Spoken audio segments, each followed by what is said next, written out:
Okay, back with more Extreme Evolution. This game rules. Hilariously, I was freaking out last couple episodes because of that recording issue.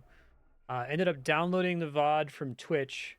The downloaded VOD from Twitch was 7 gigabytes, and then in the second half, when I actually recorded it locally, it was like over 100 gigabytes, and it didn't matter because the game is so hostile to video encoding that it looked exactly the same on YouTube because YouTube was the quality bottleneck. So even with downloading it in low quality from Twitch and re-uploading it to YouTube, it was still affected by the YouTube codec bottleneck. So nothing we can really do about that.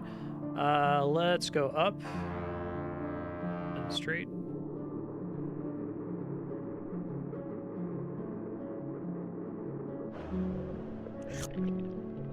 A bunch of level exits from here. Cool. This game's great though. Big fan.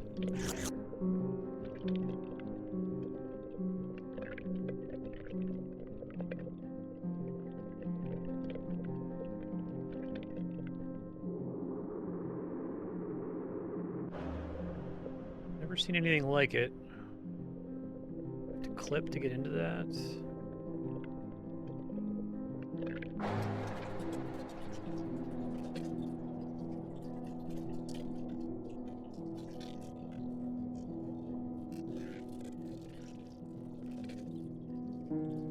No idea where I am here. Oh, we got it. All right. Nice. Question marks are new forms, if I recall correctly.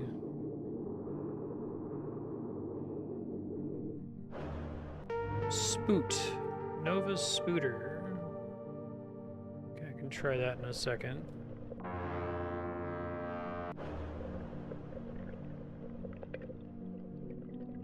Ploop. Six-way plooper. Of course. Okay.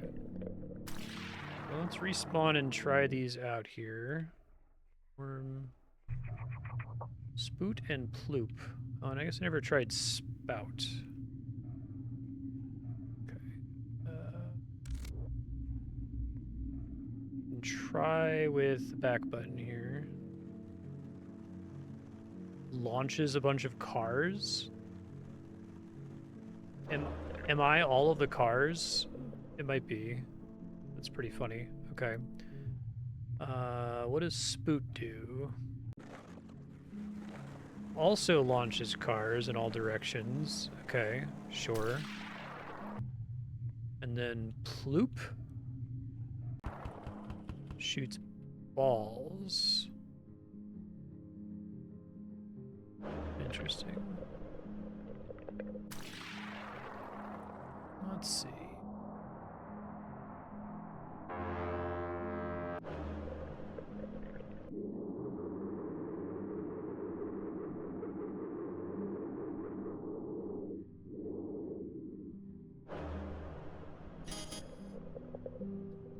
Warp me somewhere. There's stuff up here.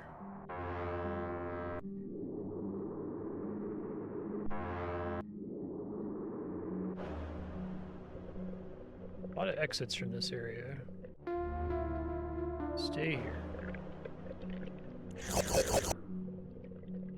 Be at temple.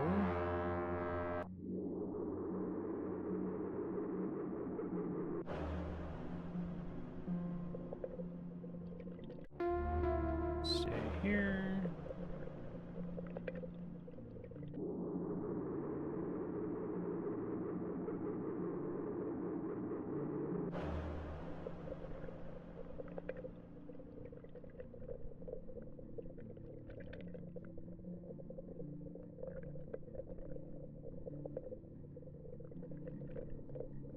Huh.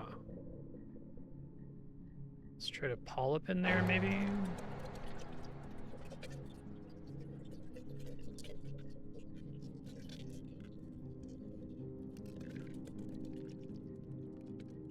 Oop.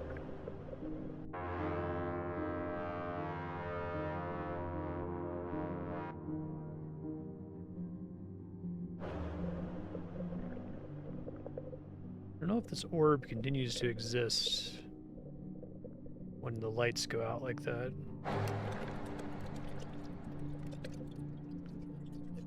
Yeah, who doesn't? Alright, let's try to turn big here when I get close to it. There we go. Nice. Alright. Some more exits. What do I still need from this zone? Only lies. Okay, I can try that.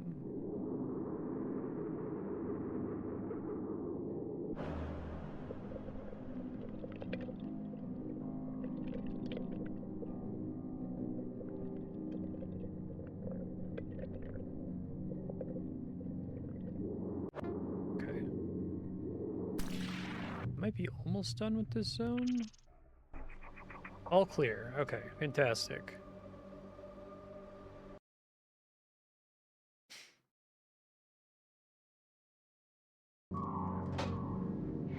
Is audio balance okay, by the way? I'm okay if it's a little quiet, because there's a couple tracks in this that are very loud. It's more encoding hell. Okay, thanks.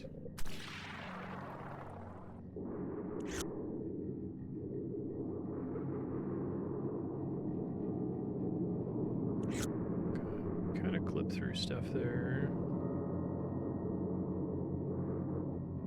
There's one track in this that is really, it clips very substantially. It's been stuck in my head. Not exactly an earworm, but it did the thing. Cave of Lies.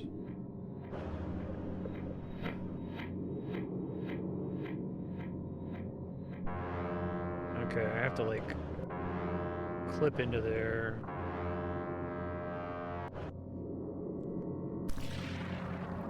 Probably need to use Polyp for that. It's like directly below me, isn't it?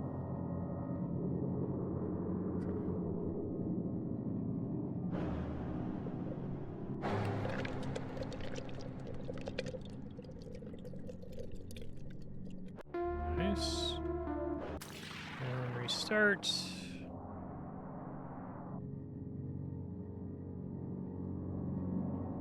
I think a cool thing you could do with this game, because I was thinking about this over the course of the last week. I was mentioning how it feels really good when you're depowered, but it's like really necessary that you become super powered eventually. You're just gonna be guaranteed to have a phase where you can't do as much. But it would be cool to have like a challenge mode where you have certain stages where most of your power-ups are disabled, right? Require you to use some of the really weird ones. I feel like that would be a mod that would be very easy to add to the game. Just for each stage, come up with some form that's very difficult to win with, but technically possible, right? Or like limit how much energy you have is another thing you could do. It's an optional challenge mode. Lingering Nowhere. Interesting. It's another tall-ass wall, like one I clipped through before. Oh, is this an actual ceiling this time? Okay, so I won't be able to get away with my cheese from before. Well, maybe I can, because part of me fell through there. Whoa. Falling forever. Oh, you can cancel out of falling forever. That's funny.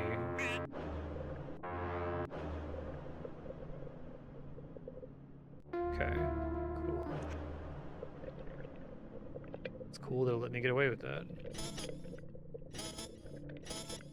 The actual way I'm supposed to get in there is through these like teleporters somehow.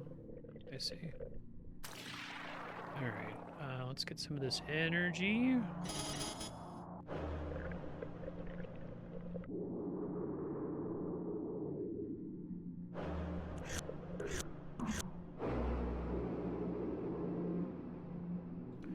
Interesting. So falling forever is just a thing that pops up when you've been falling for a certain amount of time or across a certain threshold on the map. It's basically just warning you you should probably restart. I thought it was an actual fail state.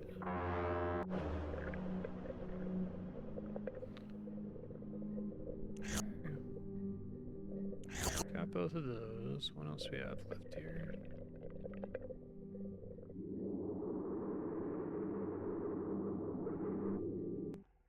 I don't think I'm all clear yet. Still need to get one energy pickup somewhere? What the fuck? Oh, all the way up there. Let's restart to try to get it. There we go. Now I think we're done. Oh, because it's the lie zone? That's funny. Cave of Lies.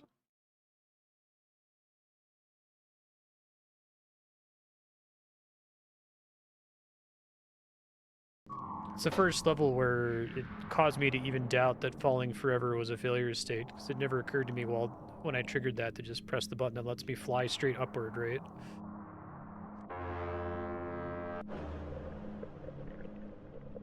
Digital bounce wedge. Okay. Cool.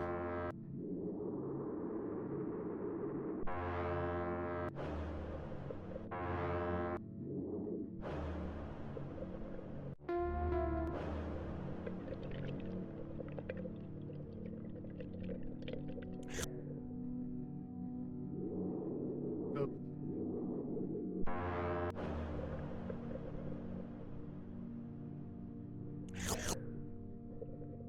I think up and flat are too powerful. Although, like I was saying last episode, it's fine. Game is about being too powerful. But if I were to do that challenge mode I was talking about, where you're limited in which abilities you had access to, I would probably disable them in virtually every stage. I think making that a post-game challenge mode would be the way to do it, because then you still can kind of see what everything does and figure out what's really powerful in a normal playthrough, right?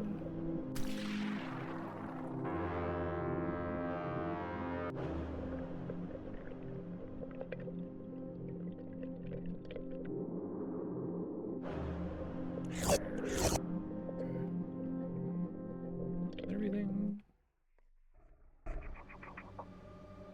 You have to be on Earth to get up in the first place, yeah.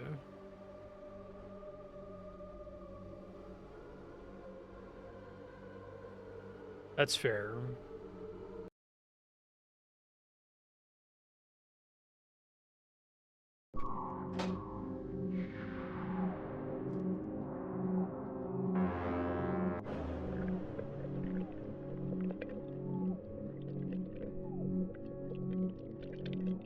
Bit of an interesting meditation on sequence breaking. I've talked about this problem before, not even sequence breaking, but like anytime you play a like JRPG or something that says, okay, here, you can go two paths. One path is like 4-star difficulty and one path is 2-star difficulty.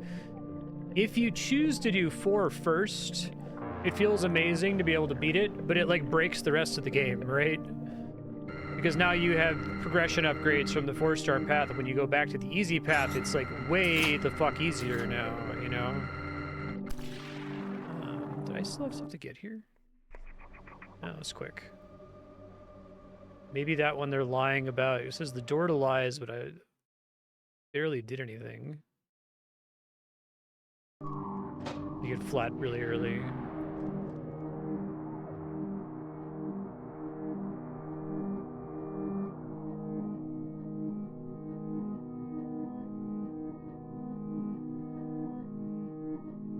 Yeah. If you don't have the insane energy boost from Earth. I think what I would do is a very small change. I would make it so that you were saying that there's like a bunch of locks you have to open is how you're intended to get to Earth the first time. I would make it so that those locks combined are what give you the big energy boost instead of just having it be a pickup in Earth. So you could still like cheat your way there, like I did, but you wouldn't have the gigantic permanent energy boost.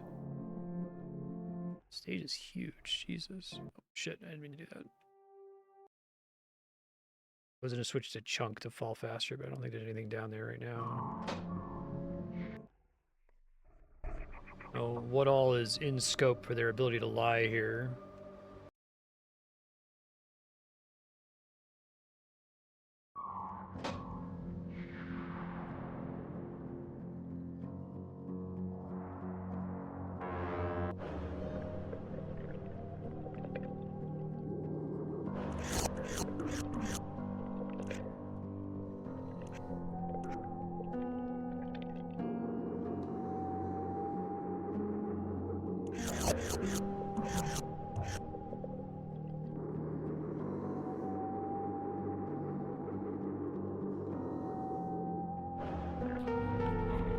Lie lights.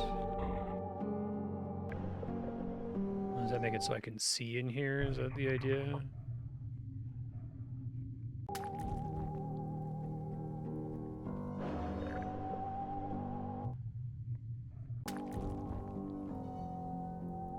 It does seem to light stuff up. That's interesting.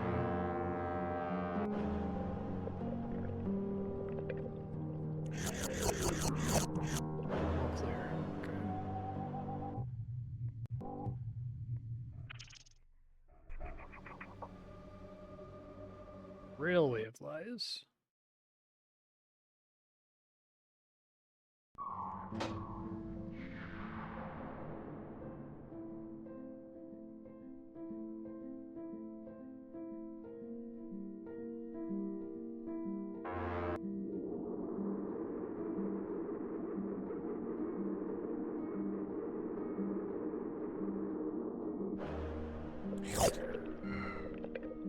That kind of sequence breaking is consistent with what I've called borrowing joy from your future self, right?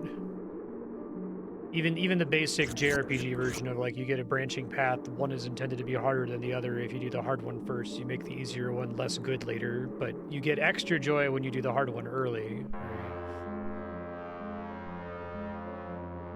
That's weird. I do not like this area.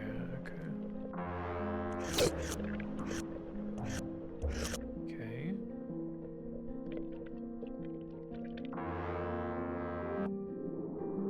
About to die. That's fine.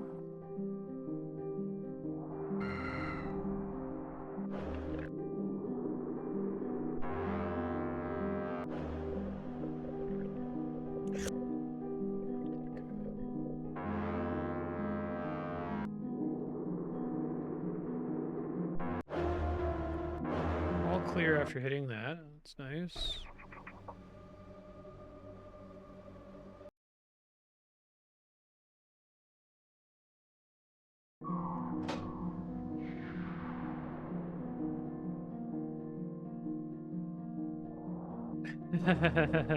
It's awesome, though. I recommend everybody play it. Basically, as it's a platformer, it's a really weird, abstract platformer. When you start, you are an egg, and that's all you are, and you can kind of like roll around and bump into stuff. The main pickup that you're looking for are these energy, what I'm calling energy, these guys down here. When you get them, they increase the value in the top right corner.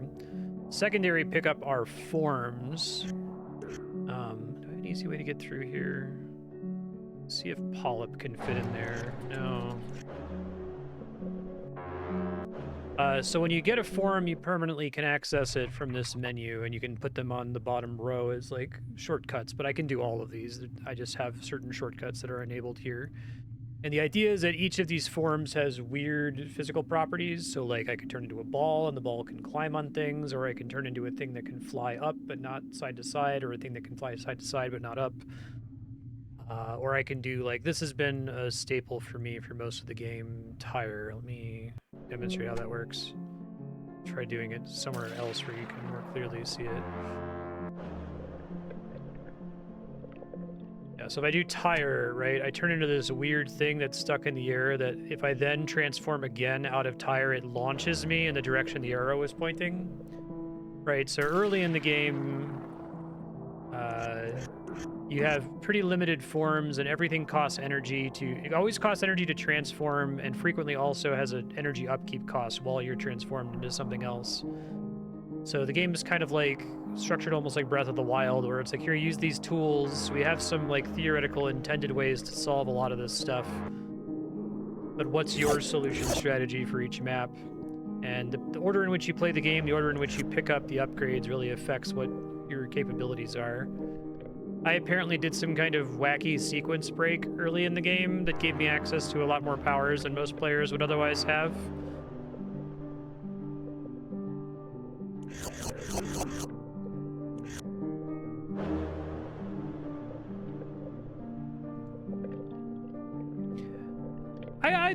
I guess. I think it's okay. Like, obviously I would have preferred to not have as much power as I do for longer, because I think the game's really good, and it feels really fun when you're limited in what you can do. But the fact that they didn't stop me from using Polyp is part of why the game rules. It's like a granddaddy curse problem, right? Like, the game is so awesome because it's like, yeah, no, if we said you can do it, you can actually do it. And that means you might restrict yourself from some fun. That's where I think the solution where everybody wins is to make an optional challenge mode where each of these stages has a limited number of forms that are allowed. I feel like you could even do it with the hotbar at the bottom. You could say maximum of 10 forms allowable on any given stage. That's 10, right? Or is it 1, 2, 3, 4, 5, 6, 7? That's 9, actually. But you could do that. You could say, you know, pick 9 forms that would make the stage particularly tricky to solve. Maybe fewer than 9 if you really wanted to make it hard. Okay, so there's a lot of stuff you clip through on this stage. Hey, Bucky, how you doing? I would recommend that everybody give this game a try, because it's really, really well designed. It has a lot of really cool ideas. Definitely one of the most interesting platformers I've ever played. I think, like Cruelty Squad, well, it ought to be an important game. It calls into question a lot of things that we just kind of assume about what a video game should be and what level design ought to look like, right? But while a lot of these shapes are kind of, you know, appear arbitrary, and probably are arbitrary in most situations, the dev has like injected authored level design in the form of the placement of the pickups and stuff, right?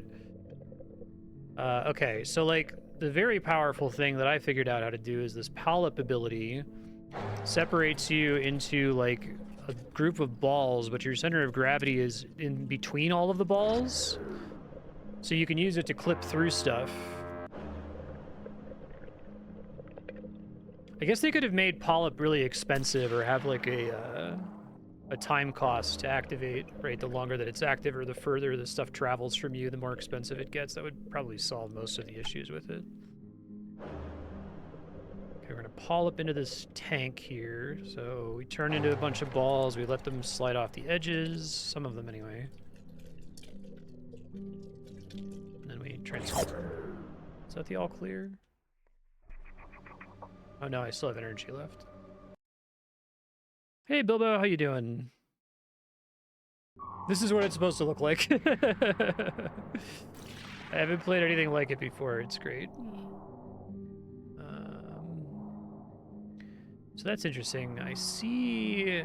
Oh, maybe it's just showing me Chunk, but I already have Chunk unlocked, so... Let's think. Think. Game that's designed to confound attempts at video encoding. So if we go up...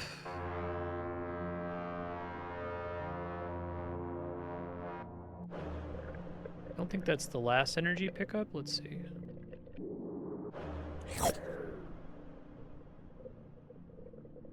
Could be another one here somewhere. I don't see it. Oh, they're all the way down here.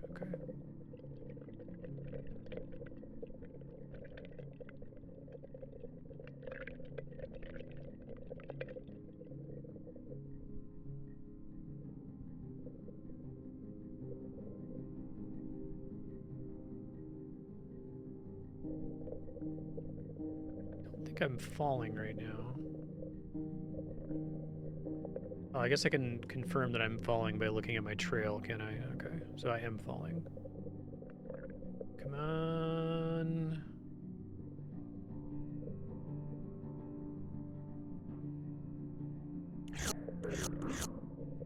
That's still not an all clear.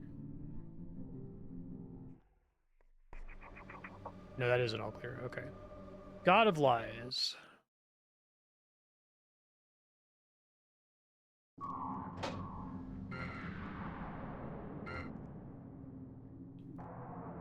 Interesting.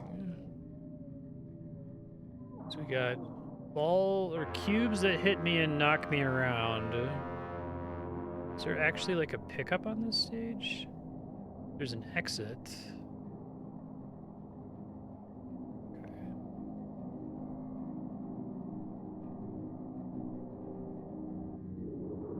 It looks like there might be some energy off in the distance there. Oh, is this here like to test my energy stores? I might not actually be able to make that. That's a pretty long travel.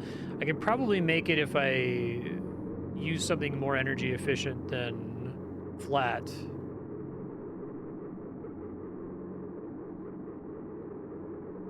Let's see though, I might be able to make it.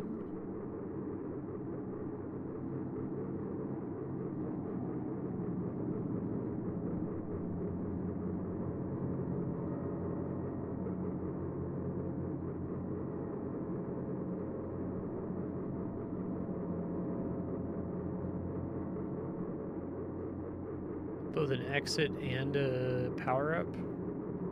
Okay, up.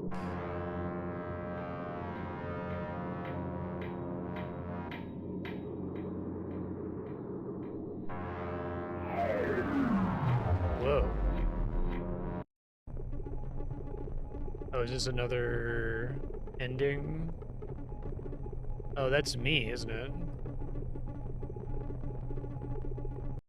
Turn to the atrium. Okay, so I should have gotten pickups before I hit that. Oh, this is the door that I needed to open and that I cheated my way through. Okay. So we still have stuff to get in the God of Lies. I should have hit them first, but that's okay. That's the intended way to get to Earth? Oh, did I have another way to get to the Lie Zone? I didn't realize that.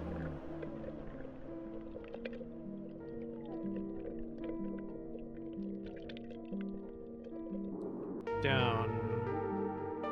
Okay, so I assume this is just the opposite of up. Let's see though.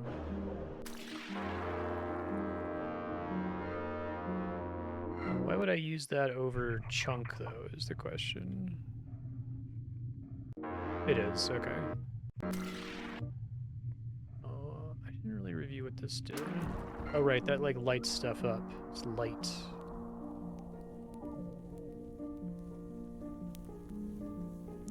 Temporary light.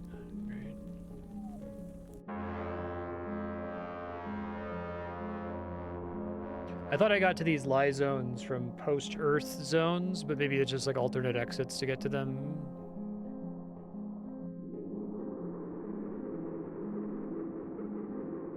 I had some really insane methods of forward momentum here. I think the magnet thing is pretty insane.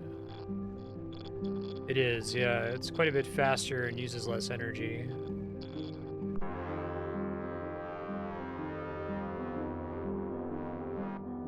But I think it depends on my initial momentum when I activate it. I got to use that to get a bunch of upgrades early on, which felt pretty awesome.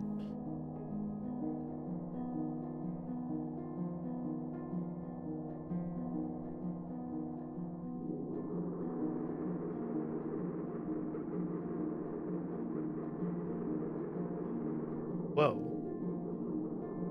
Did I get caught in here? Shit. I think I realized that that was a problem. Alright, well, I should have an easier way to clip out of here. See, is that a hole, technically? It is, okay. Several holes here.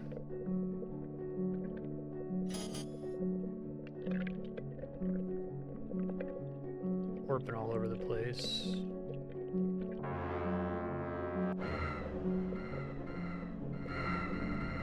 Really get launched around there. Gotta be careful, I'm almost out of energy.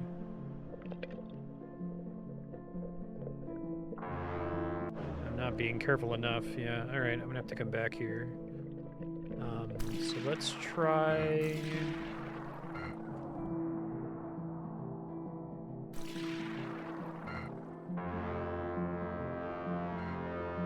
Cubes are being real assholes here.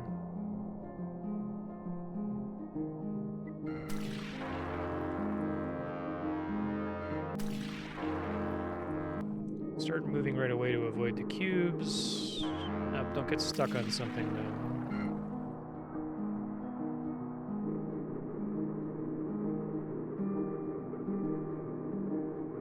Okay, let's try to go up.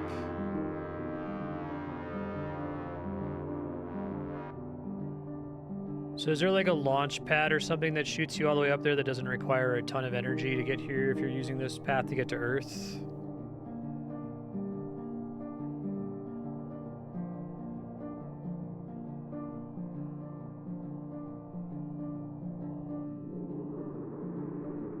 Okay, let's try using the magnetic thing here once I get to max speed.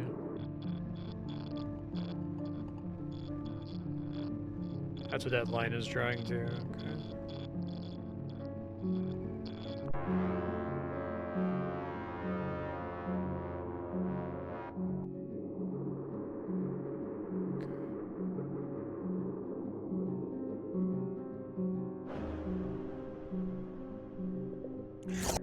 Got that finally.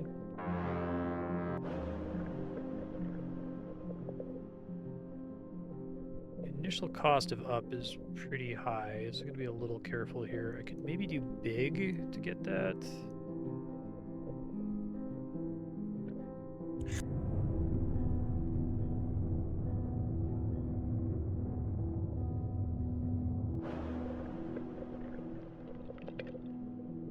I think I picked up one of them. Okay, so at least this part's done. And getting out of here is kind of complicated.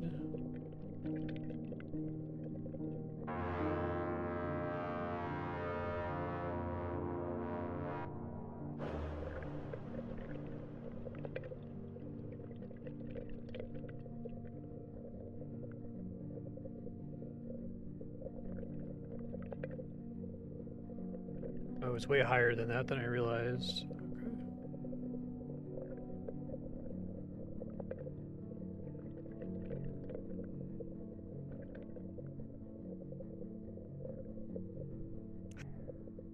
All clear. Great. Okay. Is this whole section done now?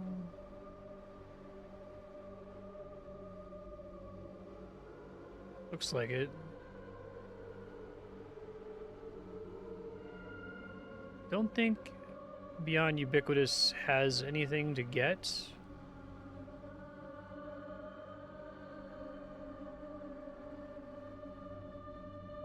Let me check it really quick.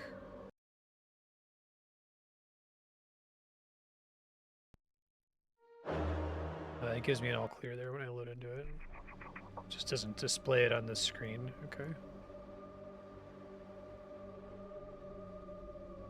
I haven't done Lingering Nowhere. Whoa. Enter nothing. No shape, no soul, no place, nowhere. Nothing at all. Oh, interesting.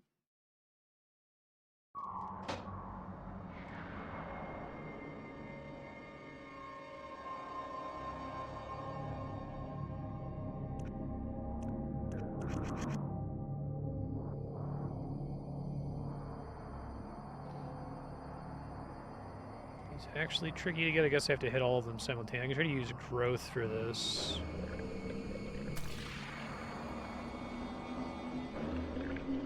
Probably have the energy to afford it. Okay, so growth is...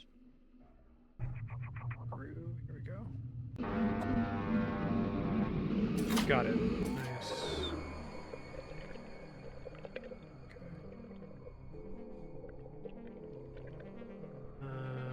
energy this way.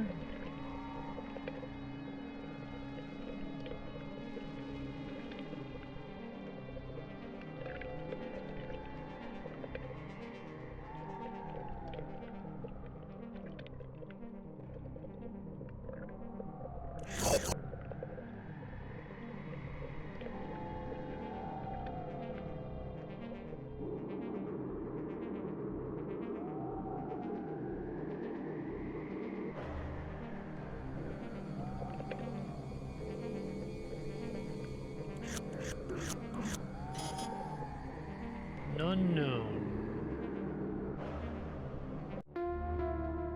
Okay. What else do we have here? Anything?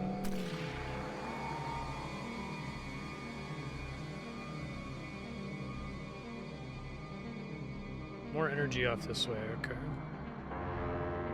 Pretty maximalist interpretation of nothing. Well, the first nothing was actually nothing.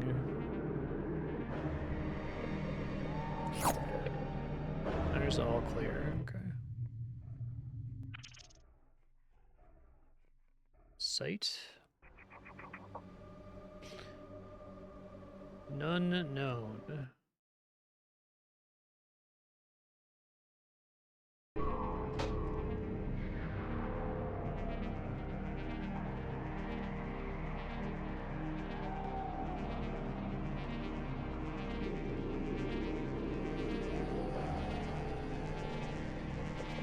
This is gonna be hard, isn't it?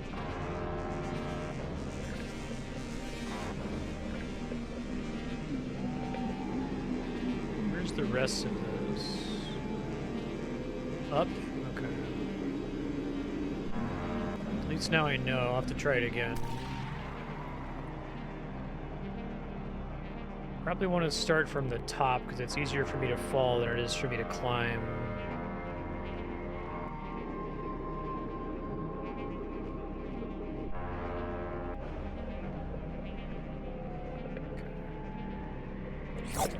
Got that.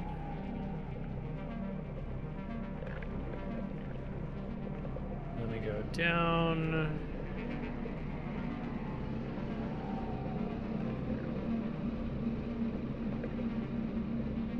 It's a relatively forgiving timer, at least. Got it. Great. Alright, what else we got here? There's an exit, it looks like. Nowhere at all.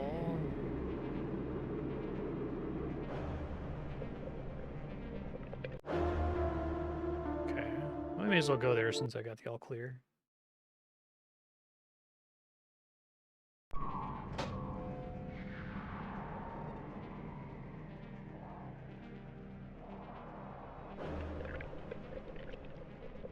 Where are the rest of these? They're all in the various orbs.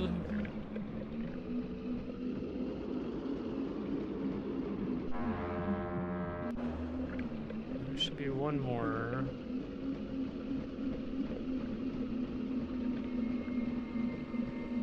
Seven seconds. Nice. Okay. More off in this direction.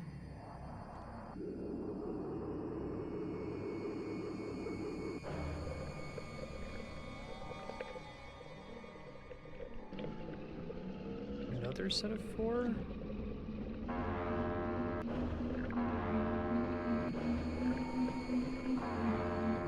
Another one that I want to be falling first. Okay, I probably want to get the one at the very top first there.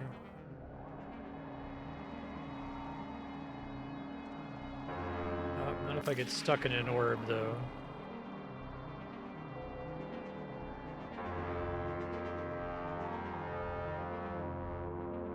It's a problem we're all dealing with all the time. It sucks to get stuck in an orb, but...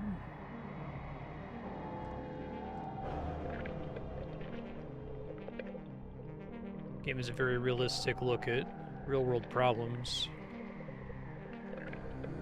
Okay, up. I think that's the highest one.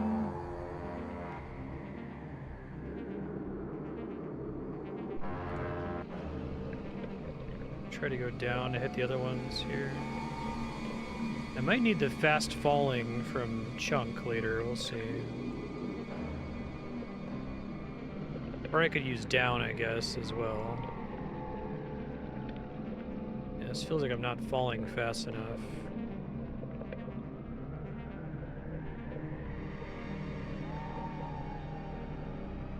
Yeah, okay, so let's plan on using Chunk. So, retry. Get past the initial orbs.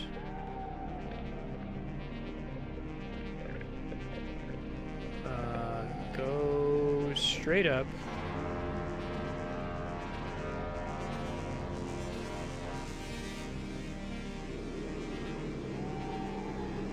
Let me put Chunk on the board here. I haven't used stop in a while. I could probably replace it. I'm actually not using grapple either.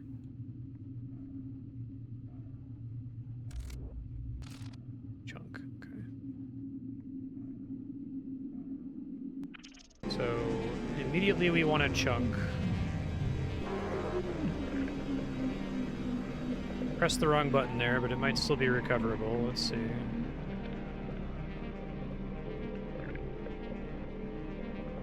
Chunk. Chunk. Oh. No, okay. I gotta get my timing better there. It's not great.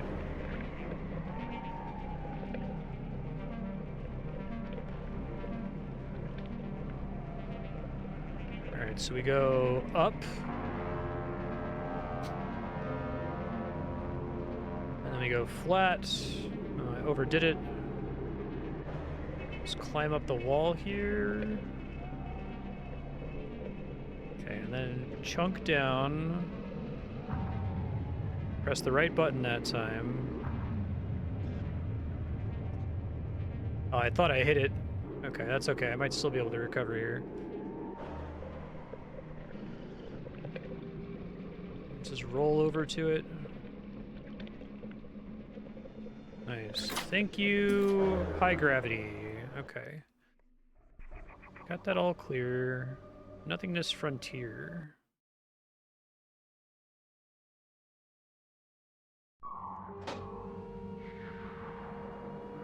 No. Express nothing, 1,234. It's pretty expensive. What the fuck does that do?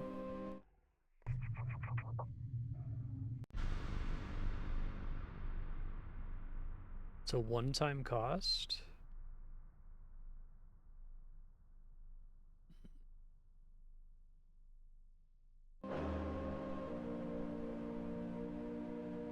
Well, it did something. Okay.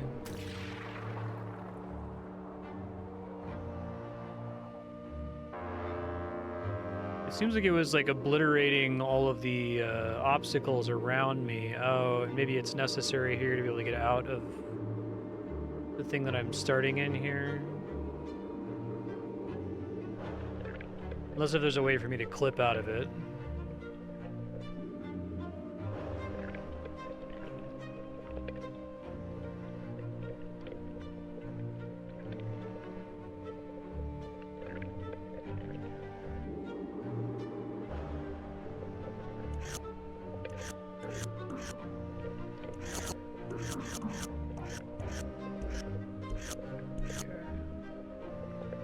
Nothing hole 2022. Nothingness incursion. What else do we got?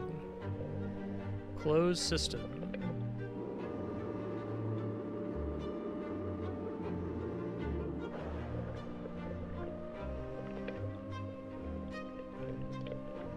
Kind of hard to understand the geometry of what I'm looking at here.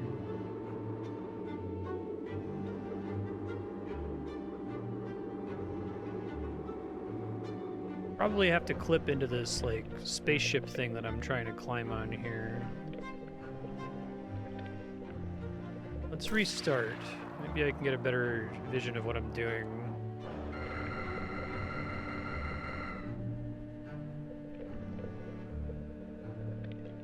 I gotta hit all of these eventually. Nothingness incursion looks like it's pretty easy to hit. And And then Nothing Hole 2022 should be pretty easy. Okay, and then Closed System is right behind me at the start. Probably have to clip into this like building that I'm on top of. Or maybe not. Maybe there's a wall that I can only clip through from one direction there. Okay. It's less complicated than I was expecting. Okay, we got the all clears. We can go ahead and go to Closed System. Previous game was called Space Hole 2022. Was it released in 2022? Drons. Artificial drawn spooter. 1 energy, 5 energy per second.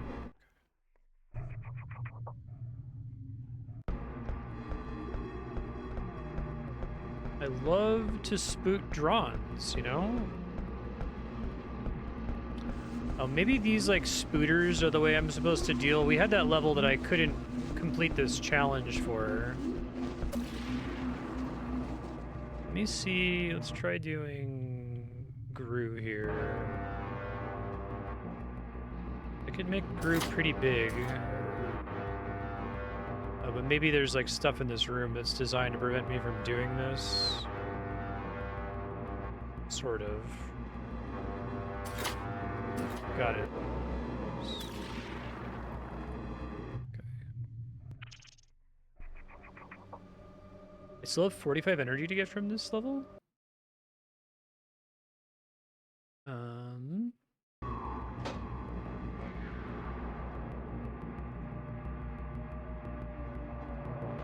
I have to like get out of the closed system that I started in first.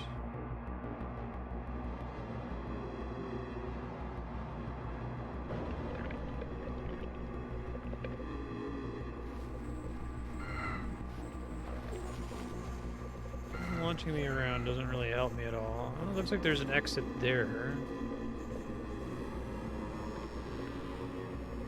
No, it's just black. Alright, well let's use... I've got Ghost, I think, is an easy way to get out. Restart. And... form... Ghost.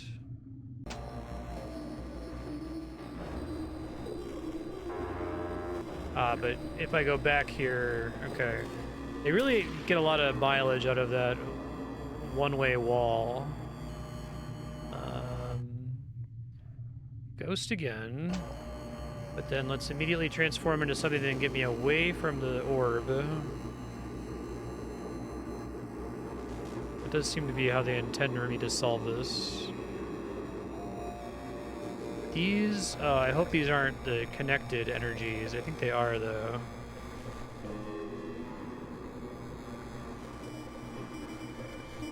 There's a wall there.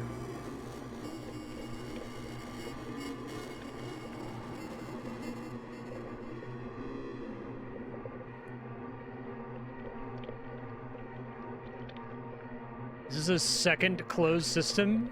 That's really crazy.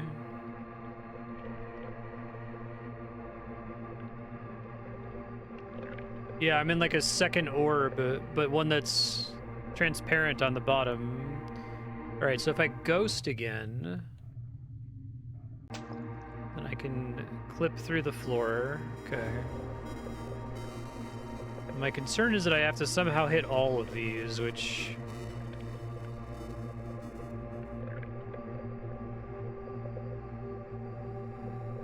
Oh, the second orb had a timer group. I see. That's cool. Holy shit. 4 seconds? Are they kidding? 6 seconds, I guess, to get all of them. So I feel like they want me to use this, right? Drons?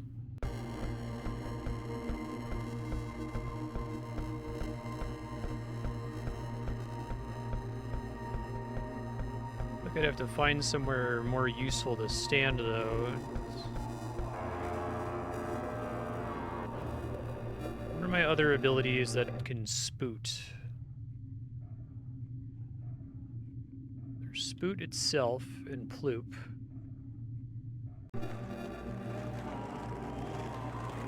Okay, so that one just dumps shit below me, which is not so helpful. Ploop, I think, shoots cars. Balls. But only so many. Okay.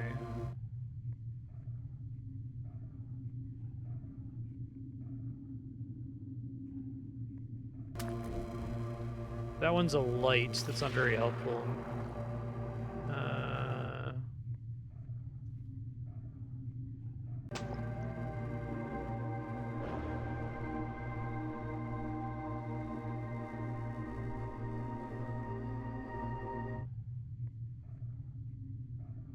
Let's ghost through it again.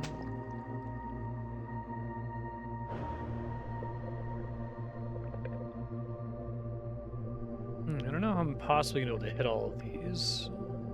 Growth isn't gonna work.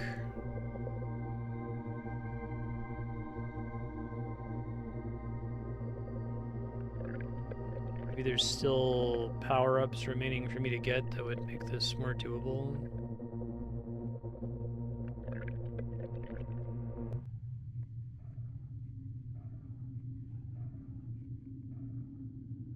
We'll go... I forget what icon does. Really loud noise is what it is. Okay. Not use that again. Gets expensive, but...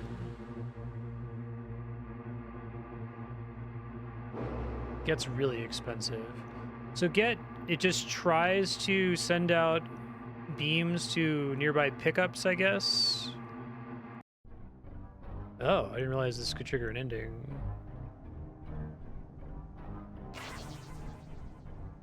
Ball stuck in a box forever.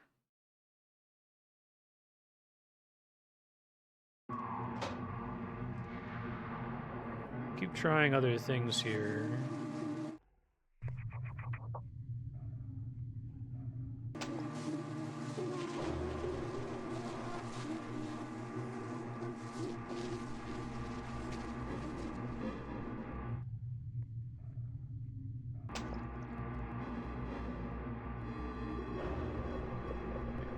Get, I don't think is going to cut it because it's too expensive.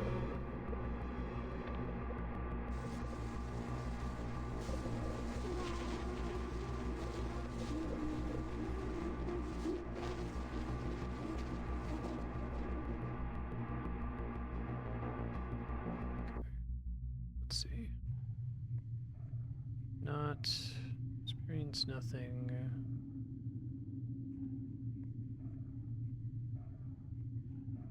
Those spiritual spheres also very expensive.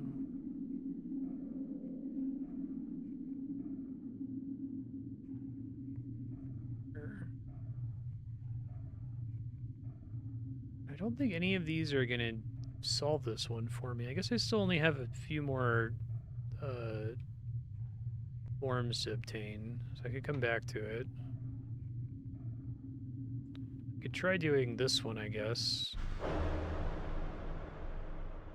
That gave me the all clear? Maybe I don't fully understand what that one does.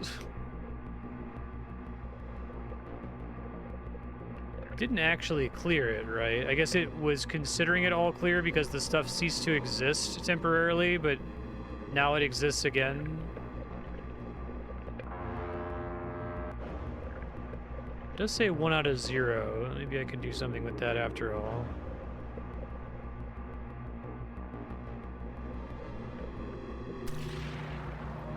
Yeah, it doesn't actually destroy them. Okay. Well, let me continue and come back here later then to see if I get something that really solves it for me. Oh, it shows it as all clear though. Weird. Nothingness incursion.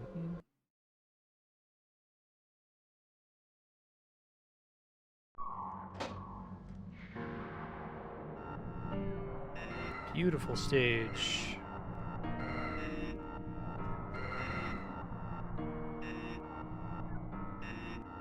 Okay.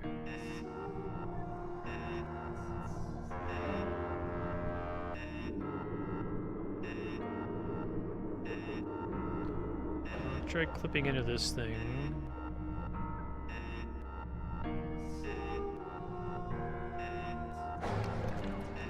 Oh.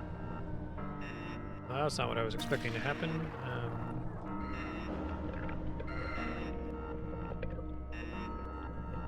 Oh, one of these cubes hit me, I see. Okay,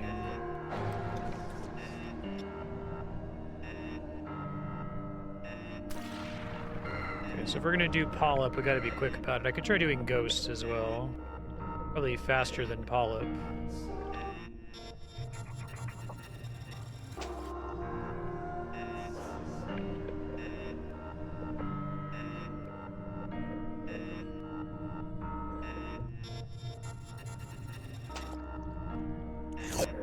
Okay, got that.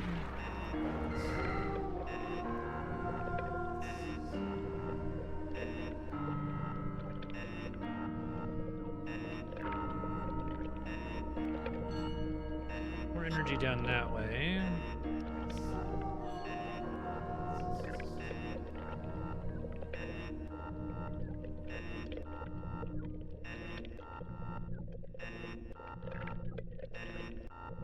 Ah, balls.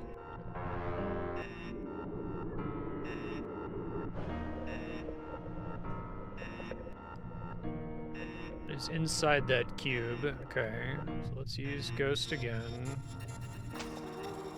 Not if I get knocked off immediately.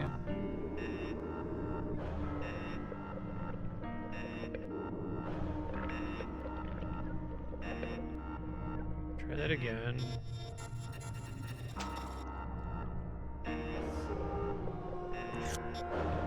All clear.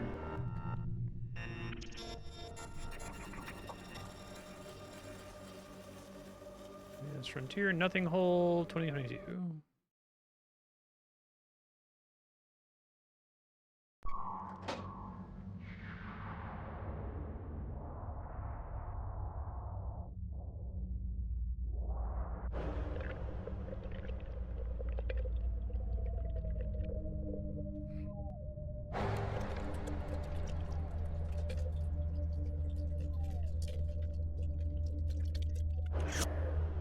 Get them all? Whoa. Early. Okay. Imperfect Garden. Way overshot there.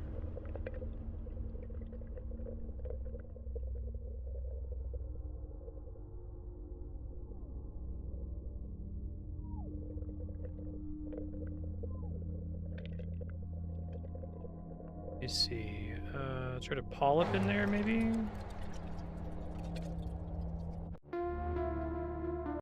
Okay.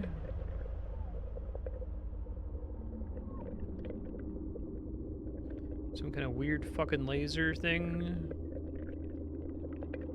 Probably need to ghost through here.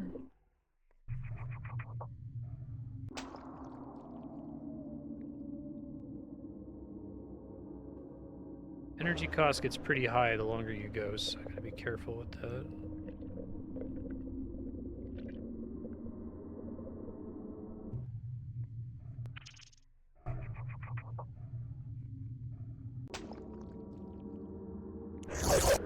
Got that, okay. There's another big one right at the start of the stage.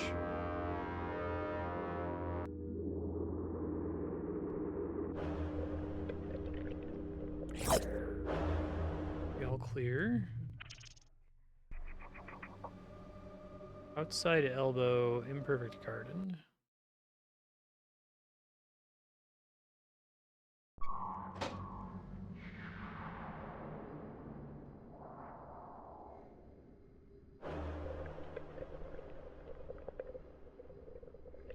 Pretty wild stage to try to make sense of.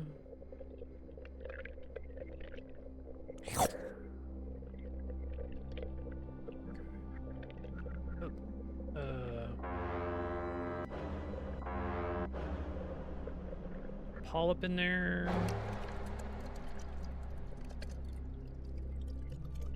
I'm here now. But does that really carry on too many feet?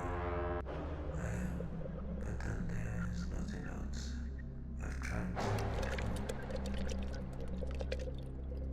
I've always questioned them, but then they've never undone their desires are really it's always endless. I guess the biggest problem with polyp is that it's completely free regardless of how much clipping you do. Functioning. I've never really quite Given that Ghost seems to value long clipping is worth a lot of energy. and I've always told me the truth that there is no way out, and I feel fine now.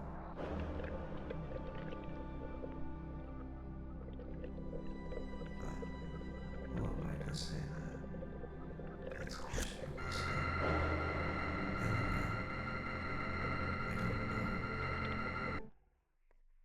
Dialogue there was interesting. Imperfect garden.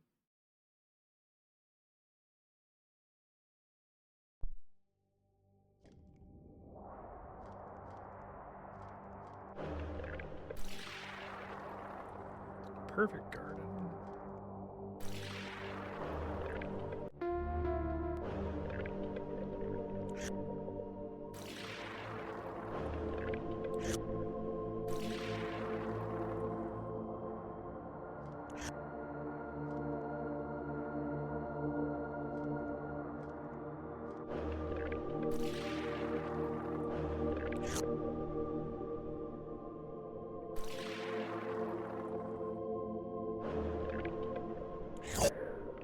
That's the all clear.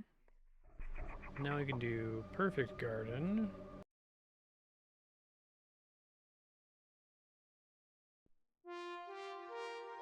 God of nothing.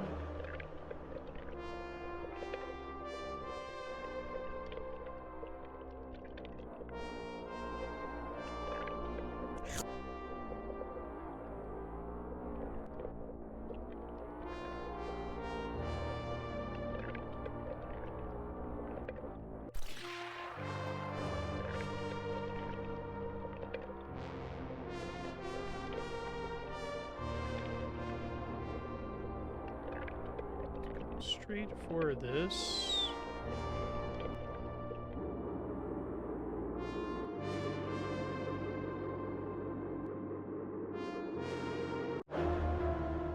Go now.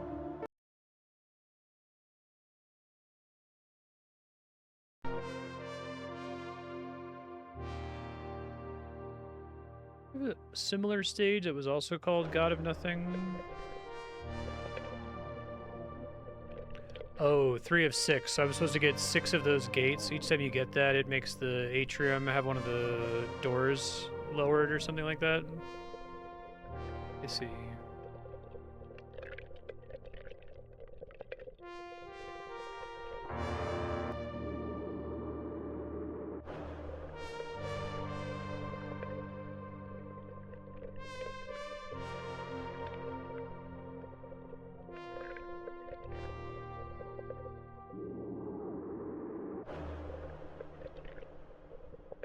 Oh, we've got a lies, I see.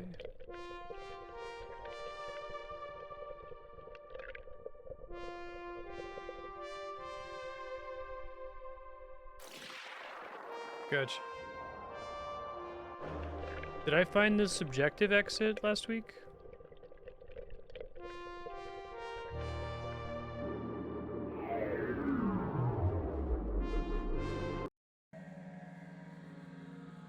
See nothing.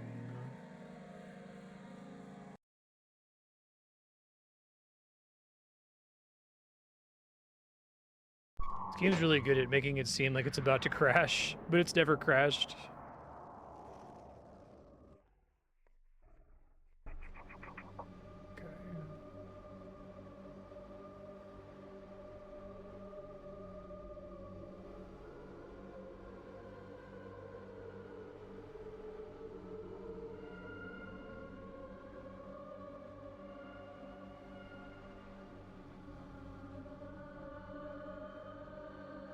Okay. finish. Crap Temple might have been the one that I was struggling with before. Let me see if it gives it to me if I use nothing here.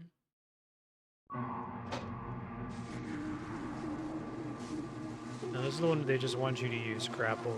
Okay.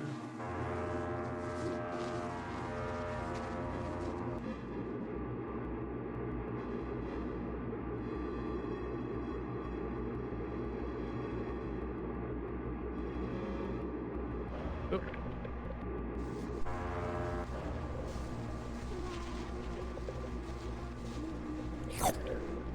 One more off that way.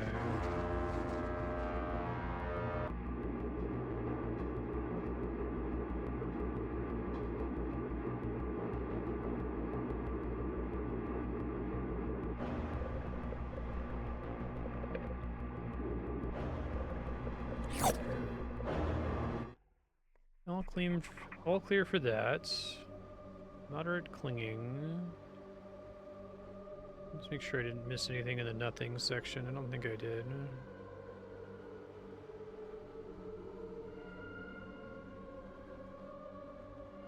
I got this one relatively recently, the digital bounce wedge. Enter the digital way.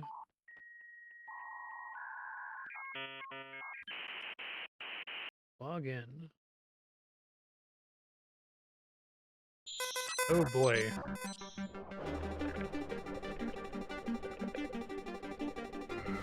Digital nightmare. Moving exits.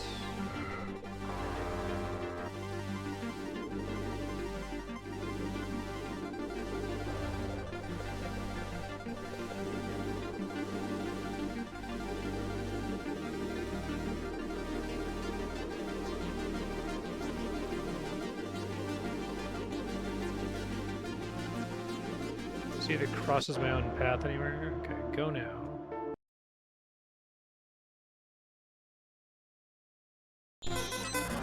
Oh boy. A beautiful sound you've discovered. Let's try using stop here. Okay. That works pretty well. This game has a lot of great ideas, but I love stop. It's one of my favorite.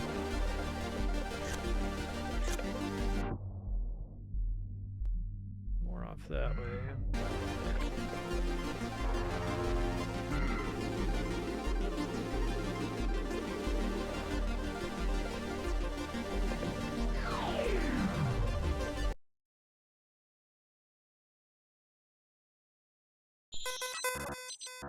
Such a wonderful noise. The digital god.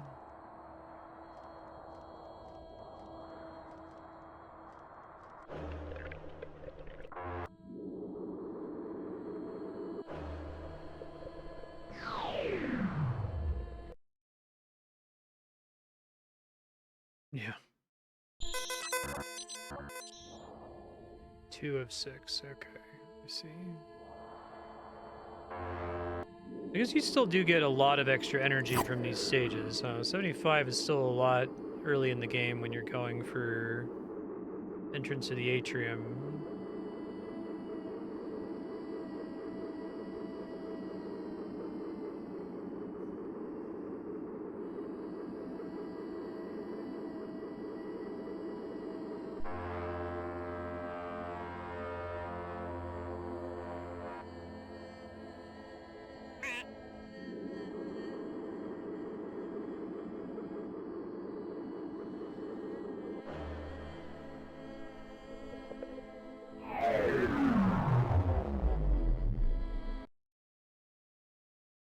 Okay. Download it all.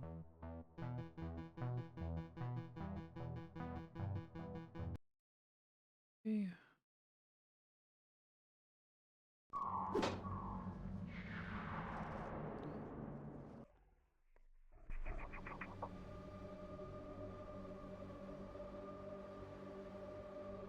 Moderate clinging.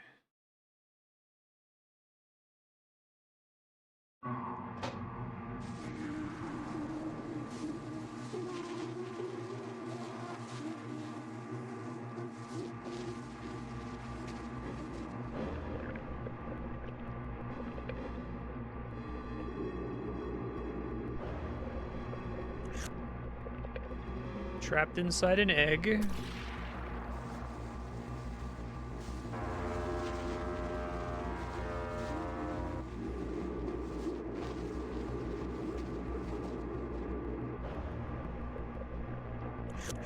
Yeah, right.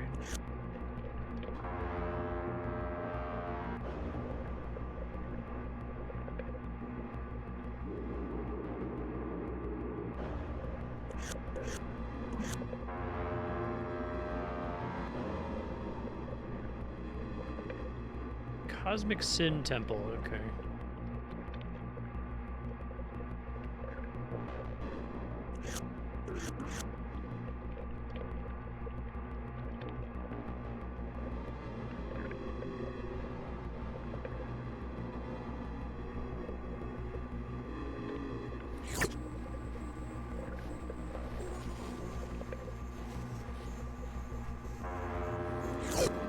Okay.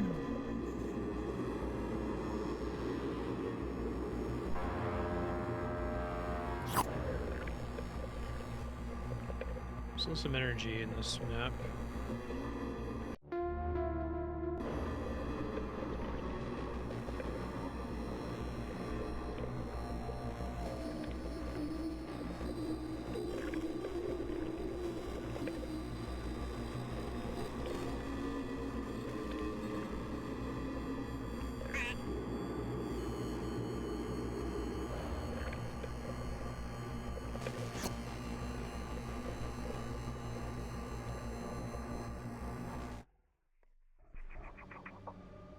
Still a little bit of energy to get.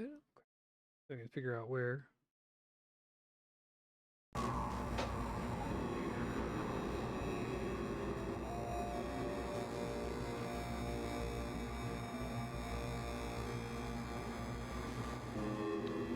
Really far away? Wow.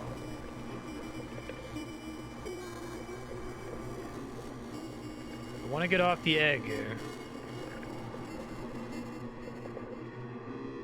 I guess maybe a significant percentage of this game before you get the upgrades is by using those like teleporter pads and launch pads that have the lines drawn everywhere. Let's go ahead and whoa, what the fuck? Oh, Jesus Christ. My perception of space is really fucked. All right, so it's below me, but I'm okay. I understand now. It's kind of like what the game is, but sometimes it really can fuck with you. Like I said, bucket list, I have to play this game on acid. It would be so incredible, I think. Okay.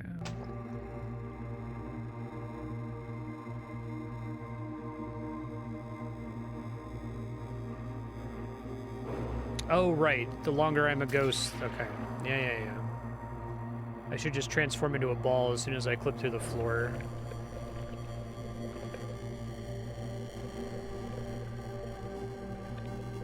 And now that my perception's been altered, I completely see the wall that I was crashing into before. The first time I came through here...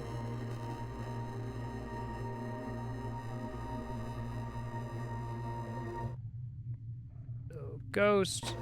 Using that enough, I might warrant making a shortcut for it, but...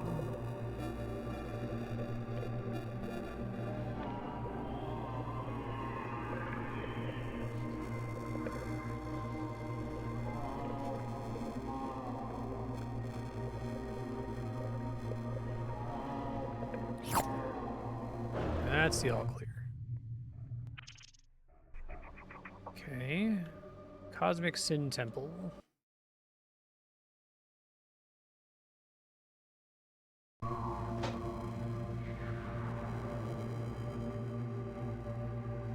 Right, makes sense.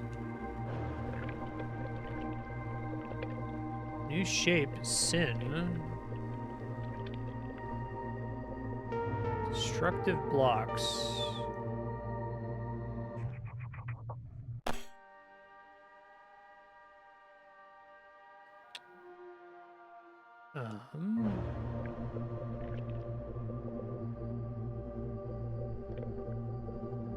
Yeah, that makes sense. Holy path, 100 degrees.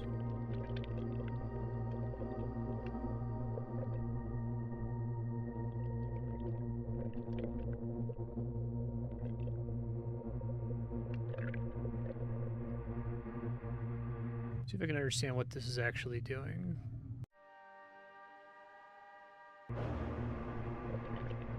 Doesn't like delete walls or anything like that.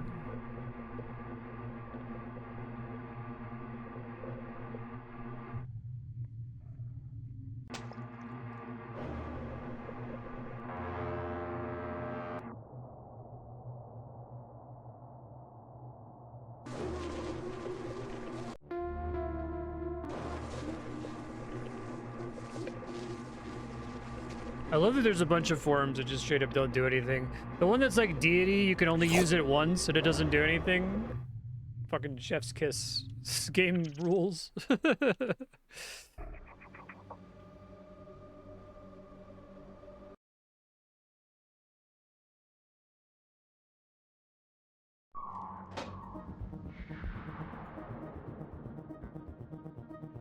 well I can probably cheese that with Gru.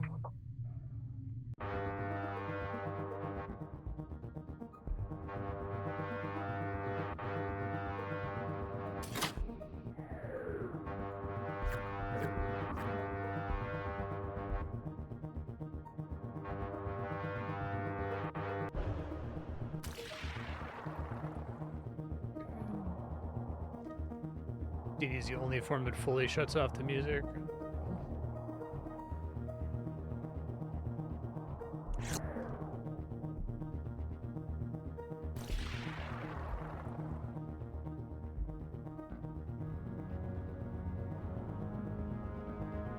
I'd have to really think about it to be able to articulate why. I think this game is... Intuitively, it feels pretty deep, for lack of a better word. And I know that that's going to sound cringe, right? Like, really, the game with the random bullshit video encoding graphics and like the, yeah, okay, whatever, Buddhism escaping samsara. But I think it has something really interesting to say about game design itself, but I can't articulate it at all. Like, I feel it in my bones. Maybe if I did acid and played the game from beginning to end, I could write a manifesto at the end about how awesome Extreme Evolution is. I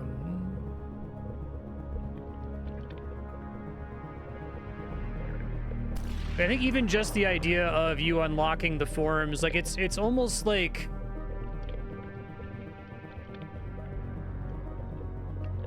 an attempt to articulate it. It's part of the reason I think it speaks to me personally is that it's so much about video game structure, because the game is heavily structured. I think I said this last time, like, this game would be great if it was just a little walking sim and there weren't any actual like tasks to complete. If it was just like this weird crazy world with no energy pickups and you just had access to all the forms immediately and it was just go through these weird visual scapes. But on top of that, it is a video game. Like, there are levels and there are challenges and they're all pretty different from each other, and right now obviously I'm bypassing most of them by having sequence broken and gotten a bunch of very powerful forms early on. But like, the structure is there, but it's like it's so willing to break its own structure over and over. It doesn't feel like it's a parody of video game structure, like that. It's 100% present here.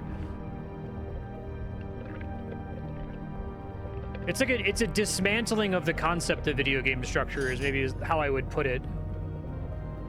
Like, there's all these like invisible rules that govern how all video games are supposed to work, and this game manages to question all of them, and I think it questions them in a very deliberate way. I feel like it would be...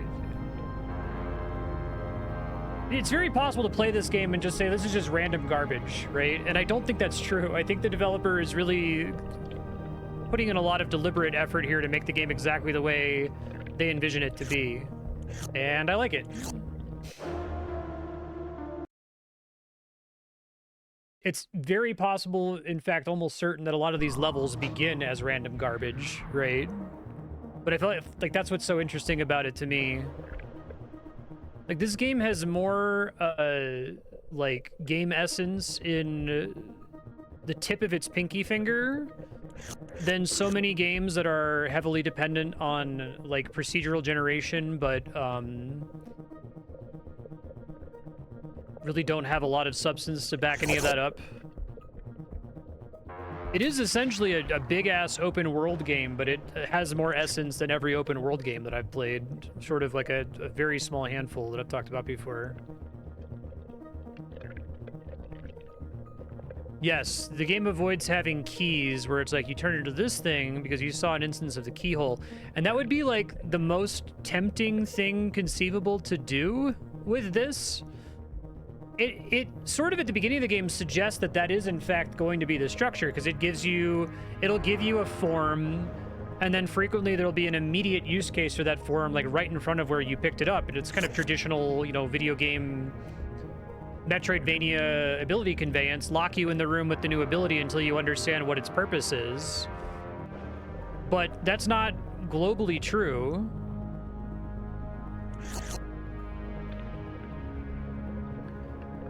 I think it's really interesting because I think it's activating a part of your brain that a lot of video games do not activate. That's what I mean when I say that it's deep. You know, I recognize that it's cringe to say that. I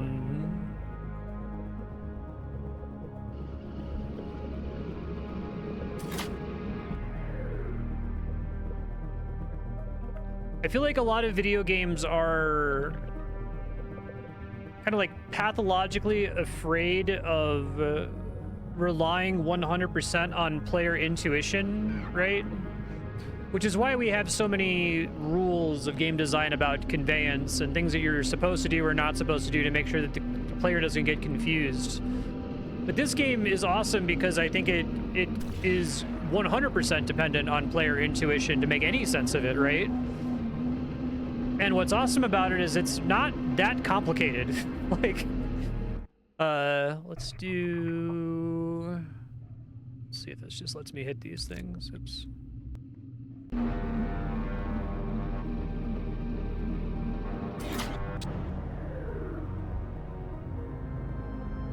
Even the temples are trying to tutorialize a form, you can just use something else, yeah. I would agree. Still have an exit and energy to get from this stage.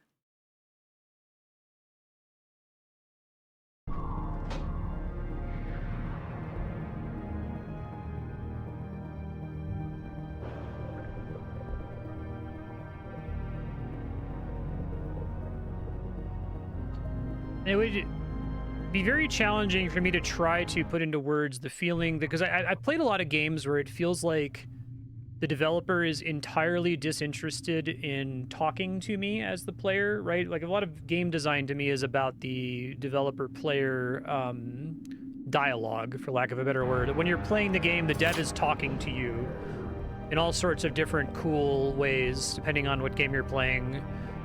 And so I'll play games where it's like they do the thing where it's like, you just need to be in my head. Like, you just have to know what I want from you, and I'm not going to make any effort to try to bring you on board with it. This game doesn't have that problem at all. It definitely feels like it's aligned in such a way that I can kind of see what the dev is going for, but it is also, like, shockingly trusting of me as the player.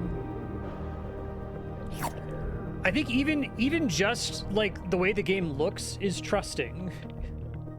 Right? It knows that it's kind of immediately alienating, and it's like, it's okay. Like, you can make sense of this. It looks like a mess, but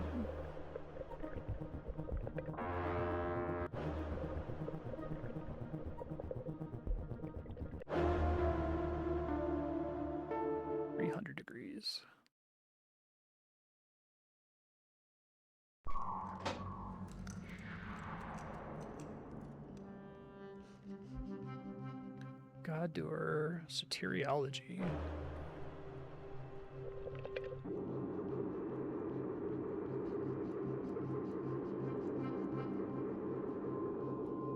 It's gonna be annoying. It's out of 10? Ugh. 21 seconds though. Is there is it like I'm supposed to fall? Okay, I see.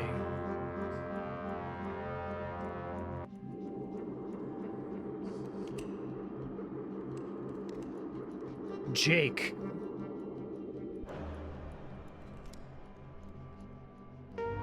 The jumbo fake. I think we got this in the tutorial level forever ago, if I recall correctly.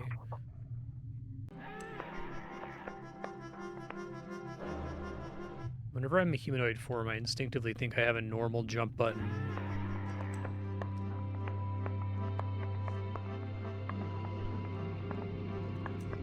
We don't really want to use Jake here, though.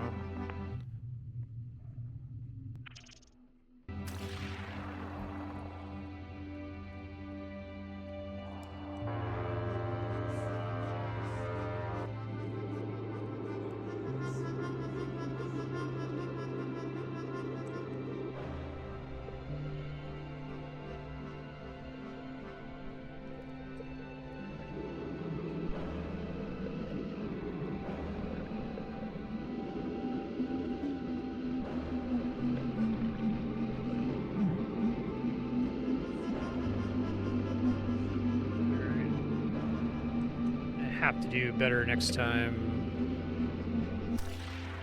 Let's see. Can probably try to use the chunk maybe, but timing chunk is kind of annoying. I love this song on the soundtrack. There's a couple tracks in this that are just really good.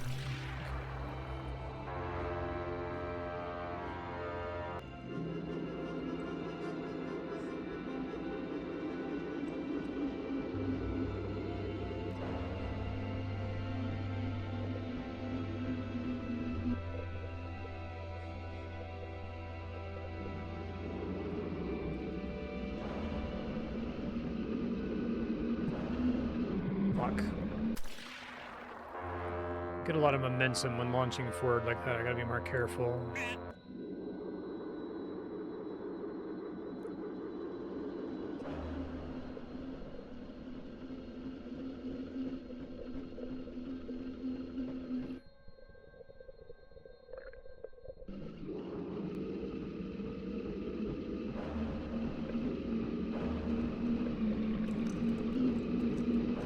I bet big can fit along the...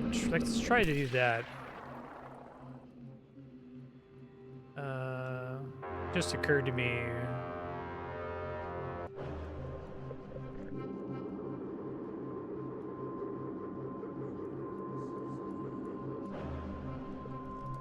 Let's see if I'm right. It might be a little bit too small. No, that seems right. As long as I don't immediately fall.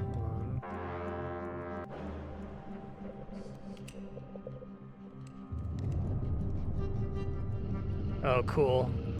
Yeah, that's about as close as we've gotten in a while to an intended solution, right? Although I get the vibe playing this game that almost every little mini challenge in the game the developer envisioned solving with some particular power-up, and then just designed the game in such a way that you don't need that power-up at all.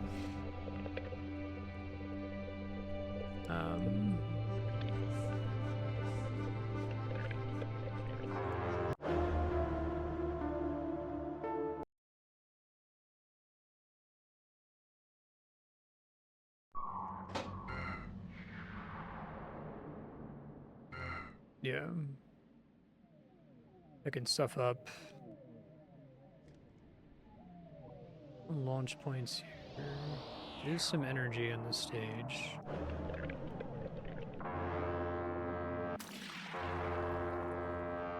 Spiritual God.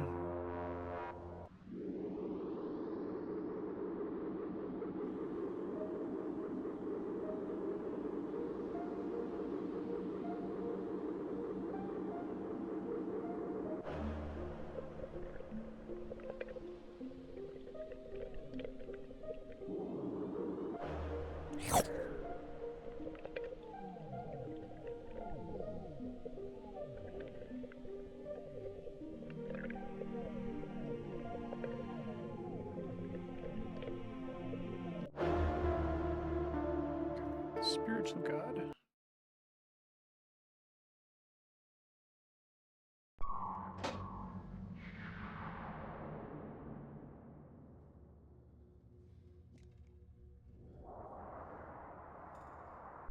Oops.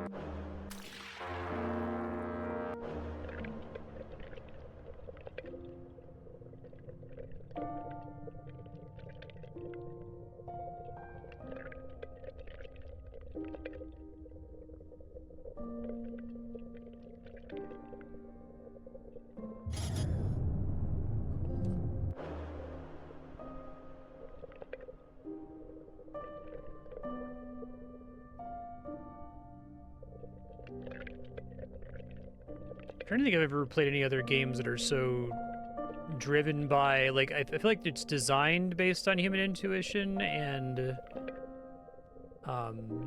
played heavily dependently on intuition.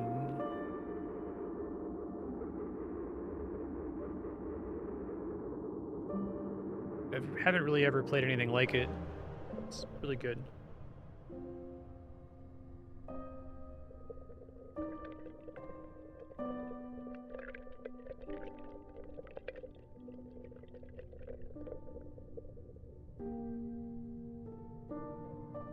Part of why I want to play it on acid is that I think that, like, it's really interesting that your brain is able to, like, make sense of this. There's so much noise on the screen right now, and I imagine if you haven't played the game, if you try to watch this, like, someone else play it, or, like, watch a video of it, like, it's kind of nonsensical. I bet you can make sense of it if you're really, like, focusing, but playing it, it's completely legible, even though it looks like just nonstop visual noise. Like, the extent to which I know exactly what I'm doing.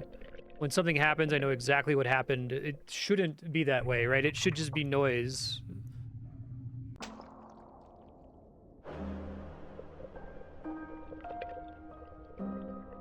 So that your sober brain is able to attribute this much meaning to what looks like visual garbage is really impressive.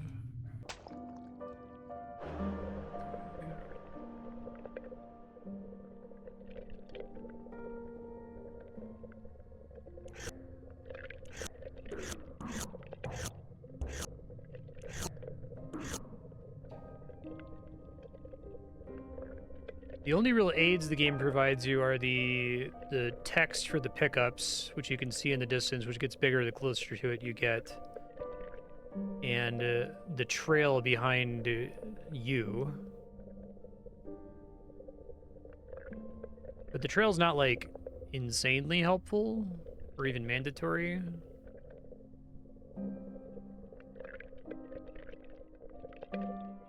To come back and get the rest of the energy from this stage. Self-illusion, the infinite spiritual god.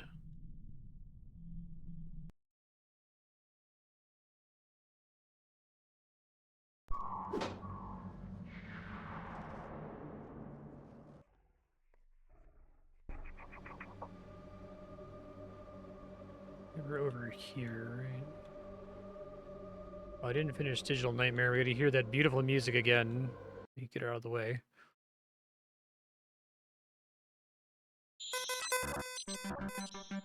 It's only bad at the beginning.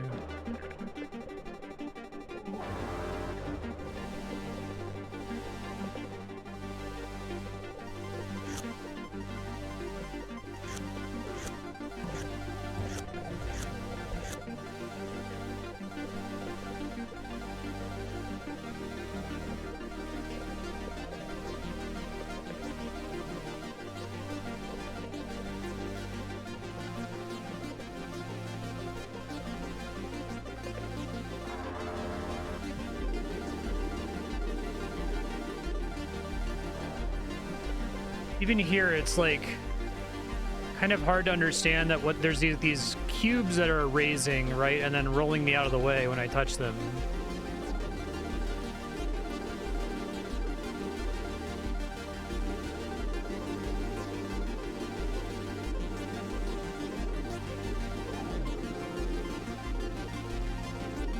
Try to get in there. Got it. I think that's done then. Oh, I still have a little bit more. Hear the start of it again.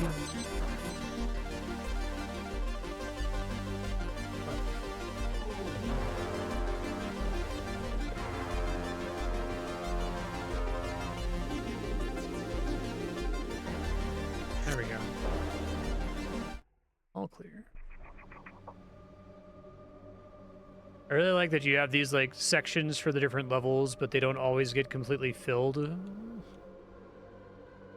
Maybe there's a missing level there, but maybe there's not, right?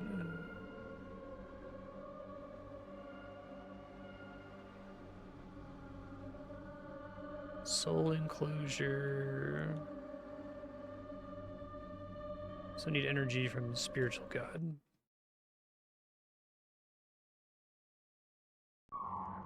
Probably should try to focus on getting all the levels unlocked before I go too hard on trying to get all the energy, but it's okay.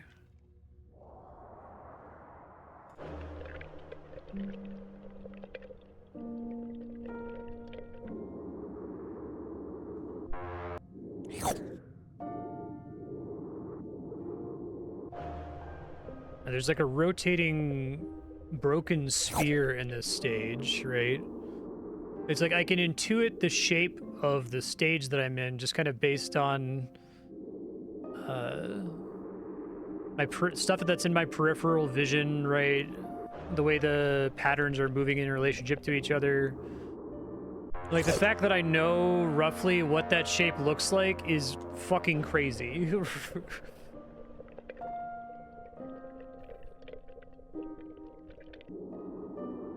But I don't know how you plan out a game like this. How do you go from ideation to actually having a playable level?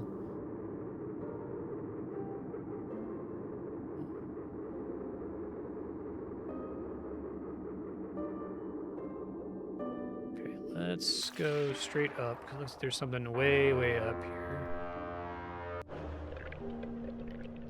There's a warp in here, I know.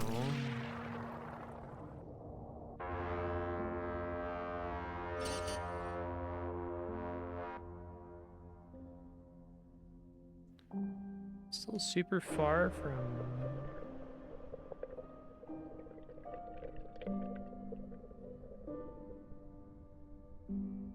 We're off this way, okay. I don't know if there's a way out of this, like, cylinder that I'm in here. So I think that's just like a wall. Oh, there might be down here. Yeah. There's our exit.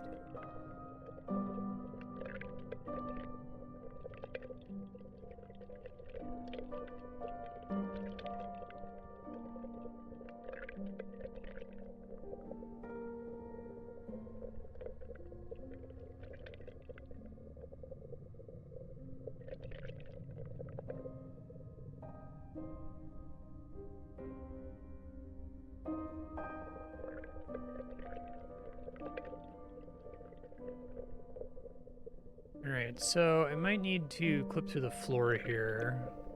At this point, I'm using Ghost often enough. I may as well put it on my bar. I guess I don't really turn back into an egg very often. I don't have any need to, so let's do that.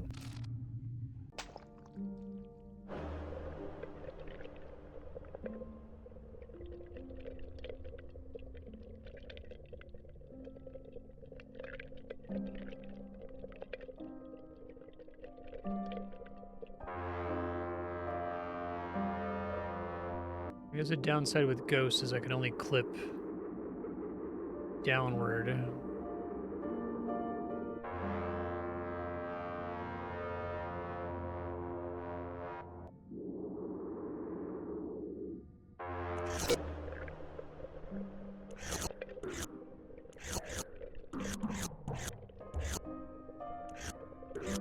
And I don't think I could describe to you with words why this game frequently has walls that can be penetrated from one direction but not the other, and without touching them, I already kind of intuit ahead of time whether that wall is designed like that or not, right?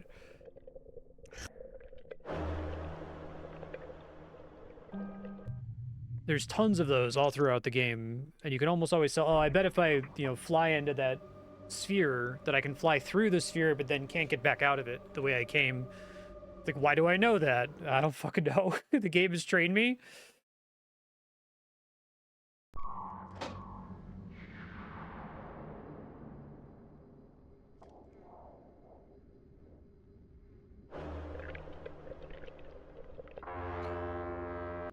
I'd be really interested to see if there's anyone who plays this game who just, like, completely bounces off of it.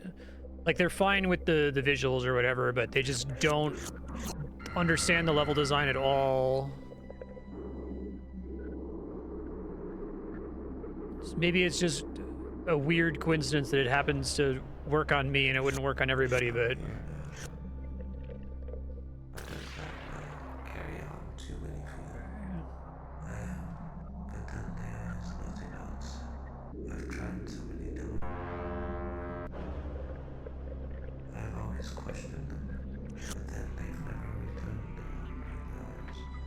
desires are endless. It's always endless. Spoken letter. Heart. The brain. Functioning. I've never really quieted those. I've always listened to my empty voice. I've always told me the truth. That there is no way out. And I feel fine though.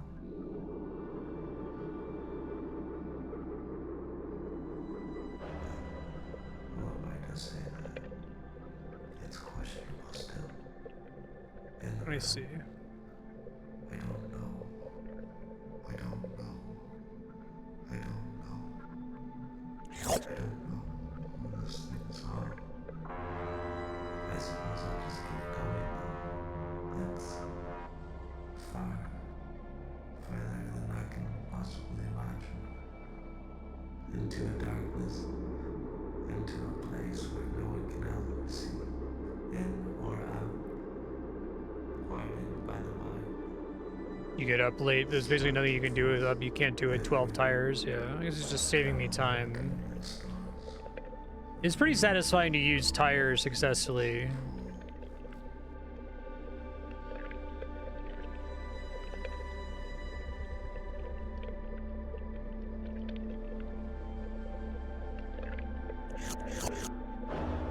All clear. No exit from this one.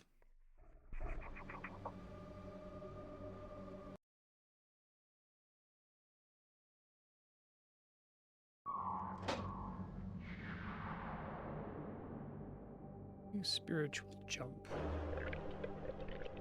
It's an unusually legible stage.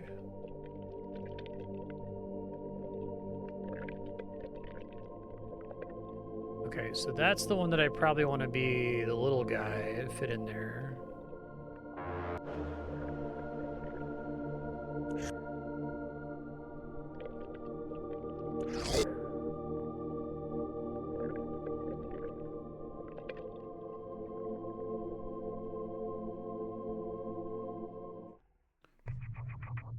My most minor critique of this game is I wish that the music kept playing in the menu.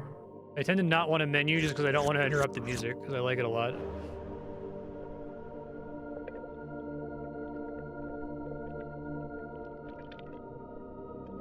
I tend to hate that in every video game that does it, though.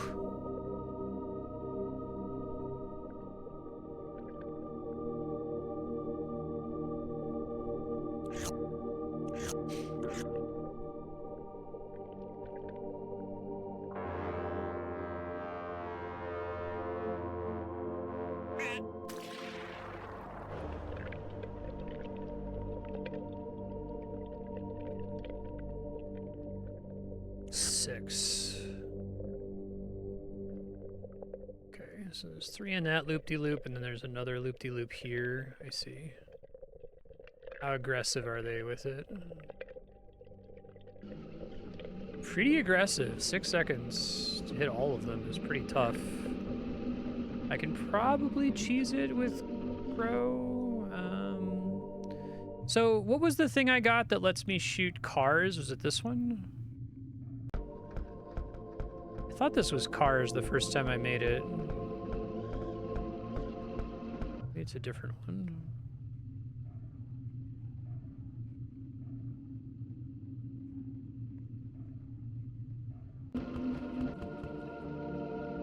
Six-way blooper. Okay, let me check.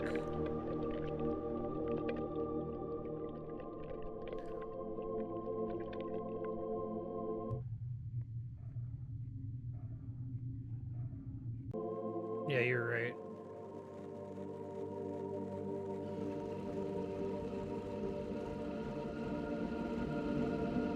Yeah, that's really cool, because that looks like that's what they envisioned me using for this one.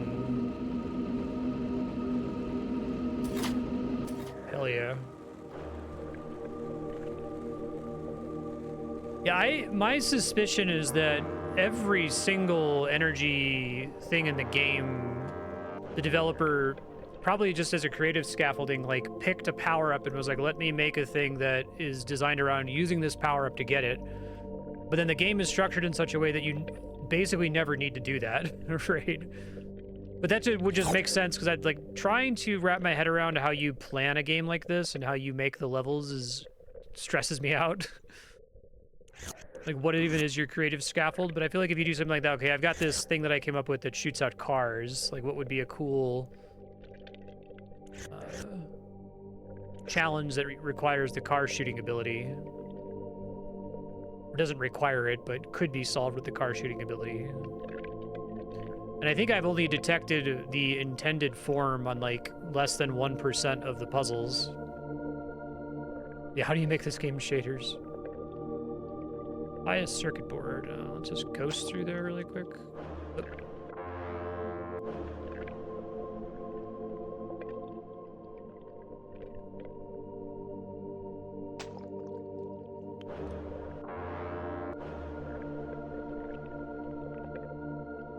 I actually have an easier time with Polyp here. Like I can control Polyp better than Ghost.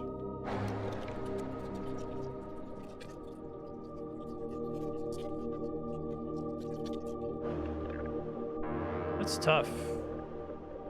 I feel like the thing that's right above it is like exists to make this hard to get exactly right.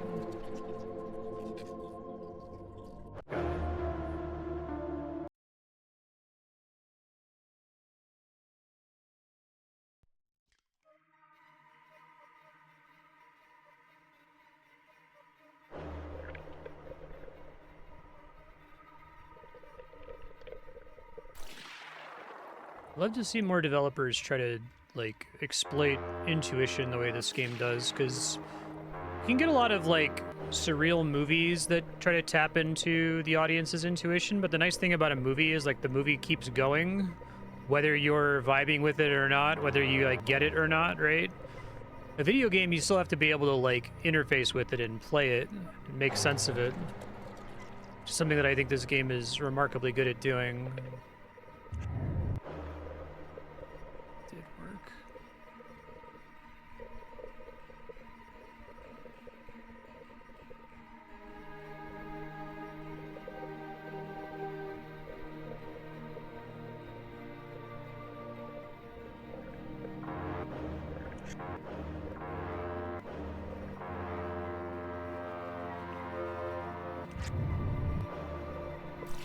Cool.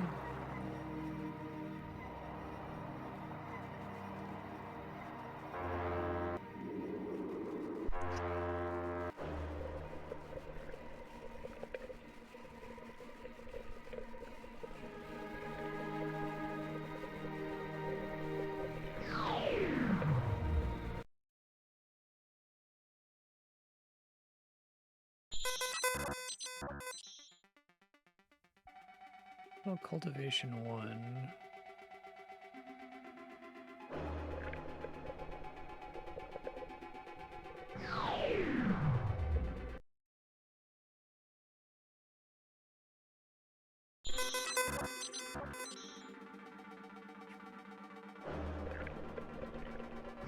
I love shit like this, where it's like now the stages are like 2 seconds long and there's no pickups.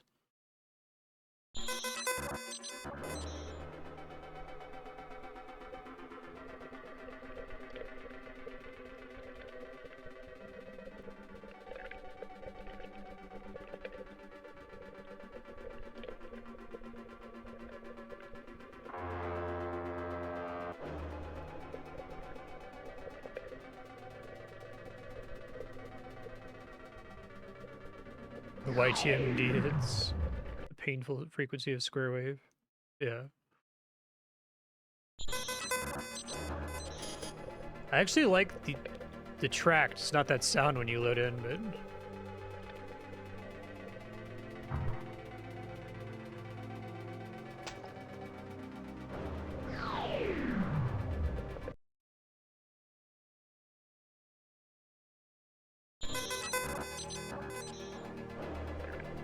I'm getting used to it though.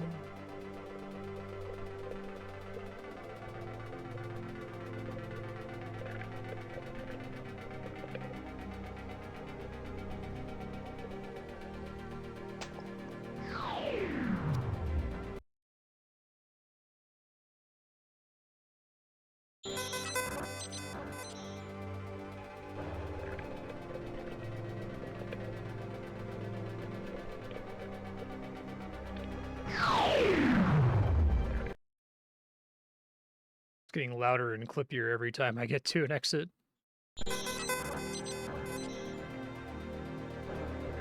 I gotta see, what the fuck did YouTube pick as like a recommended thumbnail for this game? If you upload a lot of videos to YouTube from lots of different games, you start to like see the matrix, so to speak, on what it's looking for on recommended thumbnails. Oh, it doesn't even show one. That's really funny.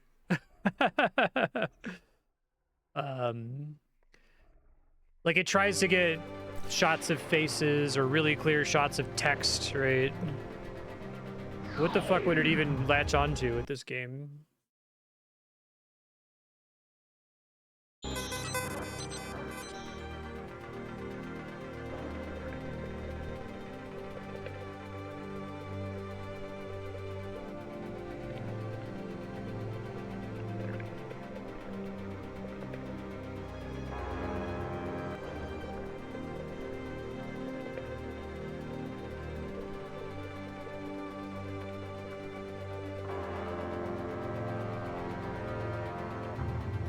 Try just using chunk, maybe.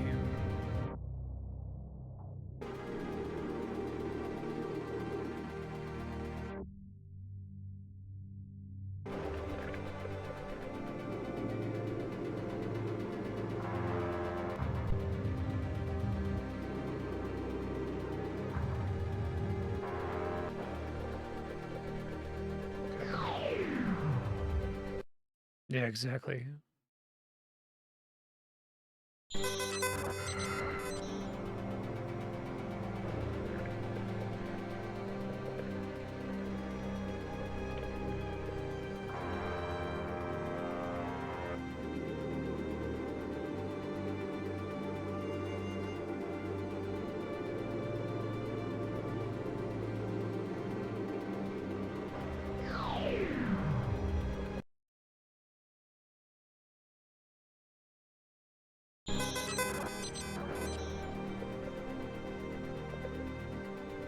Interesting. I have to get in there and clip through it, or I can use these teleporters all over the place to find my way in. I will ghost, thank you very much. I think that last level is really fucking interesting, because I guess if you get this far, you almost certainly have a way to deal with that isn't using all the little teleporters all around, but you can see the stage long enough to realize, like, if I were to do this as an egg, what would I have to do? And the developer just being like, yeah, you could. You probably don't want to, though, do you? That's okay. It's super fucking interesting. I get so much anxiety from some of the games I play on stream, from the feeling that, like, I'm not playing it the right way. That's part of why I fucking hate RTS games with every fiber of my being, is that they both feel like they're designed to be played a very specific way, but then when I use my own solution often feels like it's cheating in a bad way, right?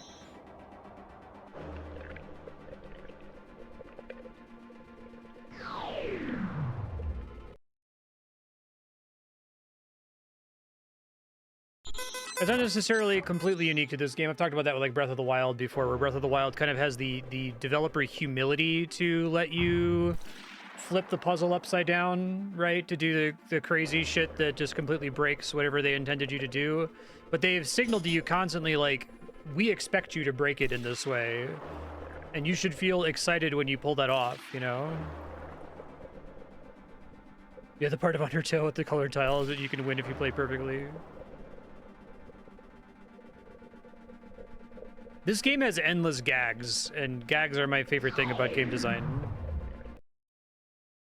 It's basically a gigantic fractal gag.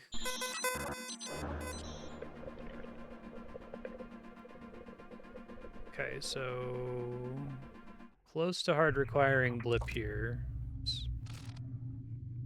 I didn't mean to put that on B. Fuck, what did I used to have on B? Something. Polyp was on B, that's right.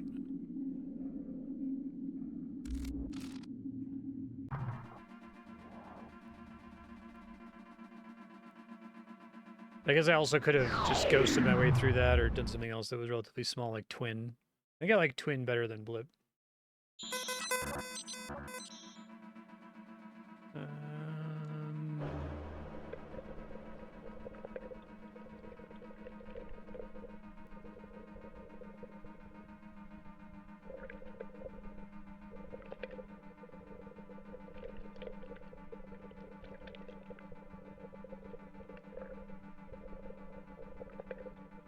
I can't even see the exit indicator here. If it's like really. Oh, I see. That's why I don't see it.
I see.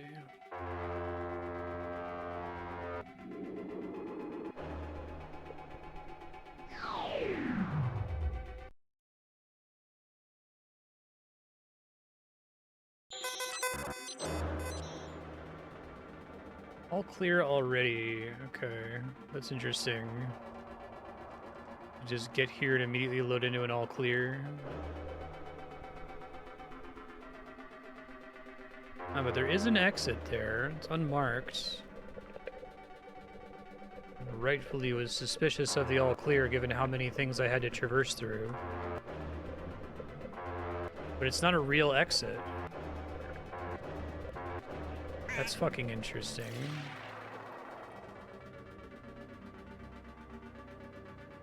Yeah.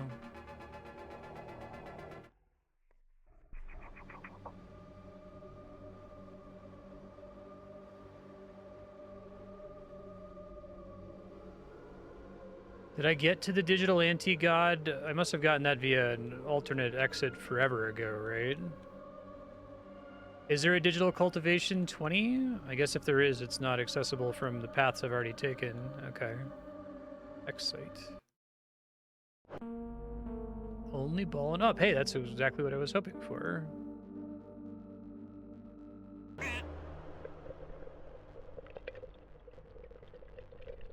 I have a time limit.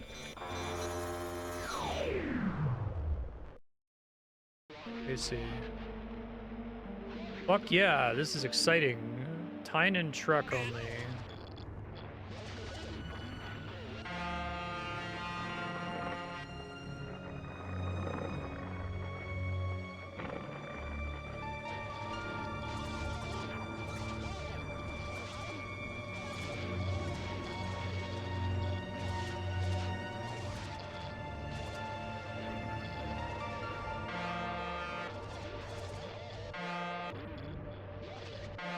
And you get infinite energy in this stage? Alright, that's cool. This fucking rules. This is my shit. I'm glad there are some of these.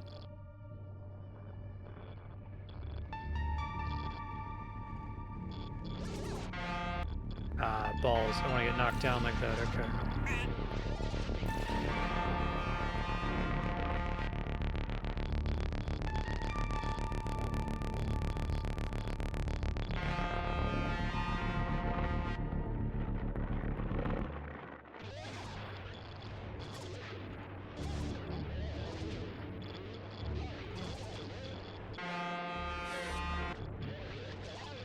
Redirecting here is tough.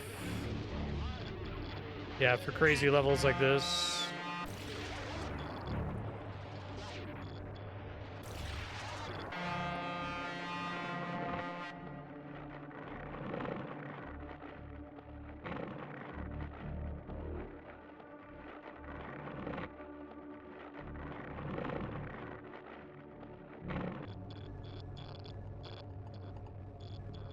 Too far from the goop there.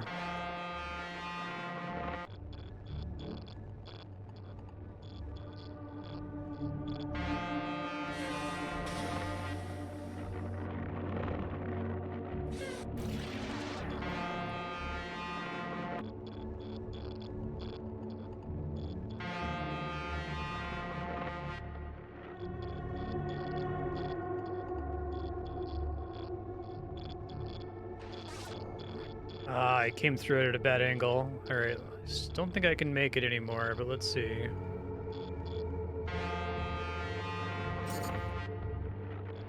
If I touch that, it warps me. Okay, sick. Oh, I thought I had it. Bummer. Okay.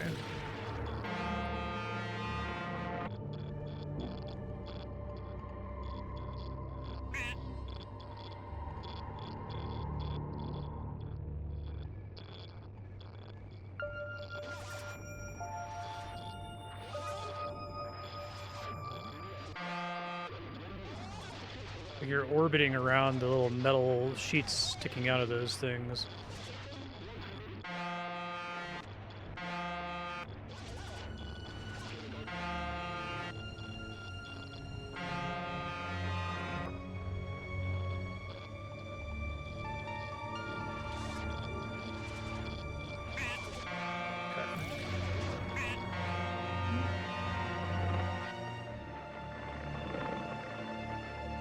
It was a pretty tough stage. I almost had it a little bit ago.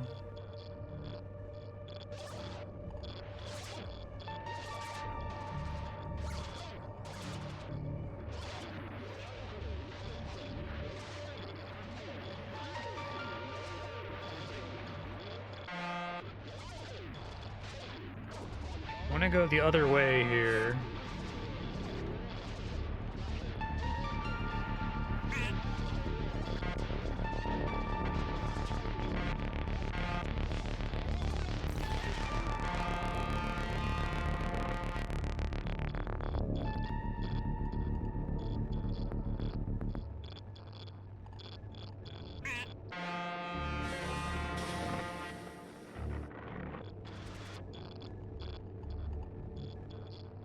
Don't think I'm gonna quite hit the warp here. Let's see. Oh, I got it. Okay.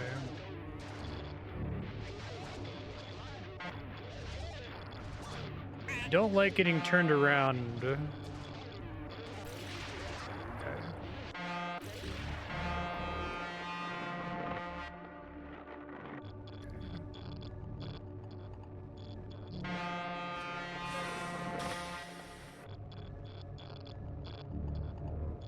A bit of control here.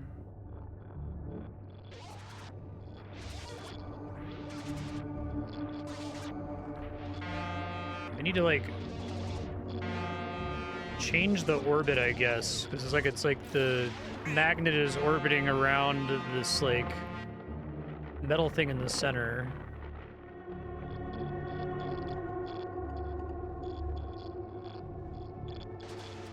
So I can try to like slingshot past these things, maybe. Better job at it.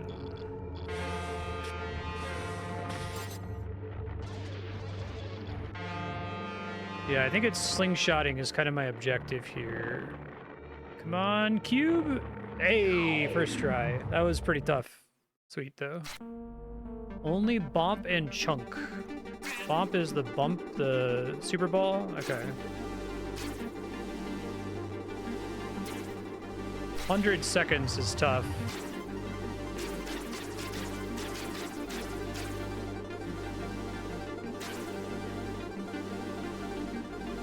Really escape. Oh boy.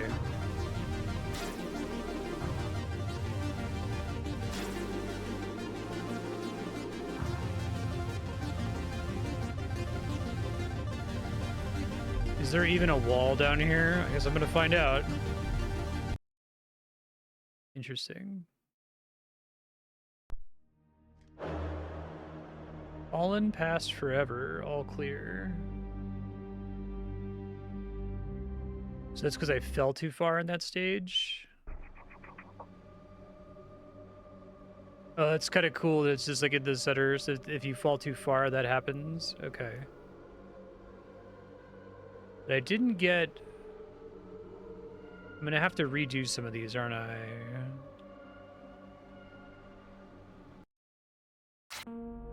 No, it does give me saves. Okay.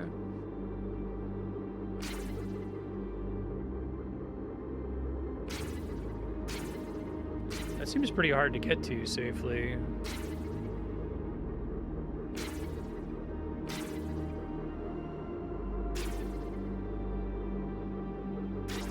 So you can affect the trajectory of this thing, but only barely, it seems like.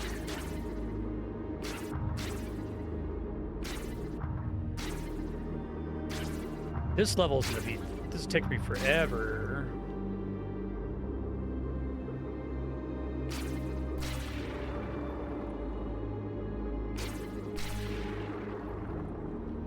Actually don't know how I did this the first time. First time I happened to just be angled perfectly, it seemed like.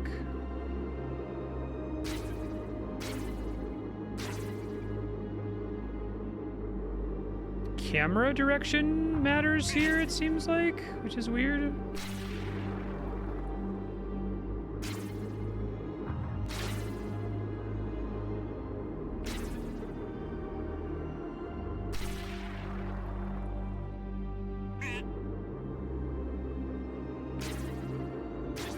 I don't know if that's a warp.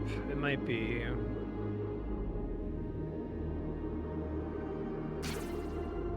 Yeah, that's crazy. Camera does matter with this thing.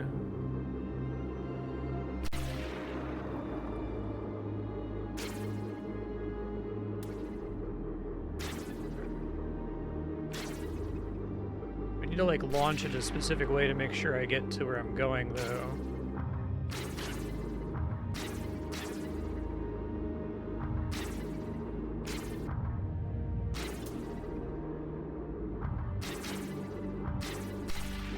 Alright, see, that's the thing I start on. Okay.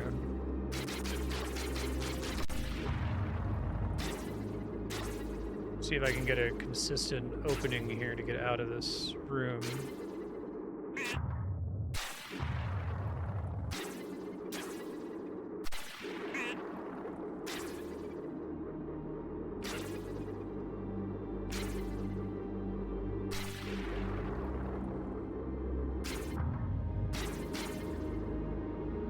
I like the time limit too because it sort of ensures that you kind of understand what you're doing here. Yeah, I can't get back out from there. The first time I did this, I happened to be angled in such a way that I got out and into the next cylinder immediately at the beginning without having to bounce at all, and I don't know what I did differently to enable that.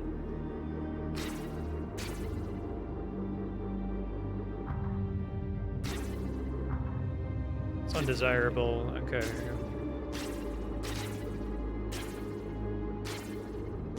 I don't know if Bomp has a max speed. Maybe it doesn't. This seems great, actually. Maybe.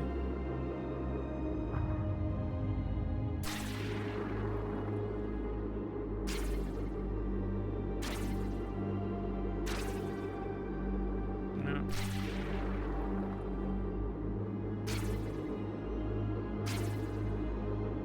Okay. That doesn't quite get me in there.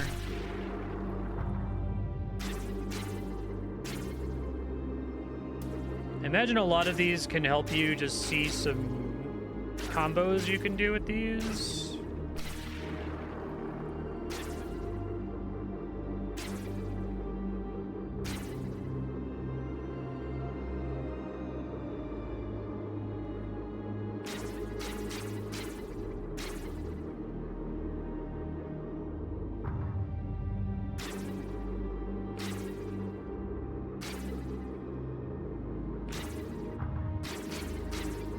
All of these circles, all the spheres have a little bounce chamber in them that I don't fully understand. Maybe I'm meant to be able to use that to build momentum or something.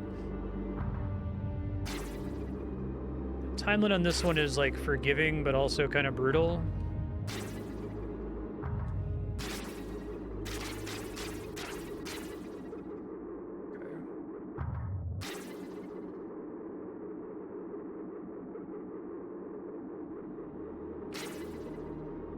So the spheres have less and less material each time. This is like if you don't intuit how the ball works, you're going to in order to get out of the stage. It's pretty close. I'm gonna run out of time, but it seems pretty doable. I just have to practice.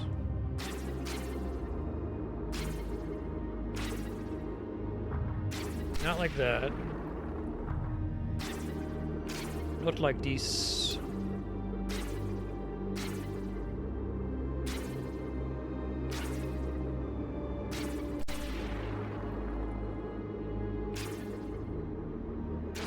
Like that the time limit keeps getting bigger over time. That's cool.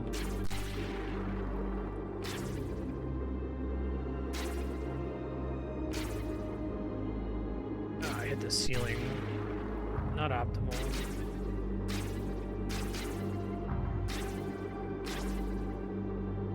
I feel like I need to figure out how to get out of here quickly, because I don't have a lot of time to spend in this one, and it's much easier to vibe out the later ones since there are fewer walls. Just fuck me up. Really help.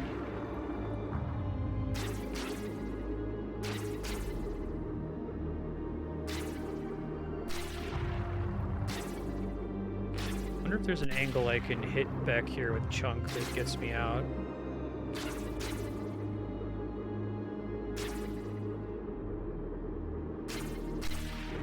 Going forward at the beginning has been successful for me in the past.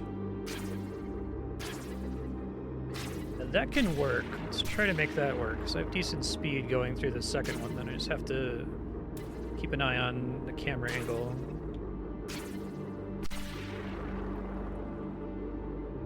Back.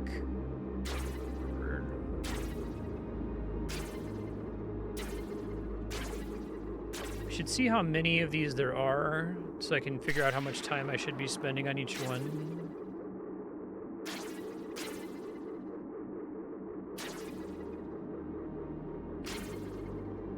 Looks like there's fewer than 10 of them.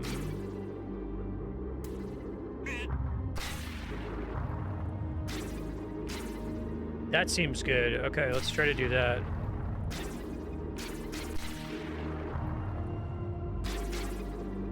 That seems great, actually, if I can do that on every one of these. Oh, I overshot it there, shoot. Okay. And I get launched backwards. Okay, though. Got an idea now, at least.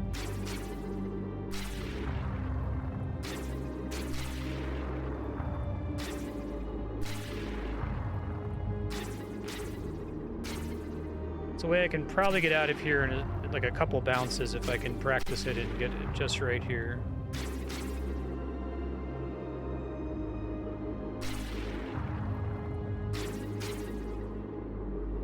Come on, motherfucker. That's good. That's what we want. Fantastic.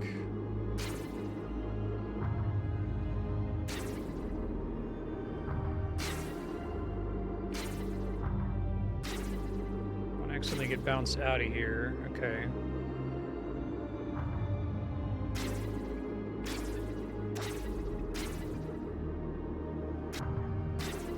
Yeah, this level in particular fucking rules. Like this whole section where you're forced to use certain forms is really good, but I really like this level. It's very hard, but it's doable.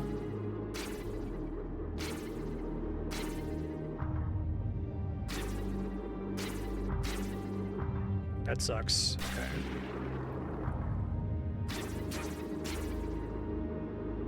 Got a good strategy there. Maybe just always try to bounce off of the blurry object in each of the spheres here. They're already lined up for me.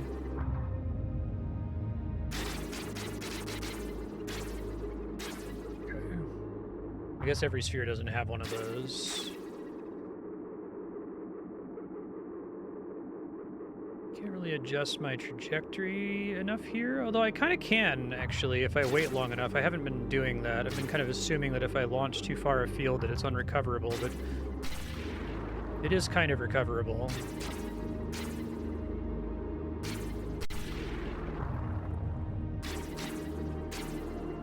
As I don't hit the ceiling there, I can get out. Good. Okay. Oh, I did that too early.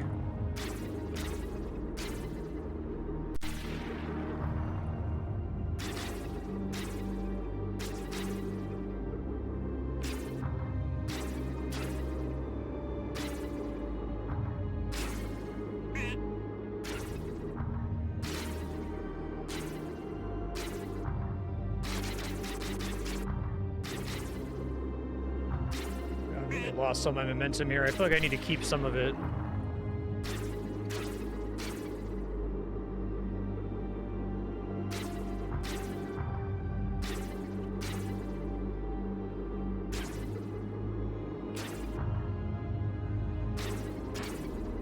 Yeah, stop losing my momentum as soon as I get in there.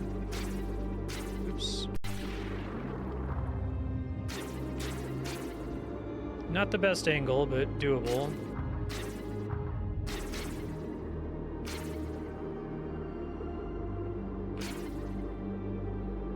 Try to not hit a gap behind me, so I have to kind of spin the camera around to see.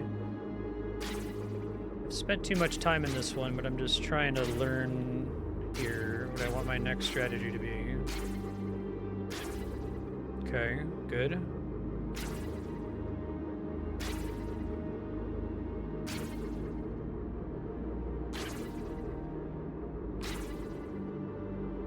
Ah, I went through a window. It was undesirable. Okay. Got that first one dealt with. If I can figure out a strategy to get out of 2. 'Cause 2, I feel like I waste the most time on here.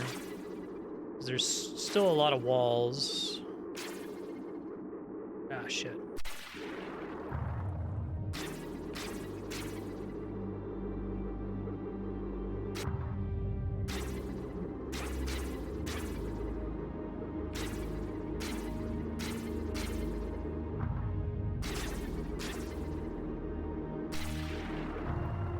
That's not gonna work, I don't think. Yeah, I don't think so. It's also probably not gonna work. Oh, maybe it'll give it to me.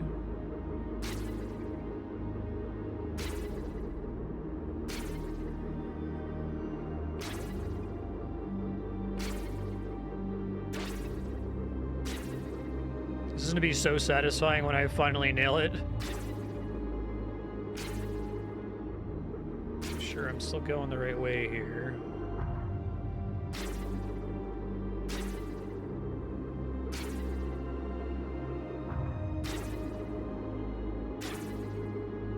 I have a height problem at the moment.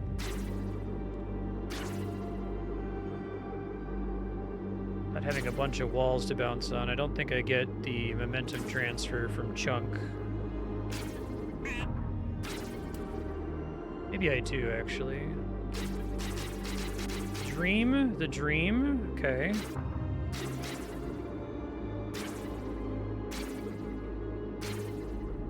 This is so close, but I'm not going to get it. I'm going to choke. It's okay.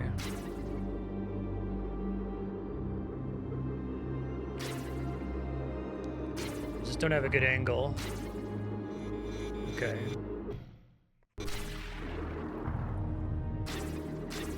I may have learned something about Chunk there that I can take advantage of. Let's see.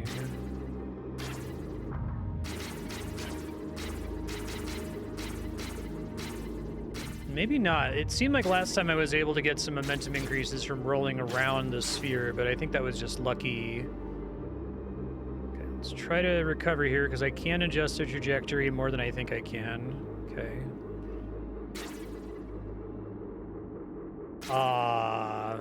Balls. Don't think that's recoverable. Okay.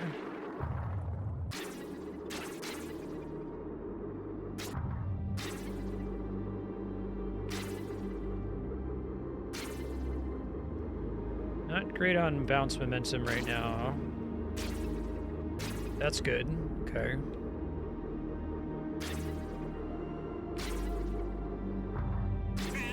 Not ideal to go back one, but let me see if I can get more momentum now on my way out. Probably not.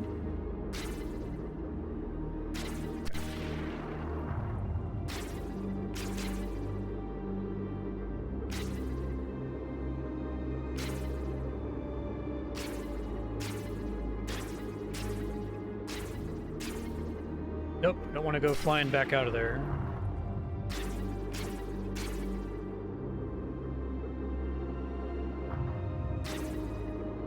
Oh, right, that's a hole at the bottom.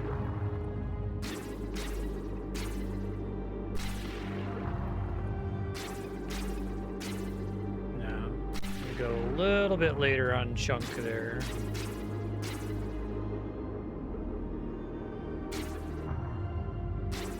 I think bouncing off that is generally helpful, although how helpful it is really depends on what angle I get. Probably need to move the camera around more so I know what I'm bouncing into when I go to the back edge of the sphere, because that fucks me up a lot. Alright, this is maybe recoverable, because I can change my trajectory after I go flying out like that. Oh, but not if I chunk it. Okay.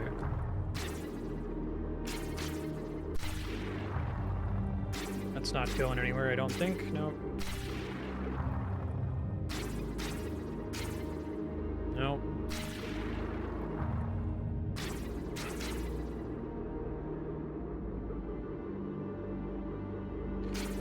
Try to not bounce into a hole in the back of the stage here.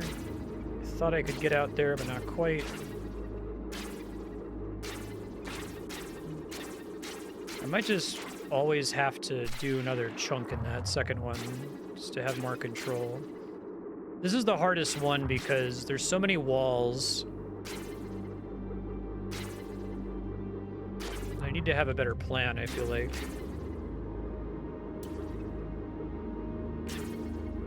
And I can control the first one because I can pretty much just always do exactly the same thing to get out. Okay, good, good, good. Now turn if we can.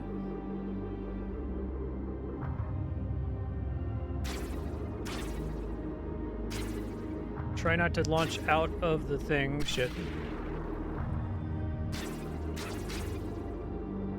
This would be something I would love to see a speed run on, because I bet they just have it down perfect. What the interaction is here with chunk and bomb gets you out of here perfectly. Okay, I think I don't have the right gravity. Yeah. You can kind of adjust if you miss that, but there's a angle of exit you can have that's so bad as to be unrecoverable.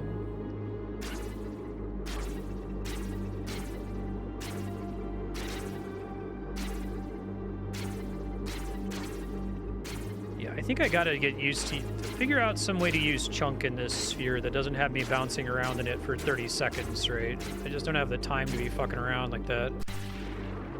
Try to come up with something reliable. I originally tried doing something like this, but then that bounces me out. No, a little too early with the chunk.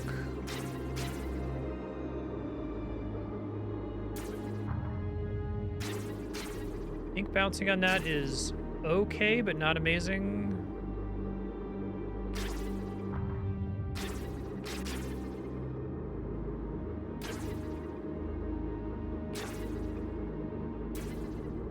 Still spending like 30 seconds in here though. Probably better to just restart repeatedly to practice the second sphere and try to get a good landing point from when I first enter.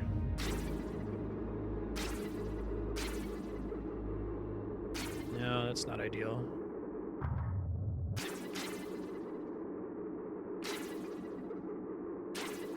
I think my initial angle makes it tricky for me to get a good angle immediately once I come into the second sphere. No matter how I really go about doing this.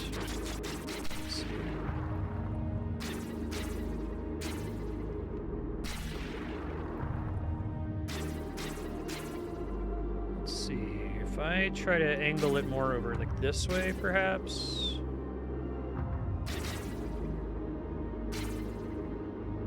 Have the same problem. I think the problem is the place that I would want to bounce to fly straight out of the hole from this one is a hole already, so I have to kind of get a janky angle on it to get out.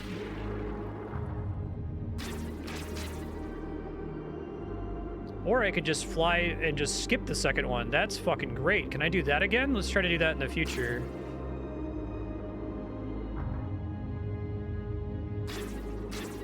Oh, that's death. Okay. If I can just angle it so I totally skip the second sphere. Not that time.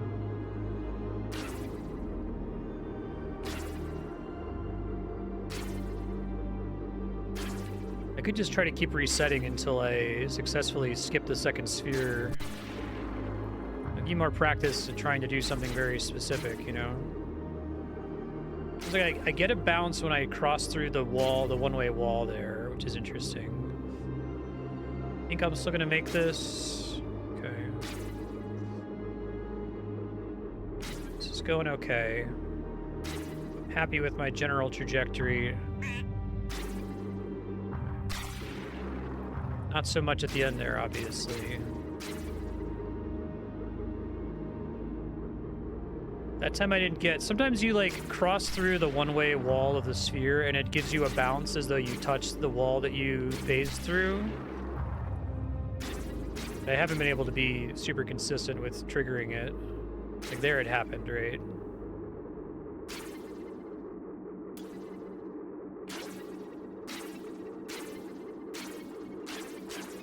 Because if I don't get the second sphere skip, I'll stay in it for a few seconds to see if I get a lucky bounce, and if I don't, then I'll leave and restart.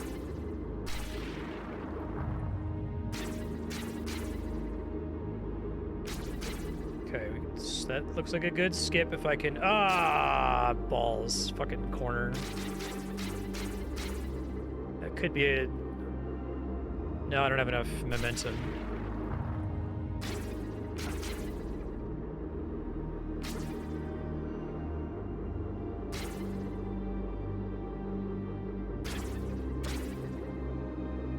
I really want to get that skip if I can, because I think the rest of it's a lot easier to vibe out.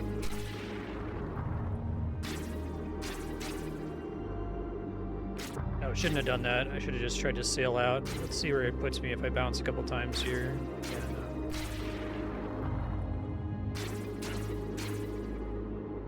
Maybe we get the bounce. Yes. Snuck out, but I don't think I can fix my trajectory there.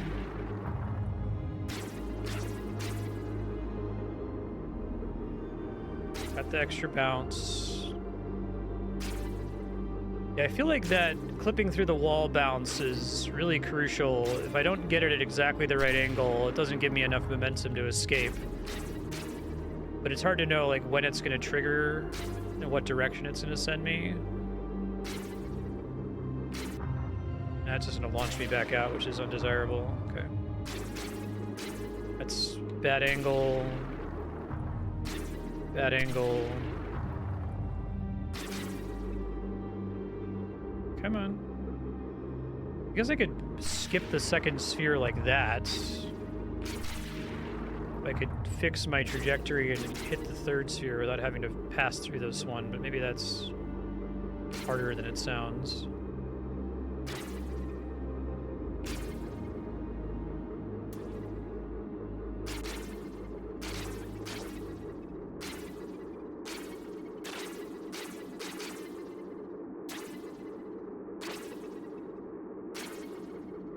Okay, I don't think that's happening.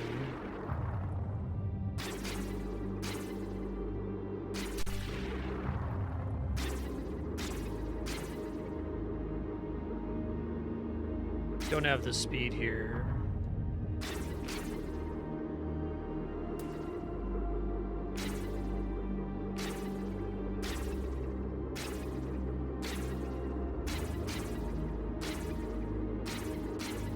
Okay, I don't think I can recover. Maybe I can.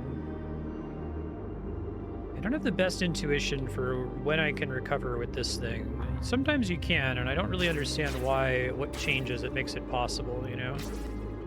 This feels good. This feels good. I'm here with tons of time. Just need to not kill myself here. Oh, this feels great. PB. No, but getting out of here is... That's such a tight little circle I have to hit there. Holy fuck. Oh my god. That's so hard. I don't know if I can ever repeat that success.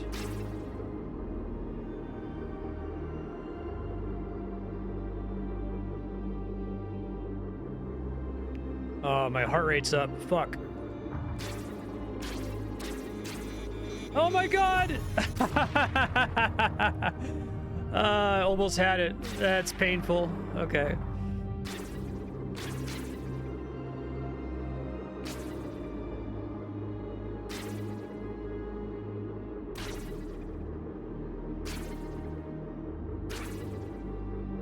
Okay. No, it's...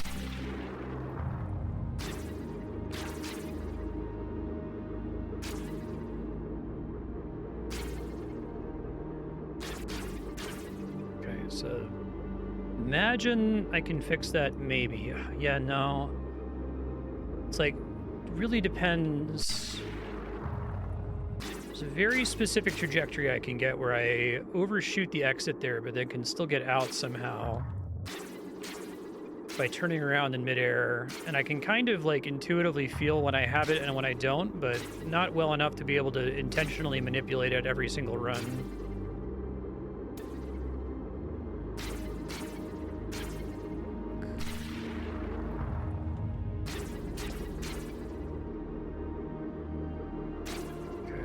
Good. I think I've got a... Yeah, I have a momentum problem there.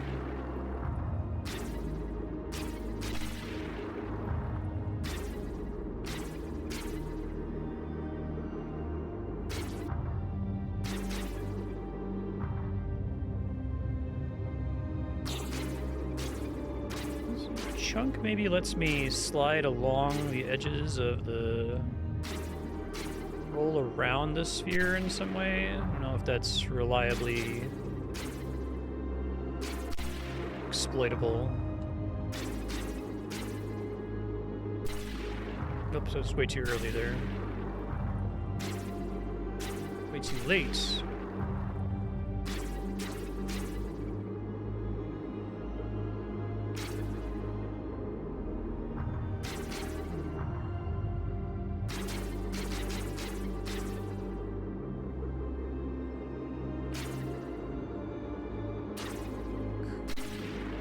I'm salty because I almost had it on that run, and I got there with so much time to experiment and just wasted it.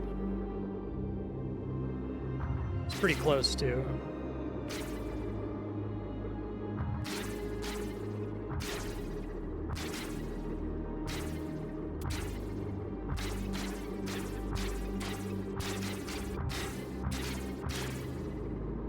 That's not going to cut it. Too early, I think.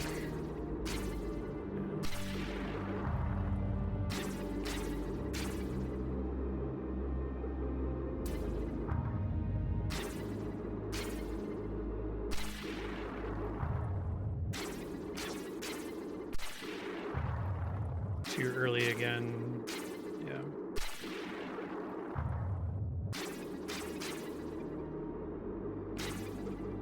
It was an okay angle, but if I don't bounce again in here, I don't have the momentum necessary to make it to the next sphere.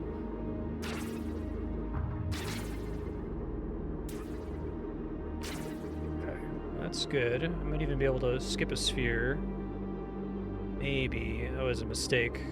I should have just gone into the sphere that I knew I could handle. I'm gonna try to recover it, but I don't think I have the momentum to recover. Okay.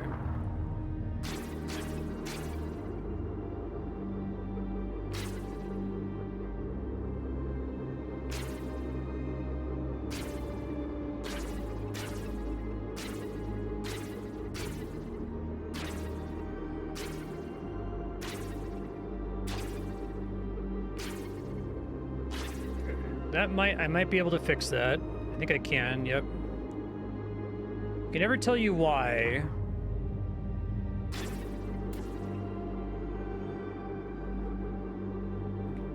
That's also maybe fixable.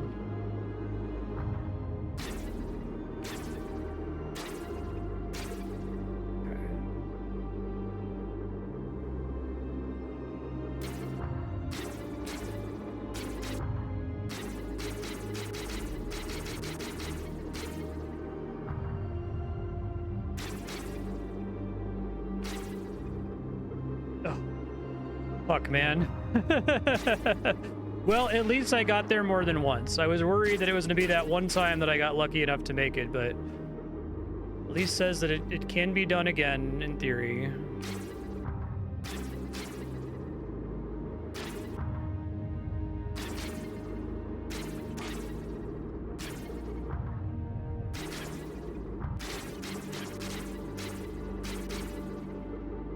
Yeah, rolling through the spheres like that is frequently helpful, but I don't think I'm good enough with the chunk to be able to deliberately manipulate it.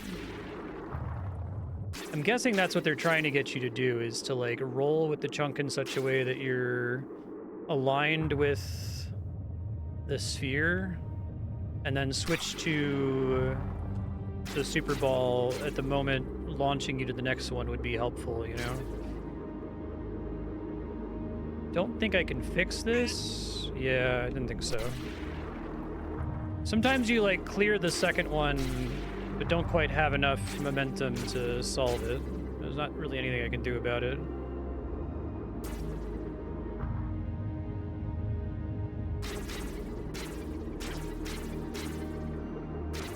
This sphere is just really complicated. I wish it was the first sphere, 'cause I can't get in here the same way.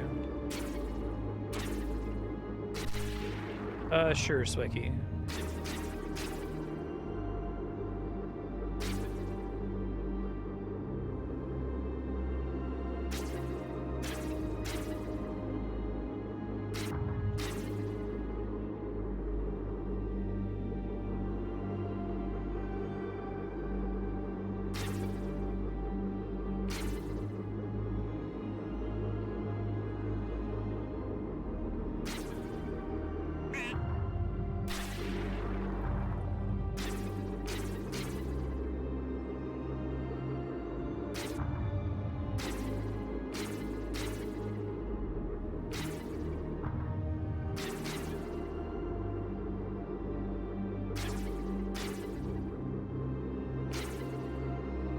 Yeah, I thought the pad was because it definitely works for this first one, right?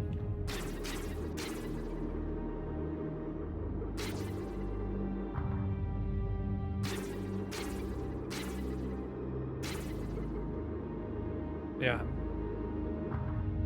Okay, thank you. I thought the pad was there as like there to help me line everything up, because once I get past the second one, I have a little bit more room. Being arbitrary, I guess I've been doing that already here, just kind of instinctively.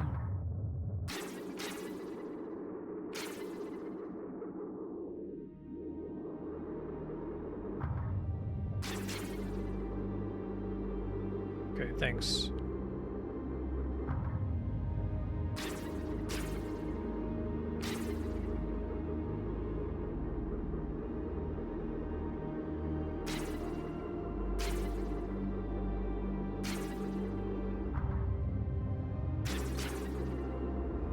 Sweet, thank you. It's very helpful.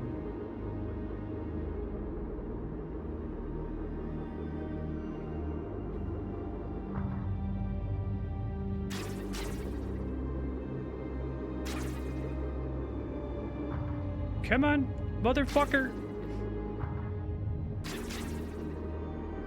Okay, well, I think I can probably get back and do it now.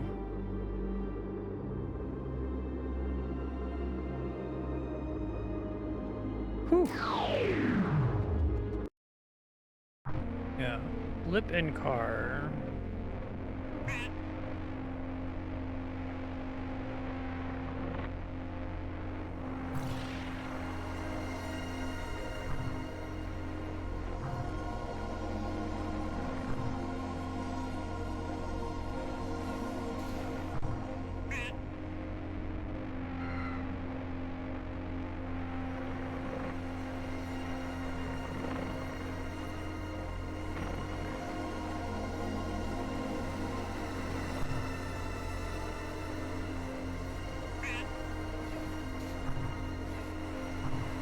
Just fall straight down.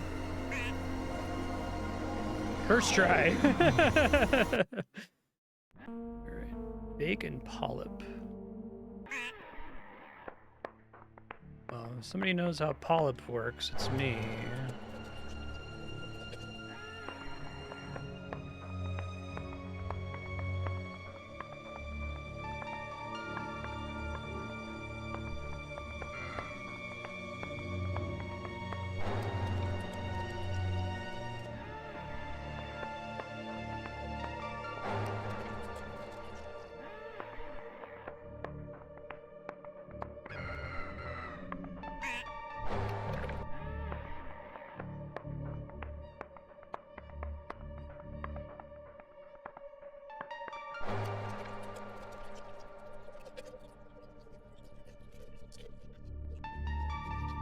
Nice.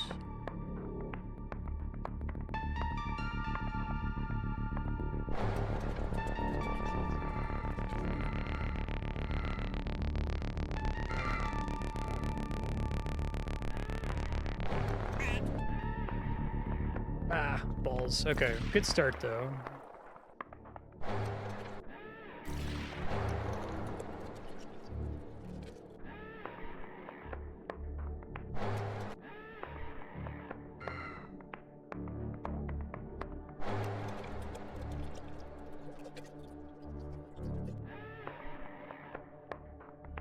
How did I get through here originally? Hold on.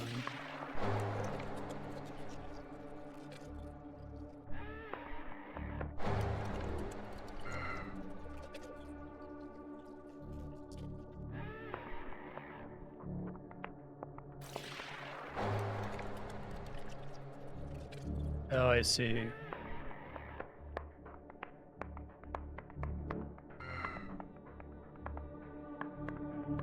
I see. So if I can get it to one of these corners. Gotcha.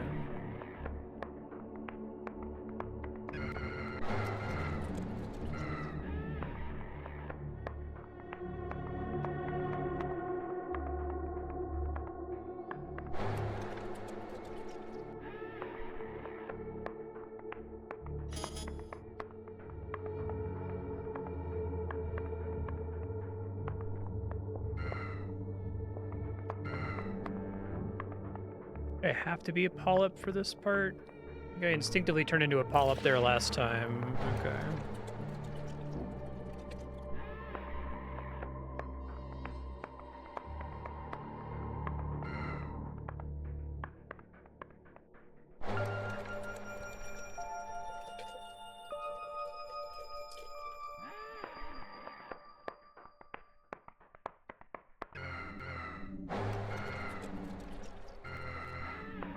Oh. He'll be okay on time, question mark.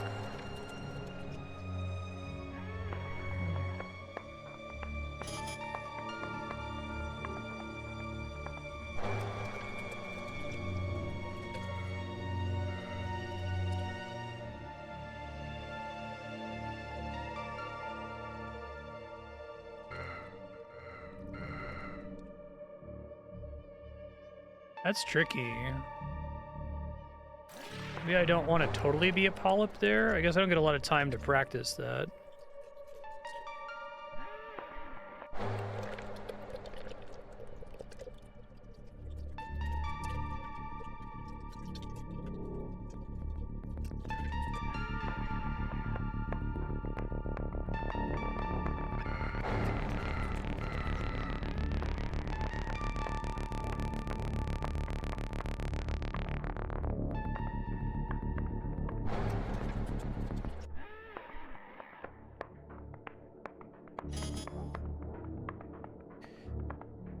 Okay.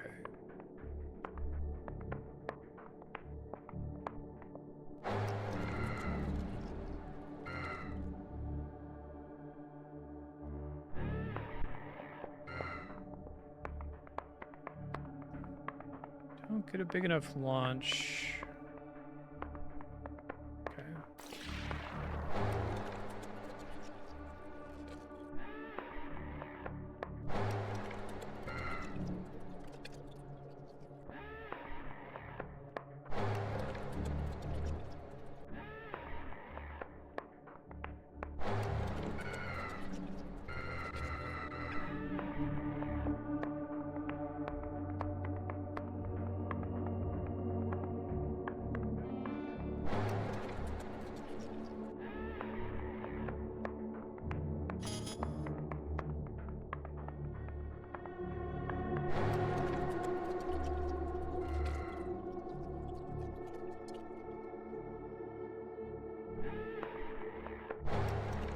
That's annoying.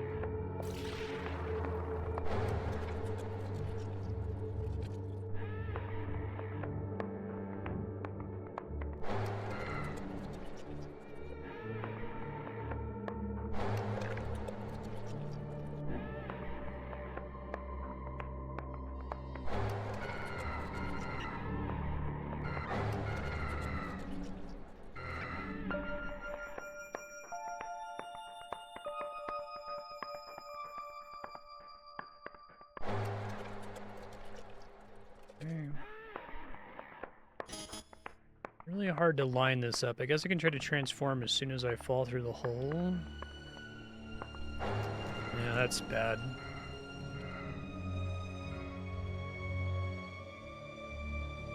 Oh, wait, we might be okay here. No, we're dead. I get the gist of that one, but it's really hard to line it up exactly perfectly, especially when I have to do it right at the end of a fairly long level.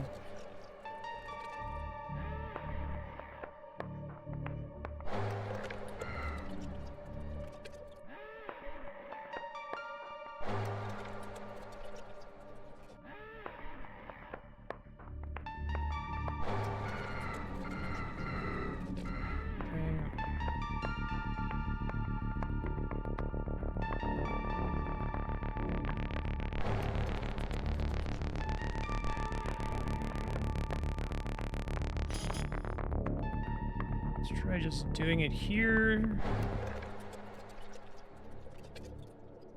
I don't know if the timing matters for this one. I guess I don't really have the intuition for it.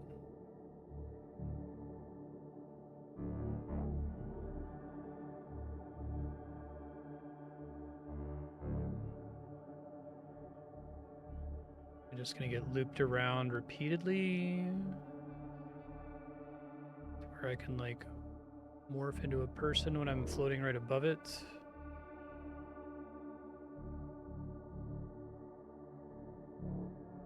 No, eventually we get launched off of it. Okay, but I think if I had turned into a gingerbread man when I was above it, I could have fallen on top of it.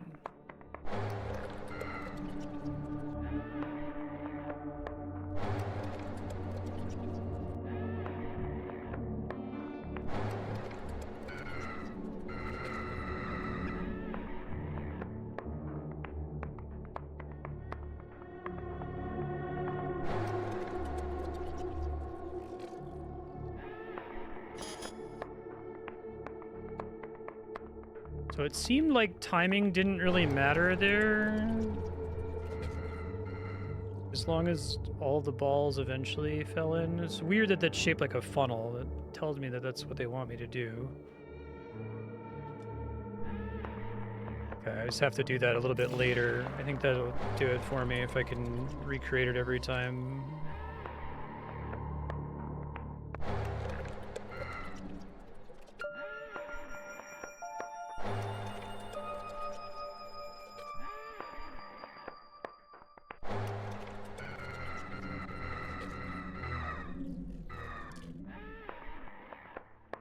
Extra time here. I'm gonna give you plenty of time for this one.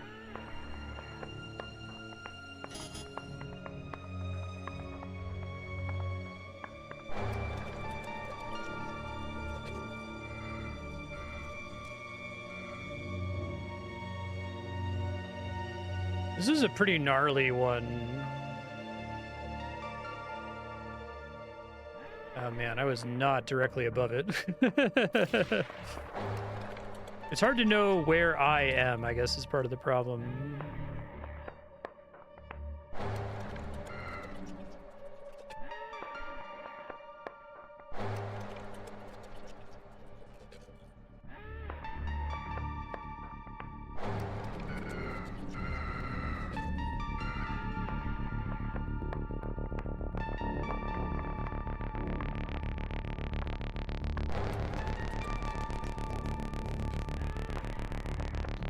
Alright, let me try to fully take advantage of the funnel here. It feels like the angle is bad, but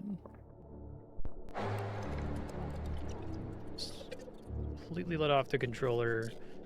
Shape is too specific otherwise.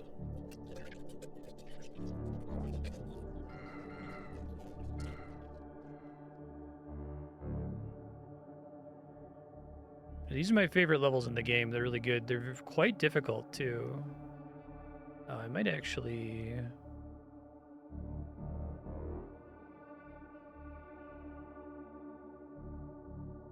Yeah, that doesn't seem to be the answer.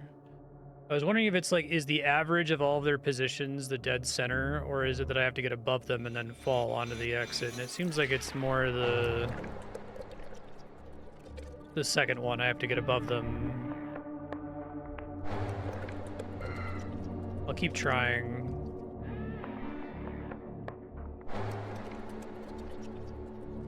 I could also try to just fall in the hole as a gingerbread man and then immediately try to transform. I did that a couple times. I didn't practice it a bunch of different times.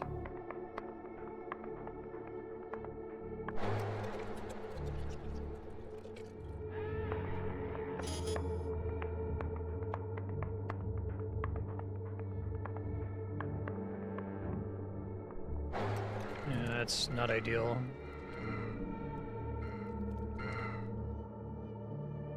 I think one didn't make it seems like. Oh, it's so close. It's shameful.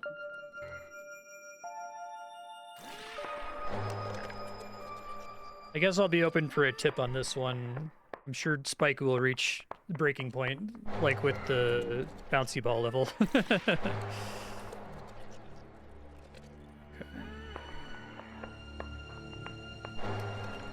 Let me give it a couple more tries.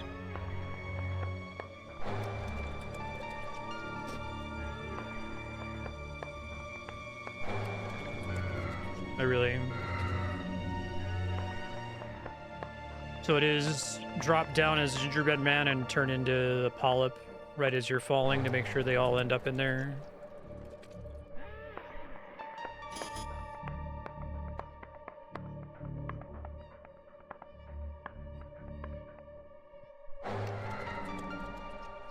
I think I missed it with a bunch of the balls. That's fucking sucks.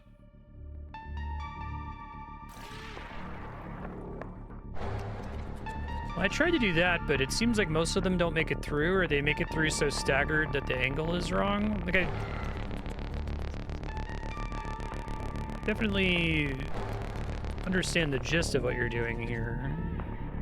You're trying to get them all to launch so that your center of gravity is in the middle of all of them as they orbit around the place.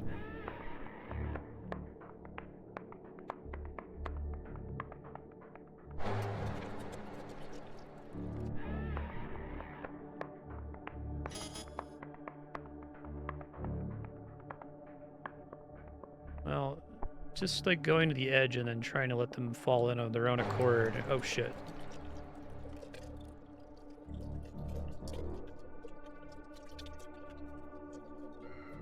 Like, there's a reason that it's shaped like a funnel, right?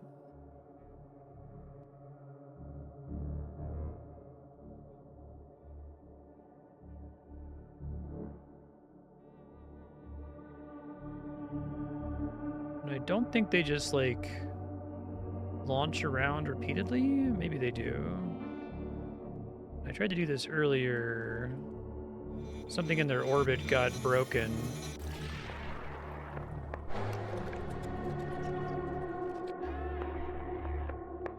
Yeah, I guess if you have more specific tips, I'm open to them now. I felt like I did the best I could there. Unless if I'm actually supposed to, like, turn back into a gingerbread man above it and try to fall into it.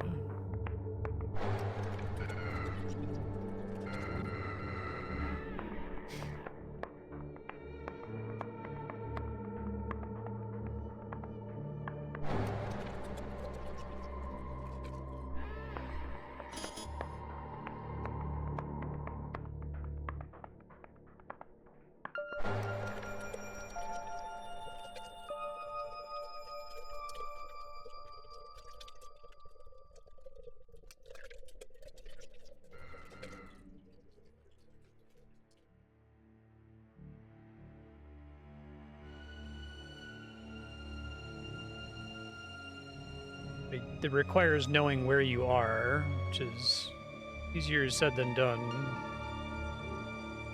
You can look at the line, I guess, to show where you were a second ago to see if you're close enough to be able to fall into it or not. Okay. You just had a better angle on it that time, I guess.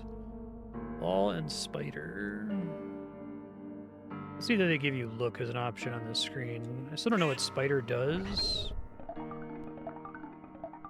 Oh, now I do.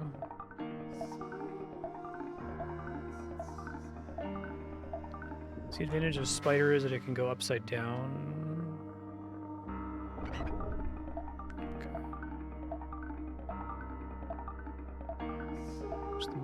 Ball can't really do. Ball is much faster than spider. Okay.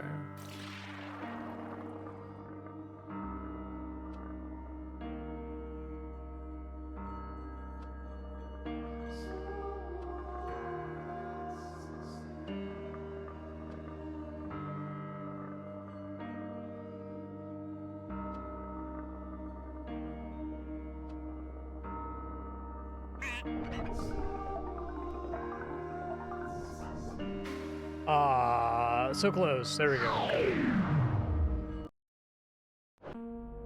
Ball and tines. Okay.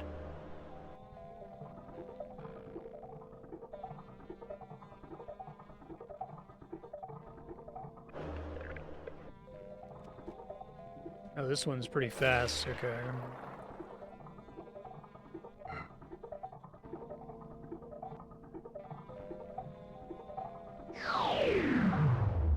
Gave me that one? Oh, up and bump.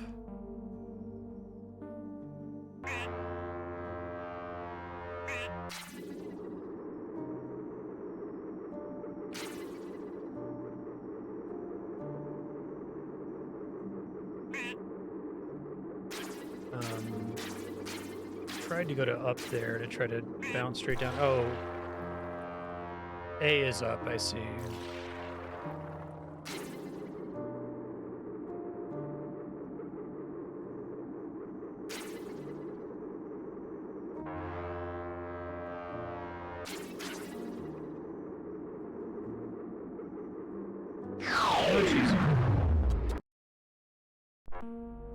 Down and bomb. Okay.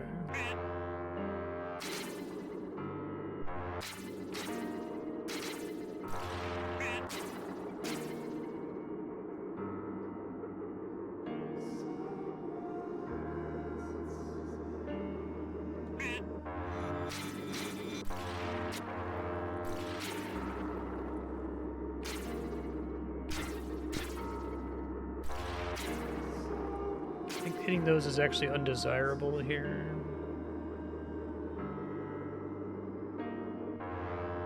Oh, right, I have to switch quickly when I do that.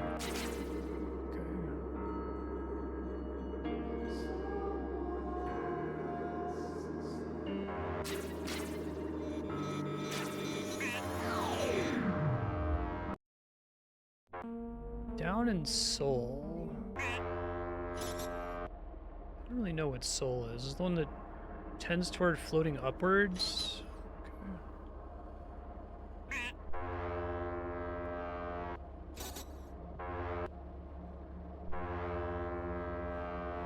I have to take all the teleports here.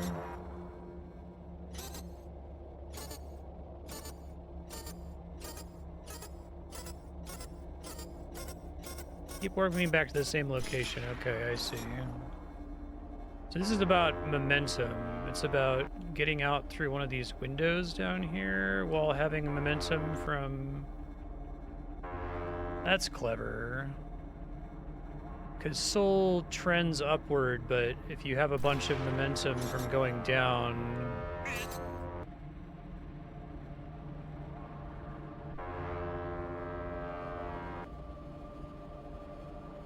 Okay, I understand.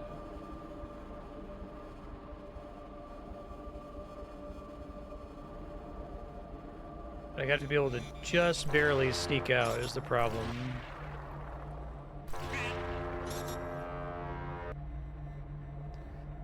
So I can turn around right away, right as I get out.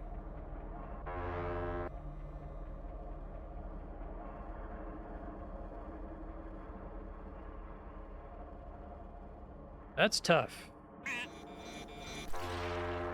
They have this like portal momentum builder for a reason, so I can try to take advantage of that for longer, maybe.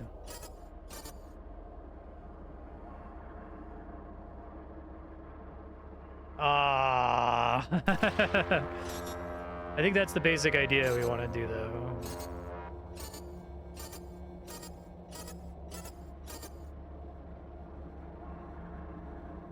Come on. Ah, fucking same mistake. Okay.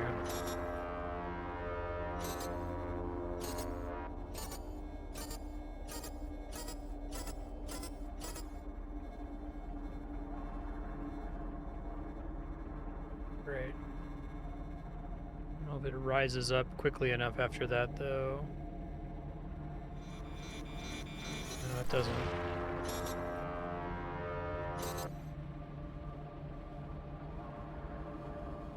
So I need to figure out the minimum number 2, 3, 4.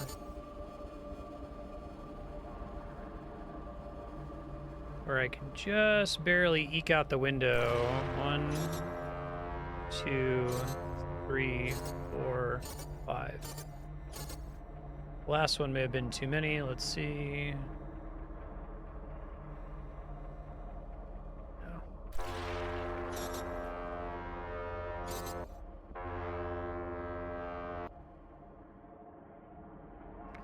I can get out essentially immediately, but then it takes a really long time to start climbing back up. Maybe I don't have the best understanding of how soul is supposed to work. Just confirm there's no other way out of the thing that I start in here.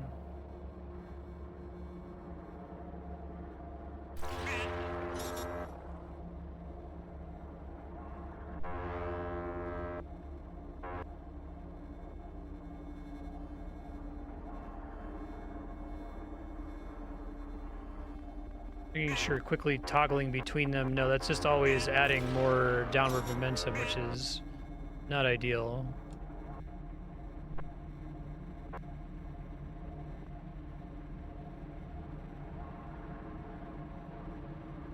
I can get it to launch me out straight, but can't get it to launch me out. Oh, maybe I can come out from the top of the gourd. I look closer. There's an exit out of the top of the gourd that I haven't been noticing. Yeah. That's what we gotta do, okay. I didn't realize that that was a way out.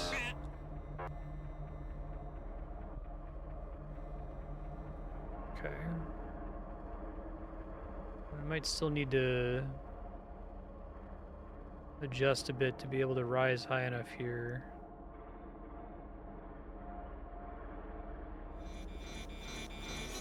Close.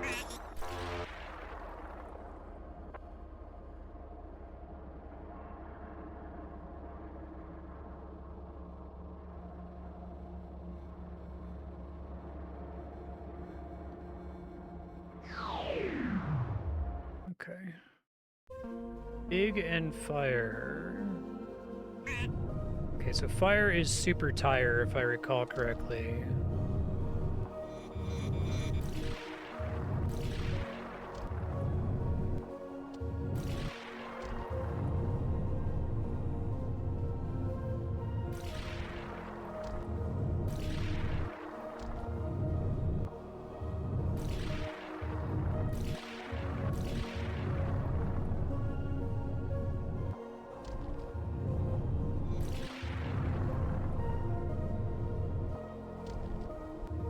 Nice, first try.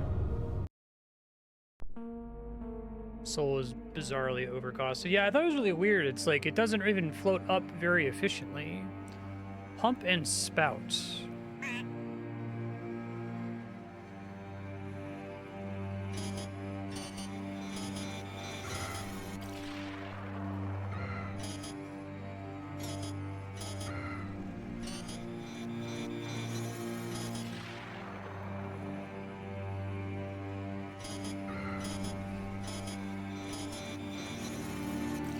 Alright, it'd help if I know what I was doing here. So I'm generating cars here.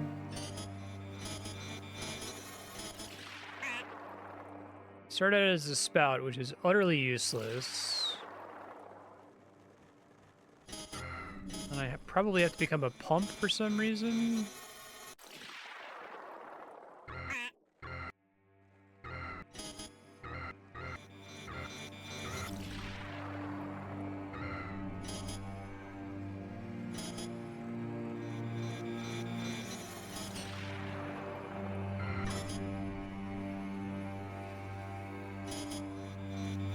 I get that I'm supposed to like trigger a bunch of portals here, but the time limit is so aggressive that I don't really follow what's happening. So,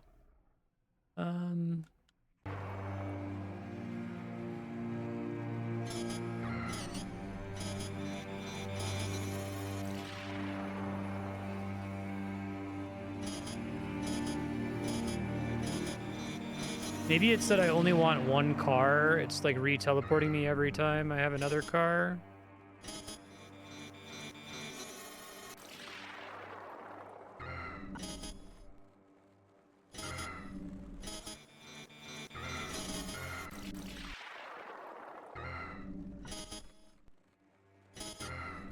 But it just doesn't seem like I have enough time to do this one. Oh, that one did kind of work.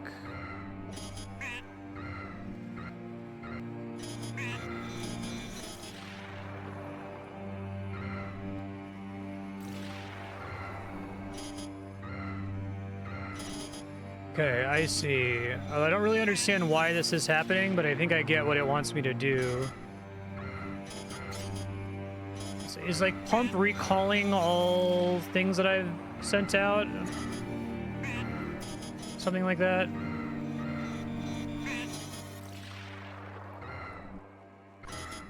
Sounds like it's recalling and or launching things that I've made elsewhere.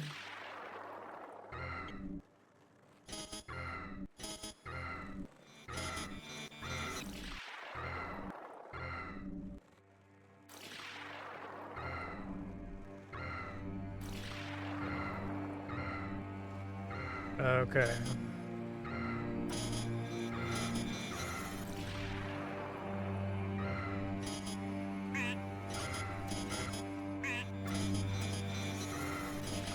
I need to like be able to zoom out to be able to make better sense of this one, I think.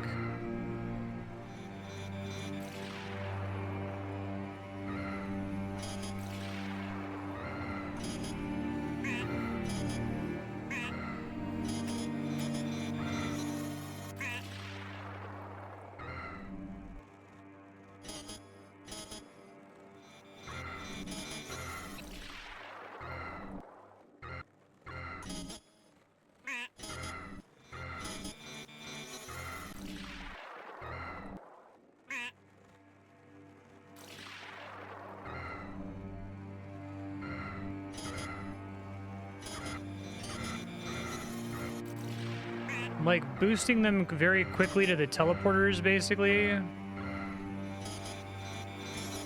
But I can't, the teleporters don't always take me to the same location, it seems like.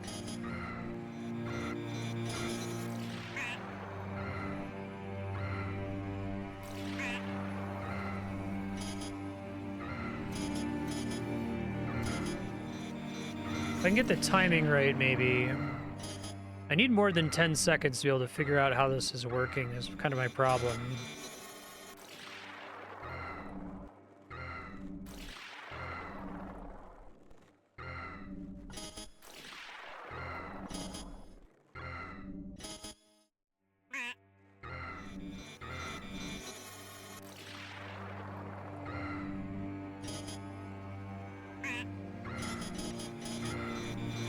If I have too many cars, then they don't go where I want them to go is the problem, essentially. I think I was close that time.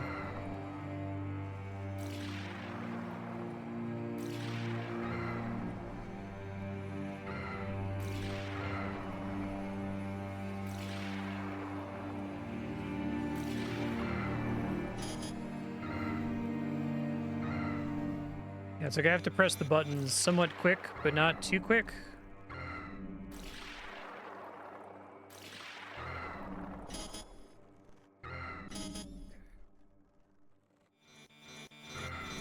That seemed like that was almost it.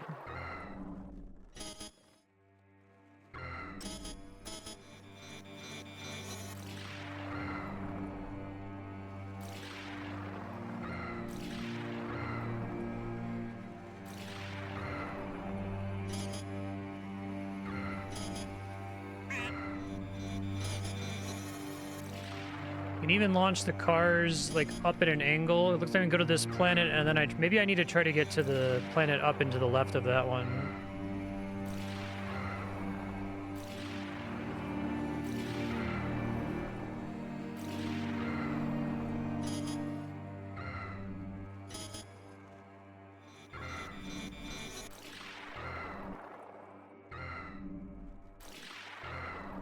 There's a teleport at the top of this, right? The idea is that I'm like shooting out a car, and when it touches the top, it warps me. But I have to be facing a non-stupid way at the start for it to launch it where I need it to launch it.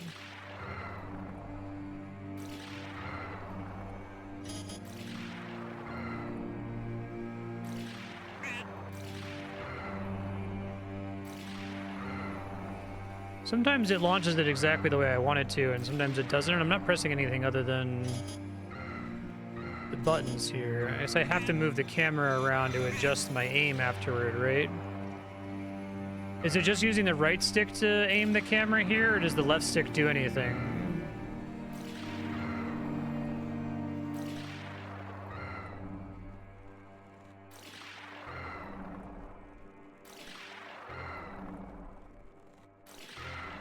And part of the reason I struggle with this one is I feel like I'm getting different behaviors every time I try to launch the cars. Yeah, that's what I figured. Just want to make sure I wasn't misunderstanding something obvious.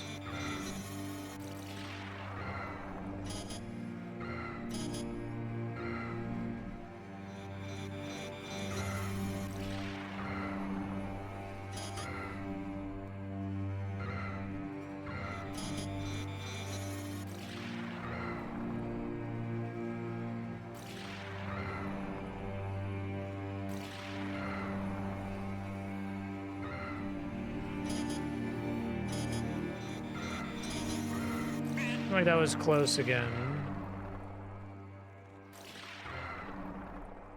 Just getting the first one to launch successfully is really hard.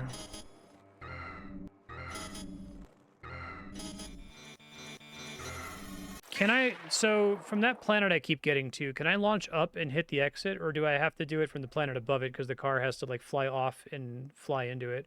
I can't really see what it's doing. That's what's giving me trouble here.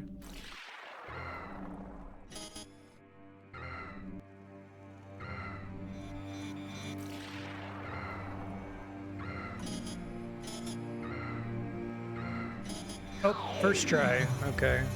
That was really tricky. All and no. Okay, let me force you to figure out how the fuck no is supposed to work. I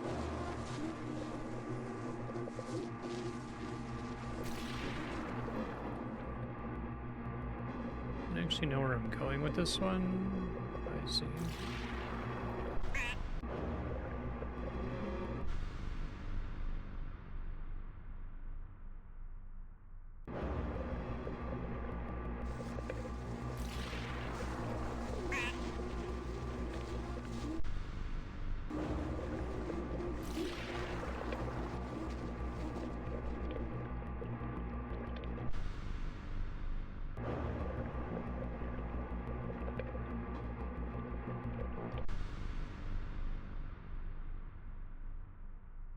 Well, this one doesn't have a timer.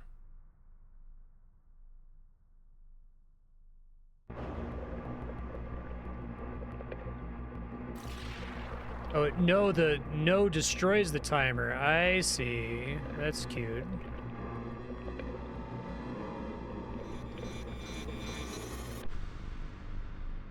No takes out basically everything.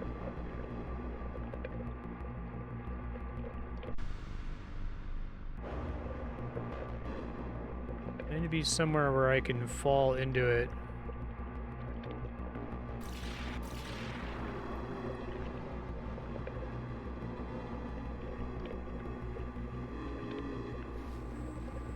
every button you can press is no. It's really funny.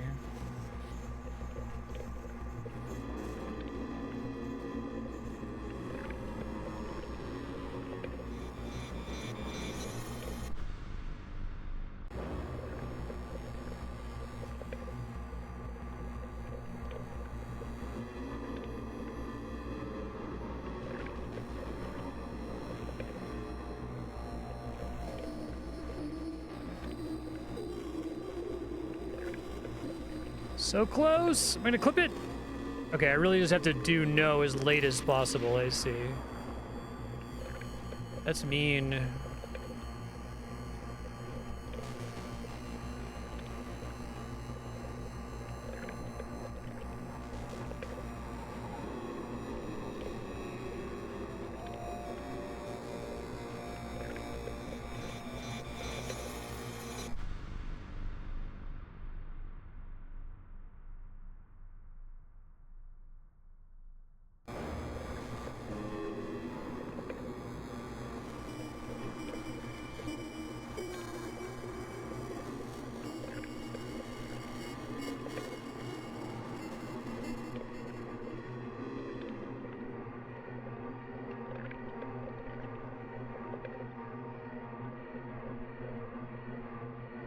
It's not as tight as I thought it was, but it's pretty tight. Okay. That's a cool one. I like that one a lot. Like that no even takes out the timer. But not the exit, which is interesting. Ball and car.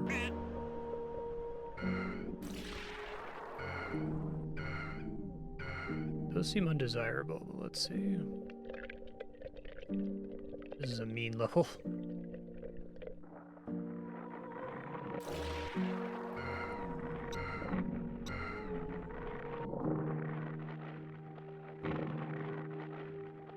Here it's like I desperately need the speed, right?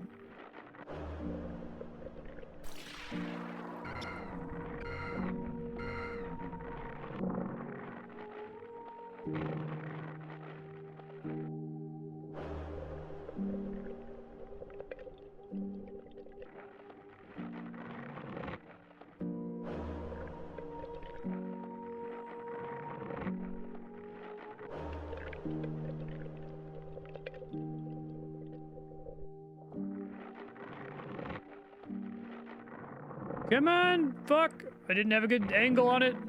That would have been possible.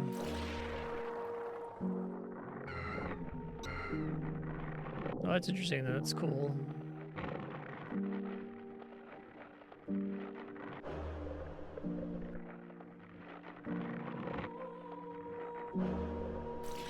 It's too bad I almost had it if I was angled the right way earlier with the car.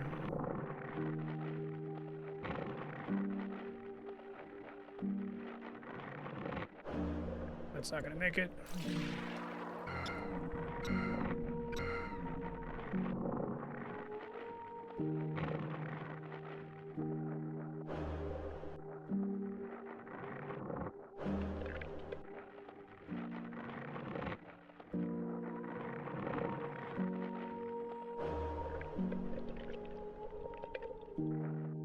Nope.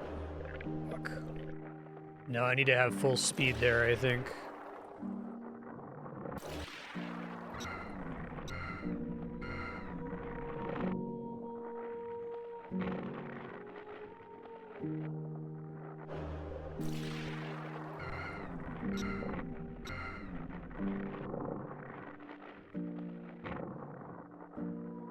We have a pretty good path from prior attempts here.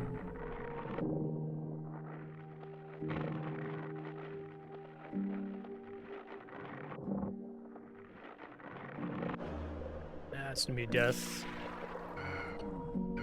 I had a great intuition for this on like my first attempt and haven't been able to recreate that magic since.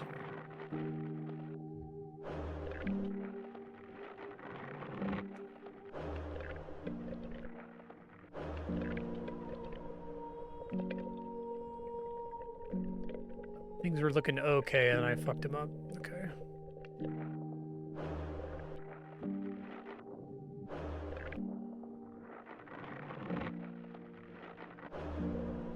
Come on! Fuck! Ah. Okay. That felt really good too. Pain.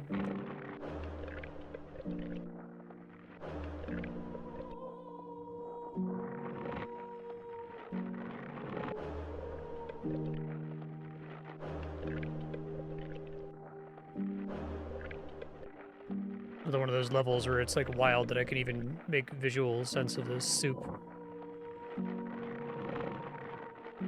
Did I overshoot it? Fuck, it's like right below me, isn't it? Nice.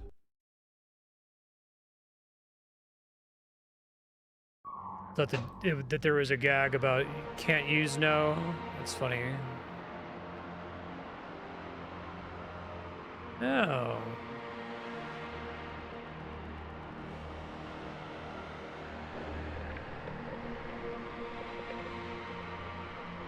This is a location that I can warp to later, right? Just want to make sure I don't take an exit that causes me problems later.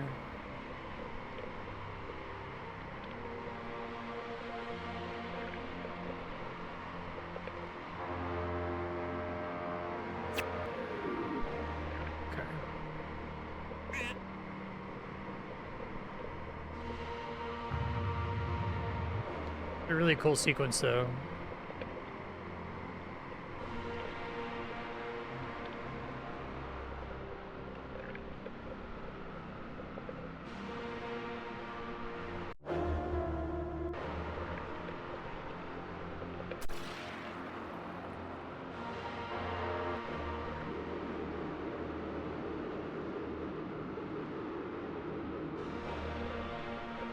That you have levels that are much more, even more gamey, that are timed, that require certain shapes. I would love to play like a sequel to this game that's just nothing but that.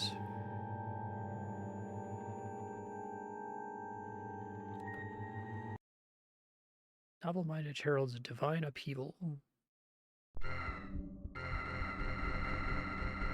feel like I've done this stage before, haven't I? It's how I got to the ritual manuscript forever ago. It just didn't mark it as a completed stage. Let me go out here.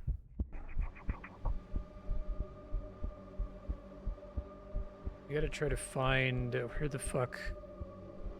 It's from among the X sites, right?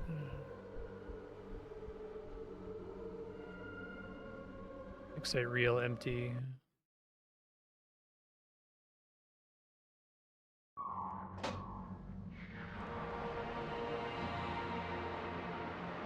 It looks like those are always marked as doable. Okay.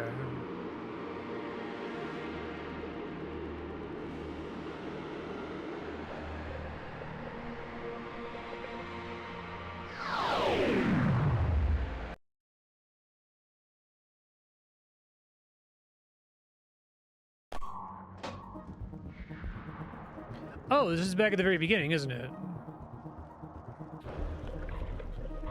That's cool.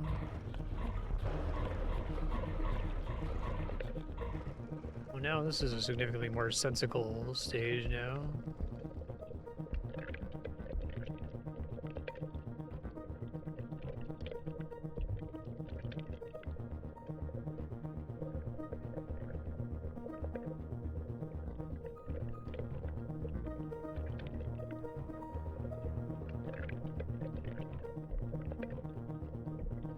Exits which automatically teleport you are immune to no.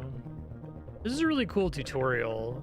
It's really weird. I'm guessing every possible form is on this screen.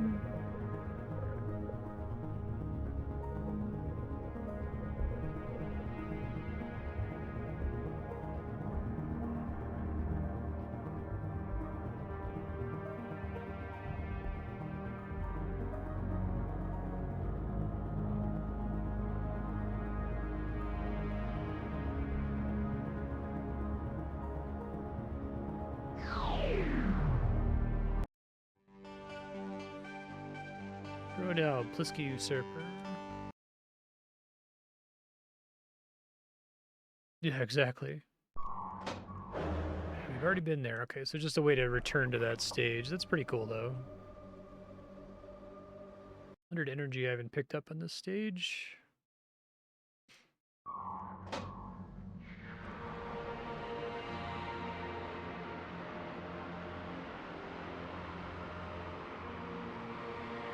Where is this supposed energy? It must be really far up.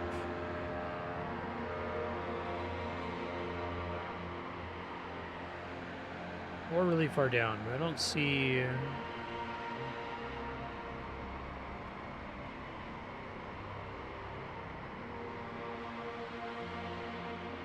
even extremely distant markers.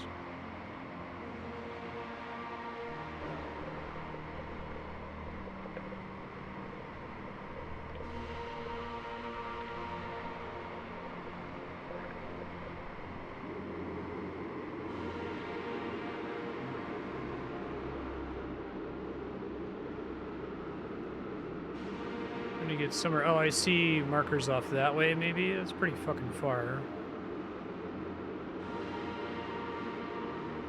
Oh yeah, I thought it said there was 100 energy to get for this stage.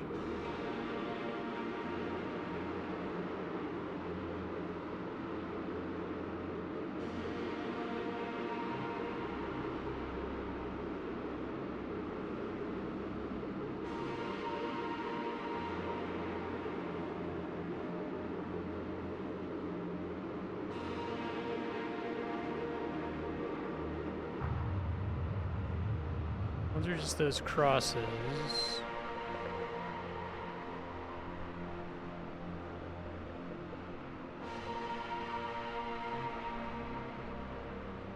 Let me check. Oh, I guess okay. Yeah, you're right. And the X sites don't have clear conditions. Don't have to worry about that, I guess. All the digital cultivations are done. I should have one called the Body God somewhere.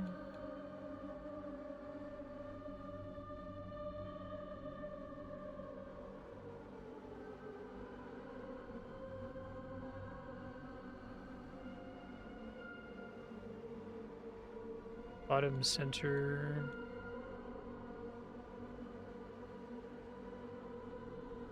Body God. Okay.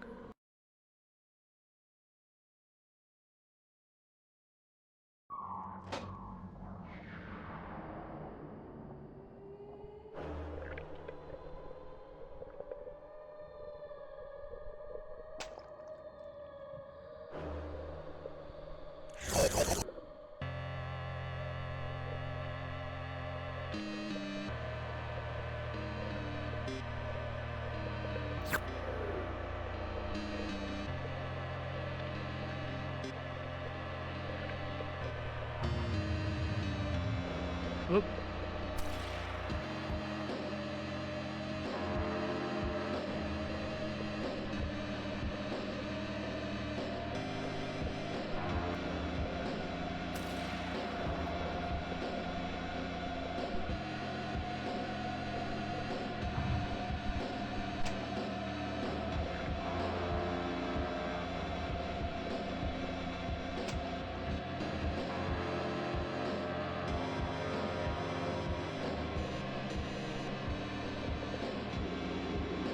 Yeah, this song's really good. Enjoying it. Cool skybox in this level too.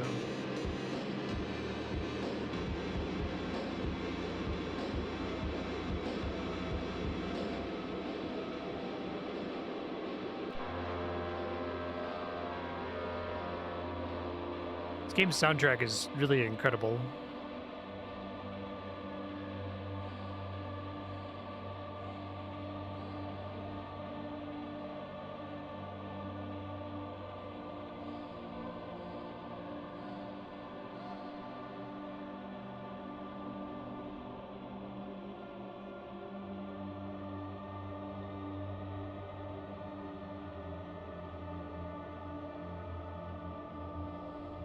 Probably a faster way for me to climb up quickly, but... Fire, maybe? Makes sense, yeah. Is this supposed to... I guess it says that this is that 1 of 6. This is supposed to be the first god you do?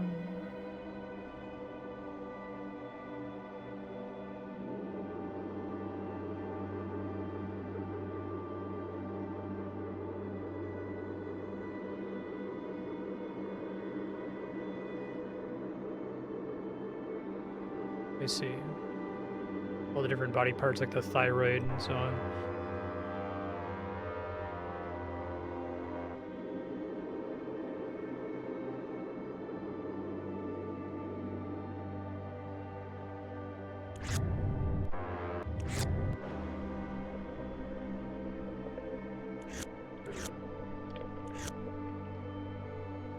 And up here is messy. Okay.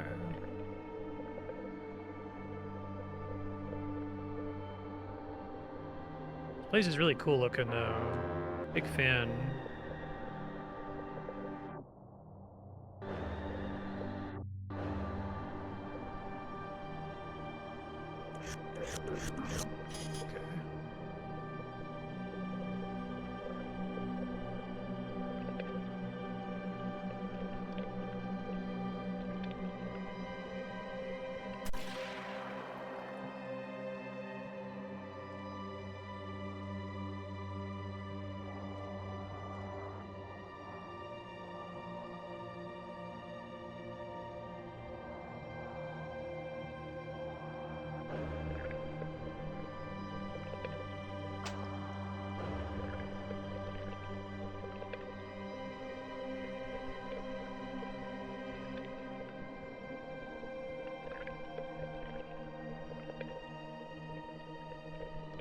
There's like an unusual number of recognizable shapes in this stage. Instead of it all just being abstract.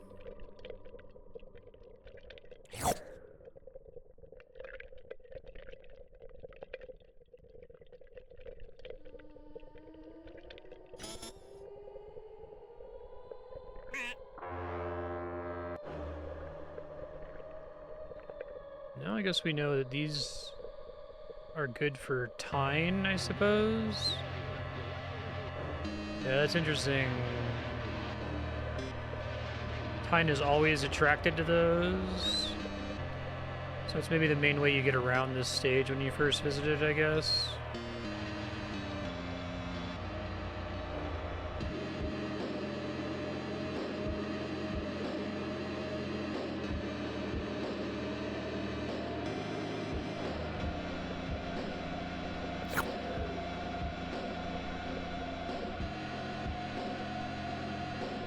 Getting up through here seems wild. Maybe you like tine your way through those and then land into this teleporter.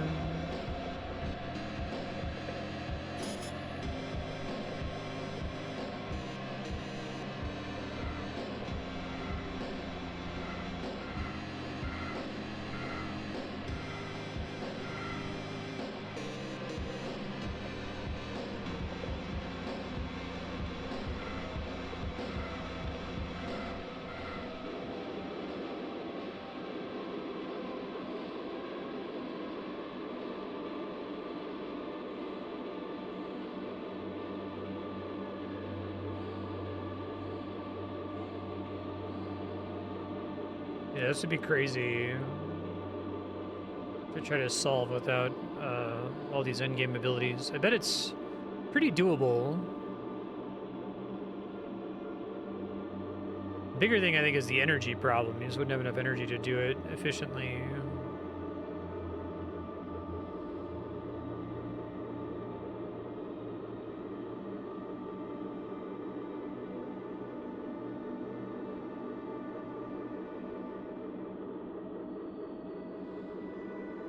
It's fun.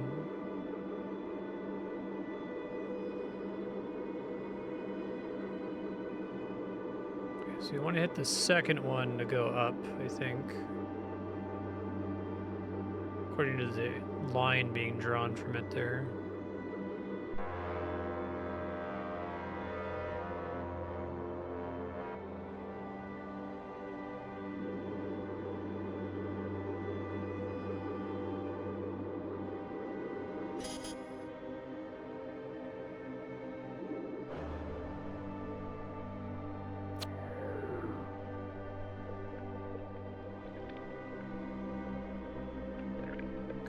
We just have to hit the exit from here, which is now so far away.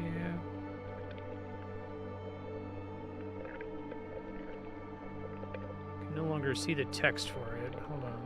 I think it's through there. Yeah, okay.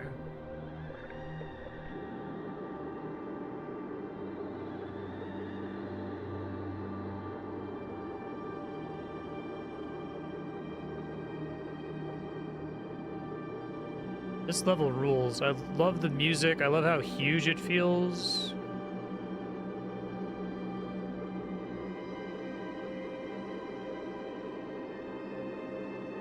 I'm probably gonna have to fly all the way across it again, but that's okay.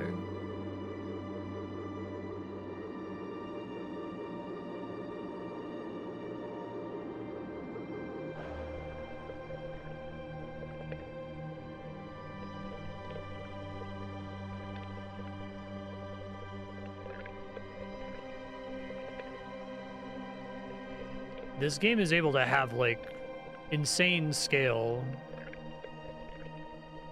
It's very, like, unlimited by the sorts of rules that limit most video games.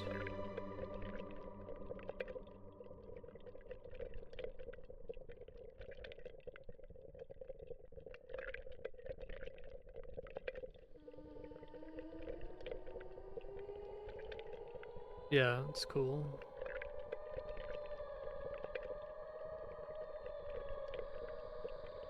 I don't know if I can exit this wall, though.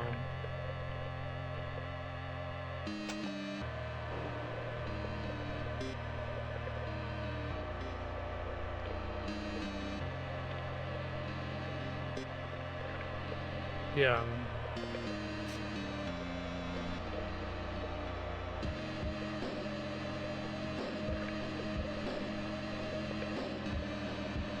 Scale of this place is, like, horrifying.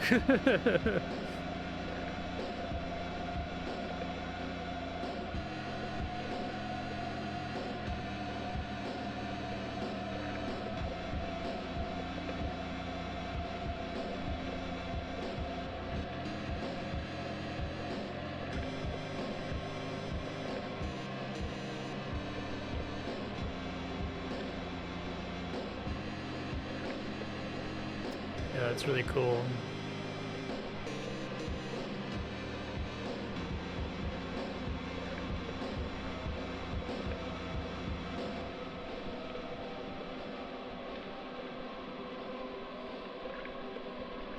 Cool as fuck.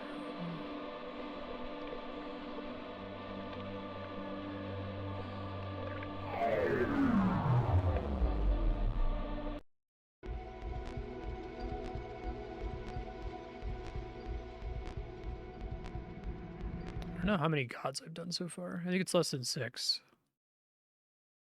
I assume that opens the initial door here.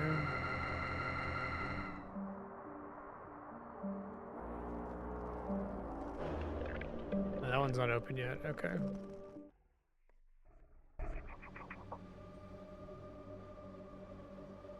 All those X sites are done. Just make sure that most of the perimeter is done here. I think this whole northwest corner is done. I think this whole north middle. Oh, I got a couple I still have to do.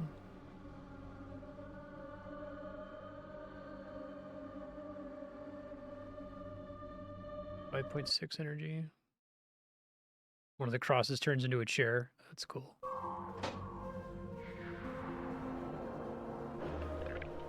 Oh man, it's been a while since I was in this stage. Holy shit.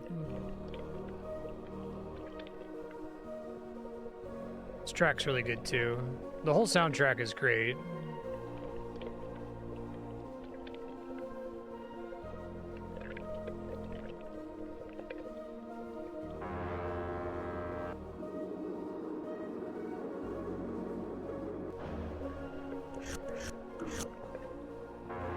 I like that if you go for this energy early, it doesn't feel like it's a waste. In fact, it's almost better to try to do as much as you can early before the game gets trivialized later on.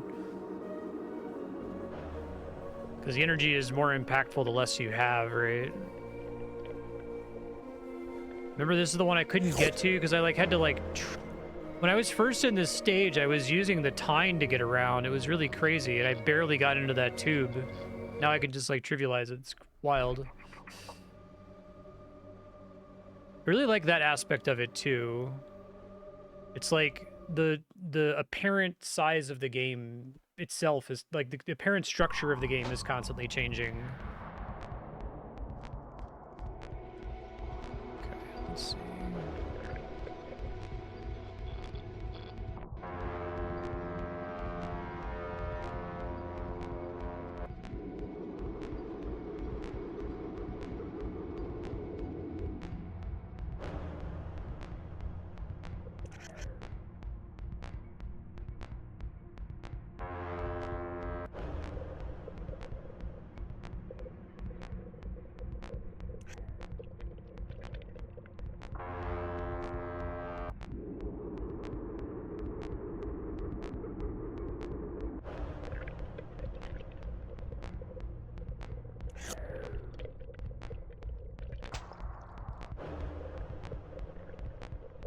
Oh, there's a thing I didn't get? I'm low on forms. Ooh. Ballish Snaker.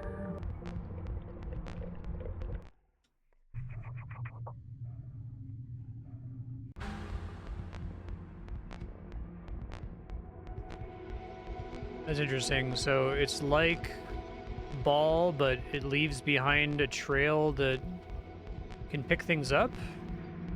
Yeah. Oh, but it can't climb like Ball can. Okay, I see. That's cool, though.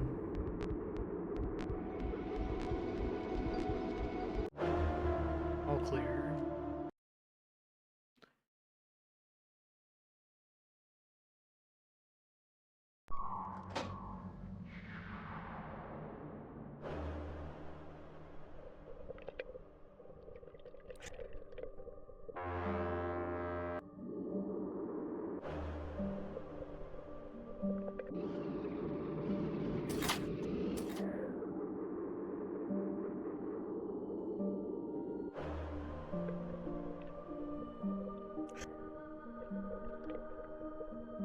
This is a really great track, too. It's really haunting.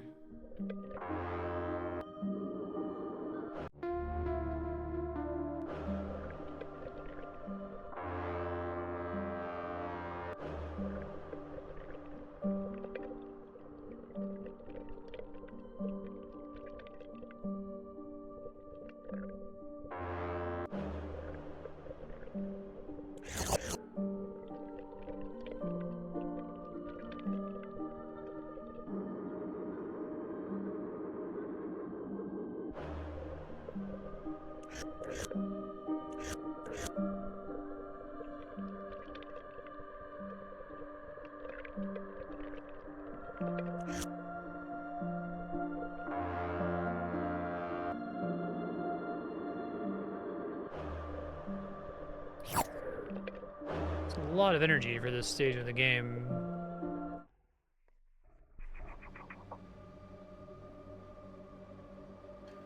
Flipways.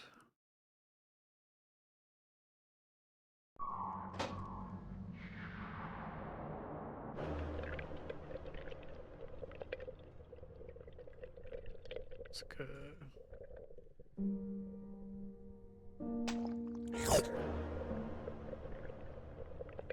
Mobius strip.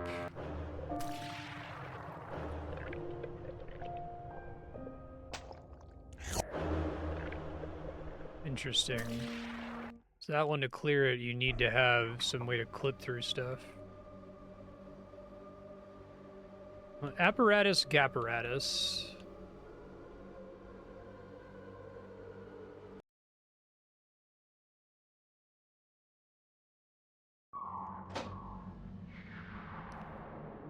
I might not truly, completely 100% this by the end of stream, so is there anything else you were really wanting, you thought I should see? Like those timed levels, restricted levels are fantastic.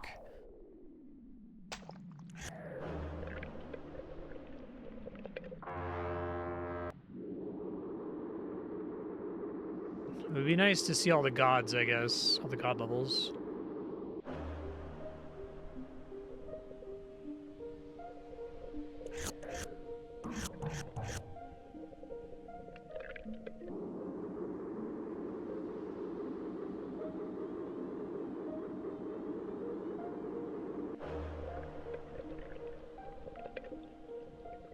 Gotcha, okay.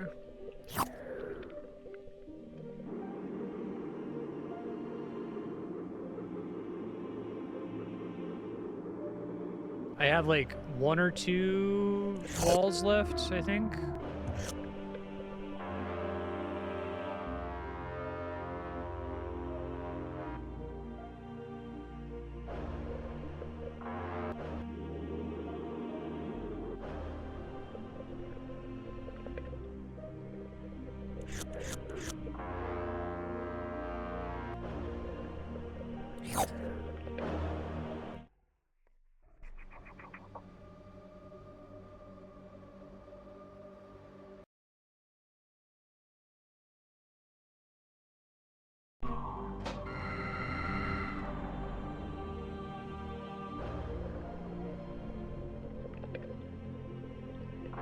One of these levels. It's throwing shit at me.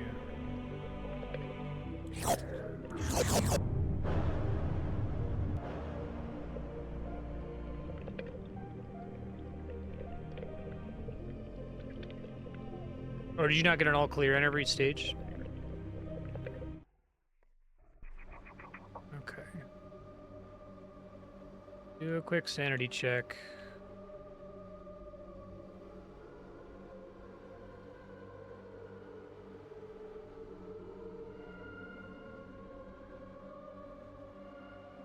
Oh, that's crazy.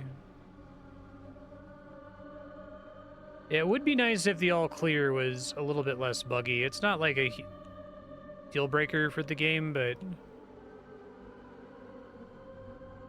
I think all of these screens should be really consistent about whether they show all clear or not.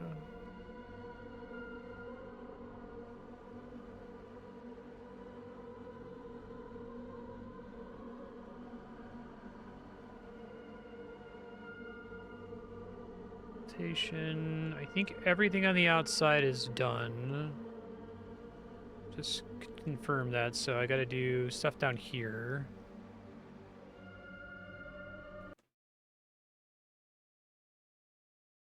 That makes sense.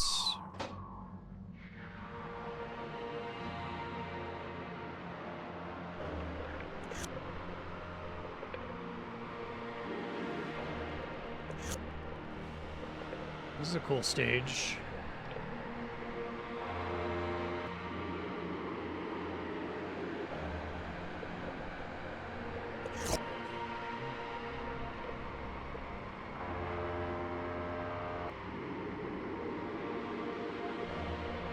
I feel like this game owes a debt to Cruelty Squad, but I suppose I can't prove that. But either way, I'm glad Cruelty Squad exists so that something like this can exist, and you can be like, oh yeah, it's a Cruelty Squad, play it, right? Even though it's not like Cruelty Squad at all.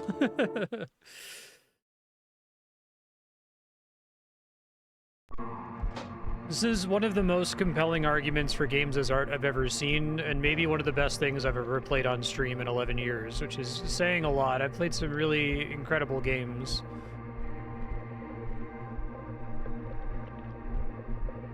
This game is good in a way that's difficult to articulate, which, like, my whole thing is trying to articulate why I like stuff. I've tried to explain why I think this game is good so far, but I'm not really scratching the surface of, like, what it's doing for me intuitively. It's really, really excellent.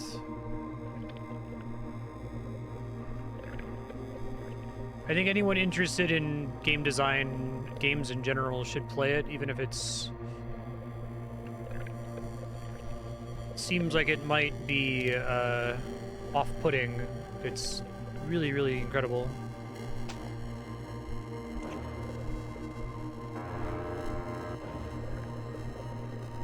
Yeah, criminally unknown is a good way to put it. Let's go big and get it that way. Yeah.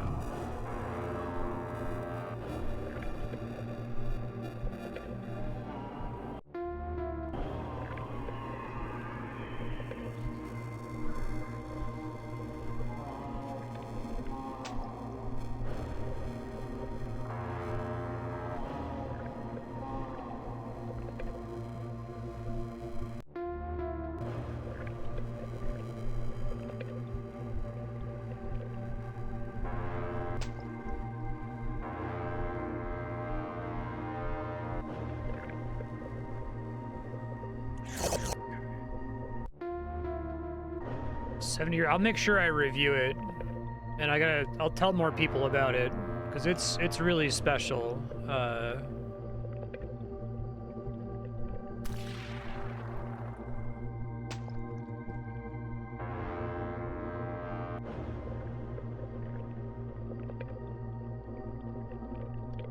Like, it makes me annoyed that, you know, people will talk about games as art, and they'll jump to, like, fucking, I don't know, Last of Us. Like, Last of Us is fine. It's a good story. You know, it's a pretty solid zombie game. But it's the medium trying its hardest to be a movie, right? So it's like insulting to say that, oh, this is our big go-to when we think of games as art. This is a movie. It's a playable movie. And like this is a video game. This could not exist in any other form.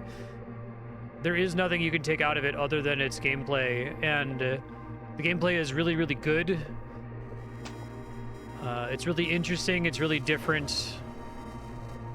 It's like, it's got a lot of stuff that's structurally recognizable. I think it's challenging in an artistic sense, not challenging in the game is hard. It's not particularly hard. I guess that the Super Ball level was probably the hardest it's been in terms of like traditional game difficulty. For me anyway.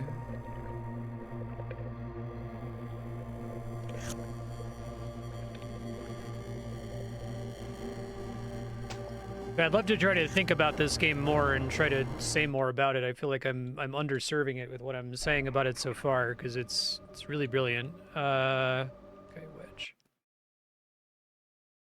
Will anyone else do it for me? And the answer for this one is no. Hell no. Yeah, thank you for adding it. I don't think there's any other circumstance under which I would have been exposed to it, and it's really wonderful. I know whenever I bring up David Lynch, it's the guy who's only seen Boss Baby. Wow, this movie really gives me Boss Baby vibes thing. But the thing that's special to me about Lynch is that he like awakened me to this idea of like, you don't have to get it. Like your brain can get it. You can get it in your heart. You can vibe with something and not be able to put into words what it was that spoke to you. And that's like, not only is that enough, that's frequently more than enough. In fact, that's more valuable than being able to go on the wiki and read a description of what everything means and why it means what it means, right? There's this incredible scene in Twin Peaks Season 3 that I won't spoil, but it's fucking crazy. It's like one of the craziest things that has ever happened in the history of television. And it's crazy like this game is crazy, right? But everybody who watches it gets it. Like none of us can articulate exactly what it is, and if we tried to like write down on a piece of paper like this represents this and this means this and this means that, we would all write down slightly different things, and we'd all have different understandings of it. But like the big picture ideas of that episode, everybody gets, because intuition's really powerful, right? And this is one of the only video games I feel like, even among a bunch of games that are explicitly Lynchian or explicitly surrealist or explicitly inspired by surrealist art and other genres, this is the one that really feels like it is like pure intuition, both from a game development and from an audience perspective. And I think that's cool as fuck. And I hope that more people know about this game and that it inspires them in some way, right?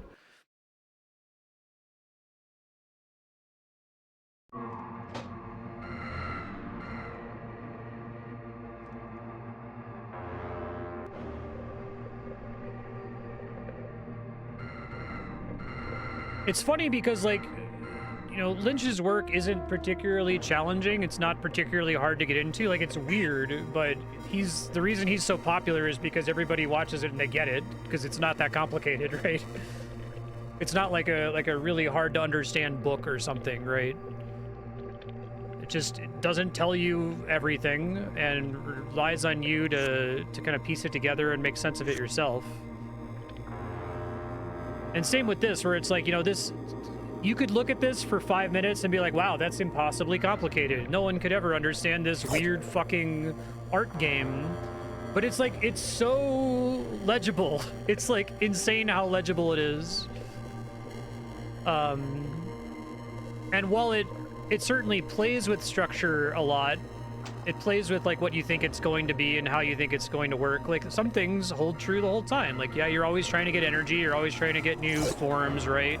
You're always trying to clear stages, you're always trying to look for new exits. These are all things that are very video gamey, that make sense to the mind of a person who's looking to play a video game and thinking about how video games are structured.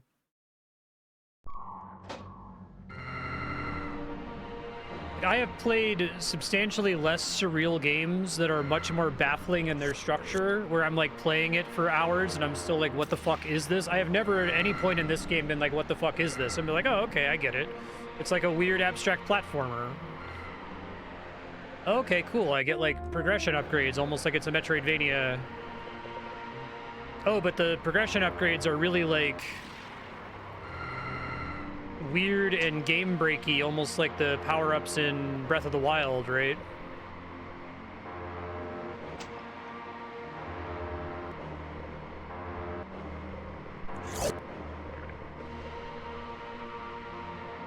Like, to try to list all of the games this makes me think of, it's like hundreds, thousands. Well, not thousands. I've played about 1,000 games on stream so far, but it's many more than usually I would cite. Usually you play an indie game and it's like, oh, this is Castlevania mixed with, I don't fucking know, Mario, right? And in fact, I think a lot of indie devs take that tack to their creative processes. They're like, well, I'm inspired by these 3 games, so it's a mix of those 3 games, right?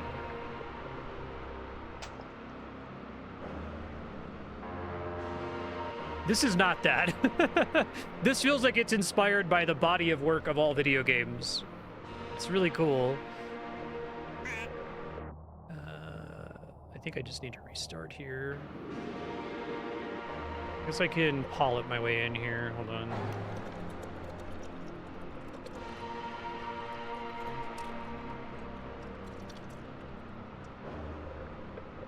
It's kind of frustrating.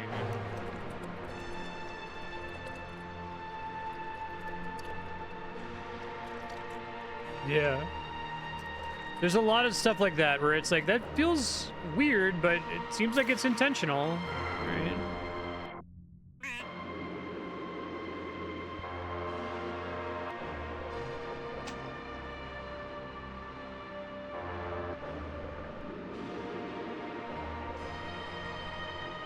Yep.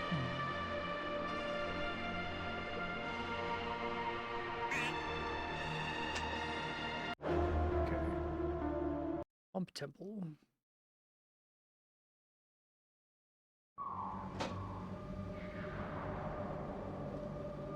This is where I meant to use pump.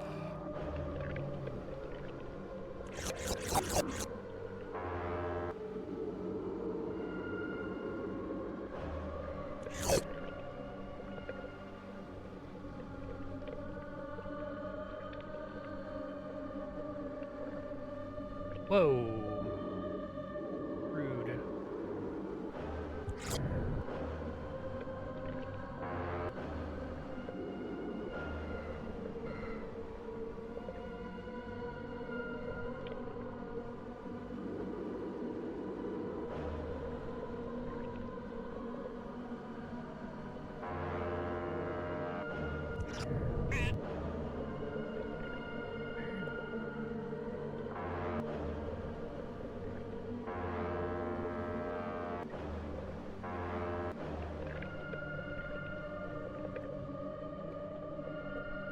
Oh.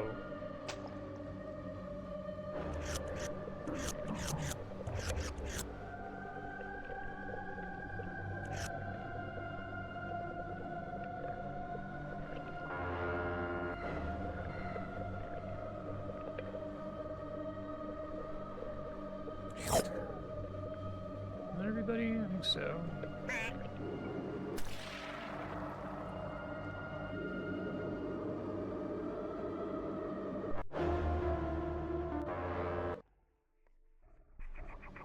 What are we doing over here?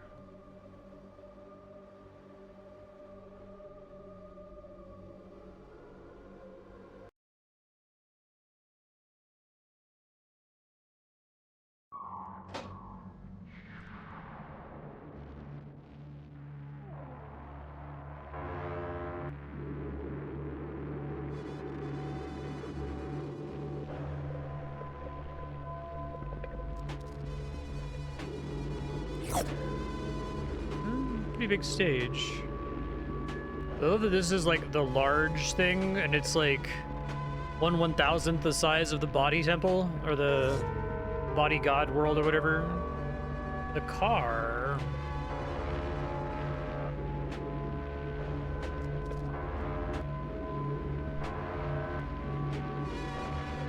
Let me try that out. I only have 2 more forms left.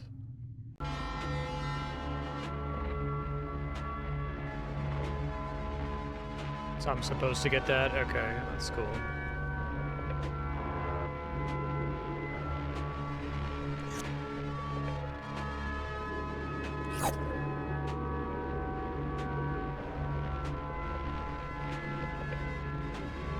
Probably was supposed to use that car for this.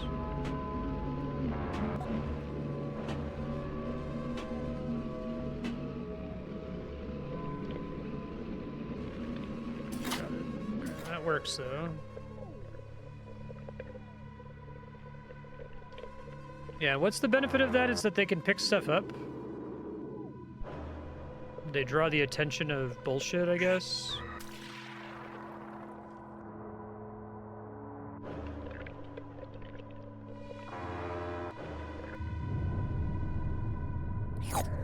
Yeah, so now I recognize that as like a structure, the big balls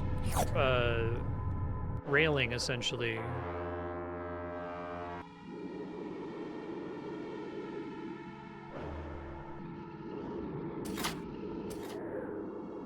Okay.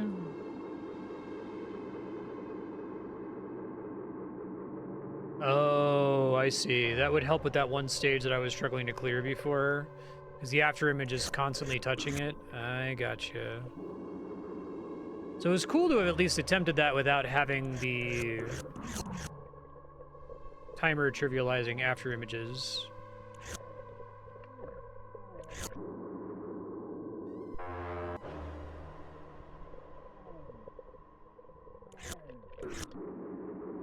Yeah, I would maintain that this game's willingness to let you break it is so, like, awesome and represents a kind of humility that I don't ever see from a game developer this talented, right?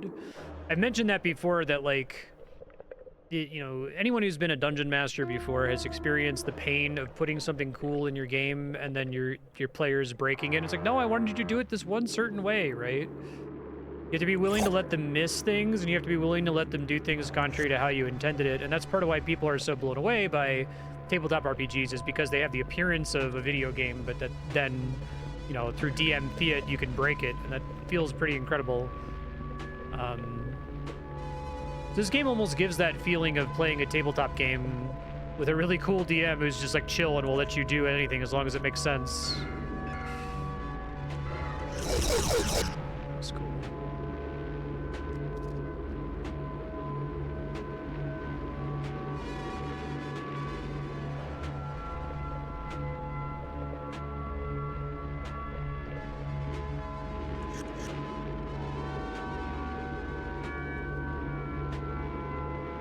I think that it, like I was saying, everyone who plays this game is going to experience it in different, like, acts, for lack of a better term. There's, like, the really early game when you're trying to figure out what the fuck is this, which doesn't take too long to put it together. And then there's the phase where it's like, okay, this game's pretty hard, and I, like, have to be very deliberate with my usage of these forms to be able to get these energy unlocks. Shit. All clear. To me, that was still probably my favorite part, where I was like still trying to just barely squeeze out wins on each stage. But I think the fact that that stage of the game is temporary is part of what makes the game so fucking cool. And it'll probably be really interesting to watch different people play it, because they'll spend variable amounts of time in that stage of play, you know? Pumpway, Spider Temple.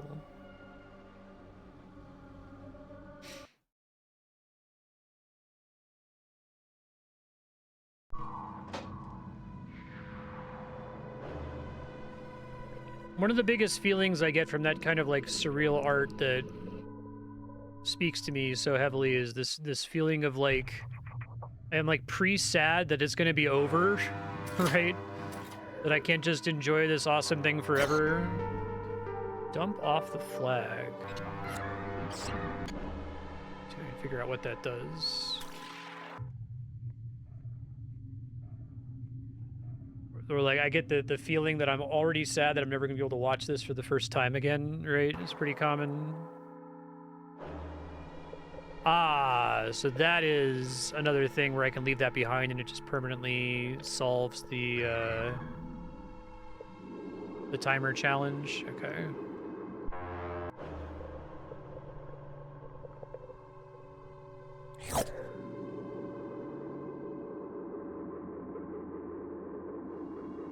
This is another one where you'd probably want to use Tine to get around.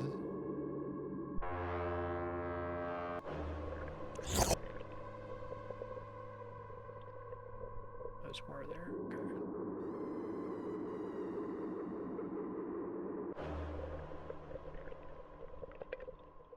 Okay. I think there are very many games that are obviously interested in replay value, which is something that, you know, I care about less than probably the average gamer since I only ever play games once. But I think that this game having almost the opposite intention of like this game almost becomes less interesting the more you play it. You're only get to play it blind one time, right? Kind of leans into that.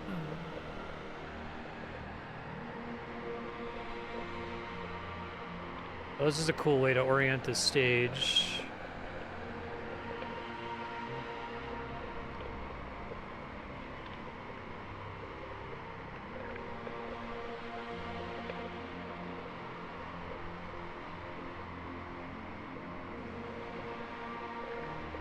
Interesting.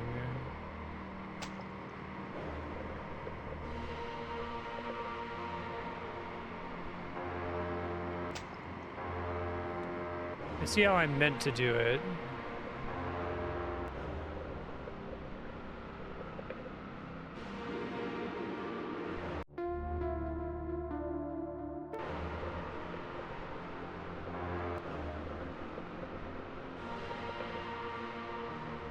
Two, but not three, huh?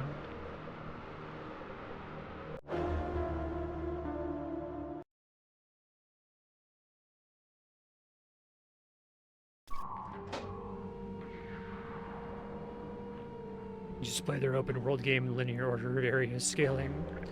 That is a feeling, that's something that I love about the Souls games, that, like, I'm already pre-sad. I'm pre-sad before playing them. Like, I'll go to start the game and I'm like, oh man, I'm only gonna get to do this one time. There's so much Curse of Knowledge stuff in games, especially like Elden Ring, right? Where it's like, you know about the dragon. You can't unknow about the dragon. You can, I guess, do a challenge run where you force yourself not to take advantage of it, but it's still there in the back of your head that you could do it, right?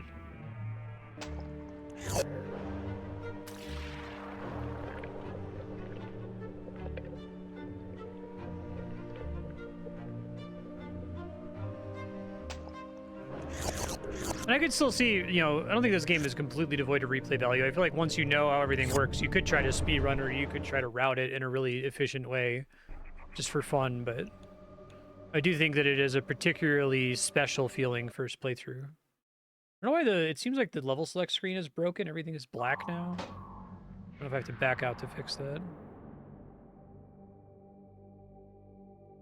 If you go in scaling order, it's a way to avoid breaking the game.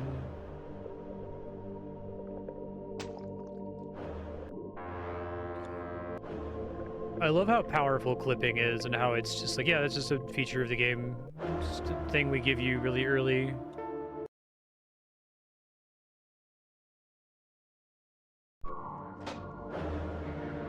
Temple of Nothing immediately is all clear. That's fantastic.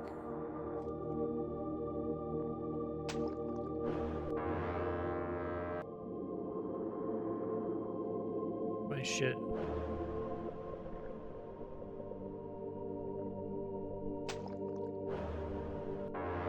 There's like a little flower in here, but it doesn't do anything. It's cool. Shit's good.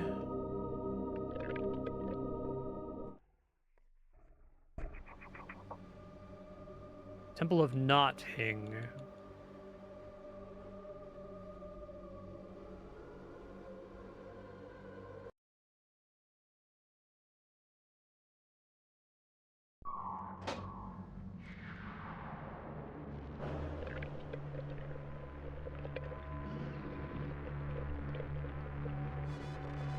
I guess we want to solve this.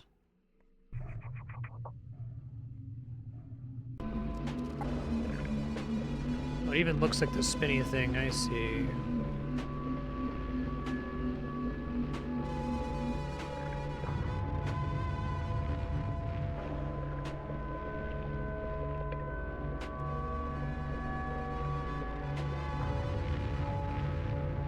Ugh. Don't be a dick.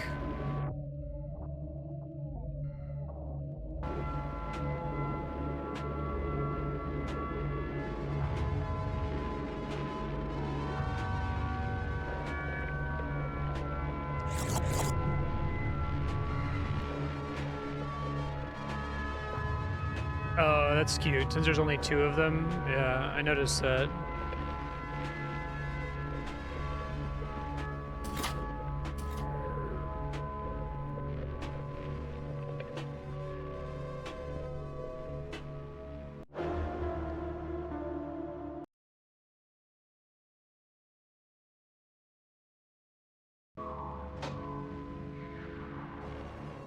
God vault.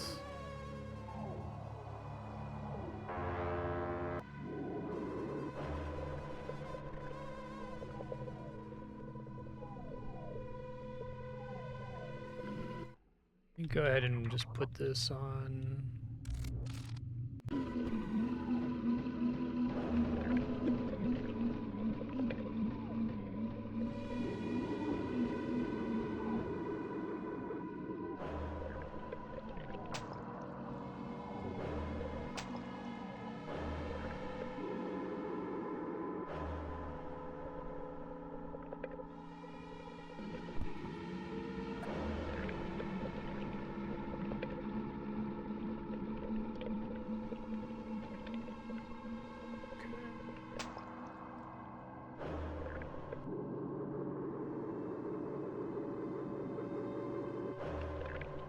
Like Jake.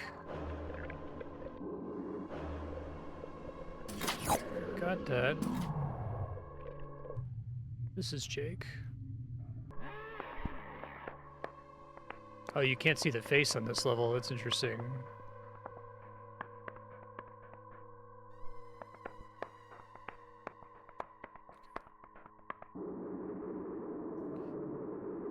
Okay.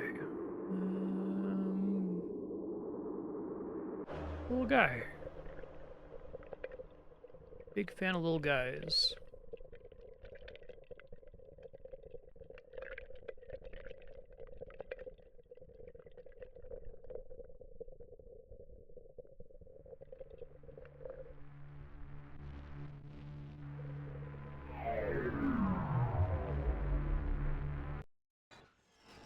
Their secrets.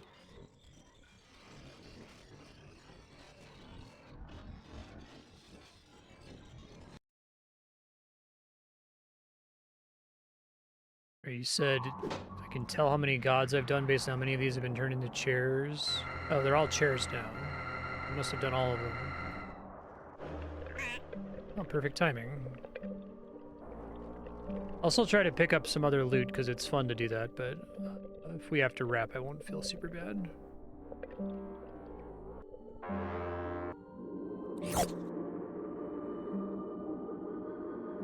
Okay, so like that opens the door and also allows you to access this. I see. Do you have to like normally get here with tire?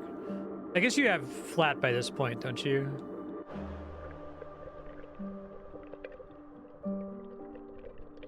Yeah, this is probably one of my favorite songs on the track, but it's an incredible soundtrack, generally.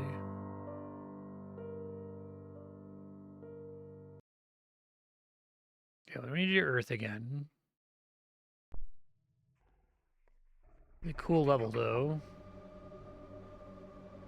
Let me see if I go back if it fixes the level select here.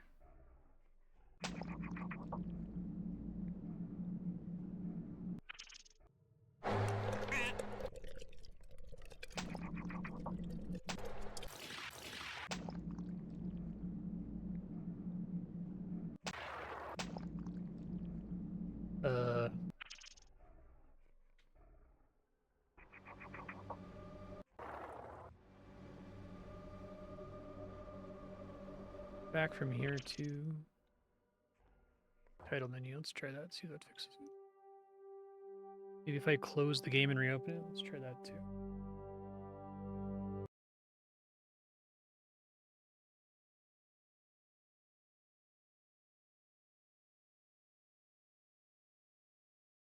Alt F4 might made it actually crash. I should have just hit exit. That's okay.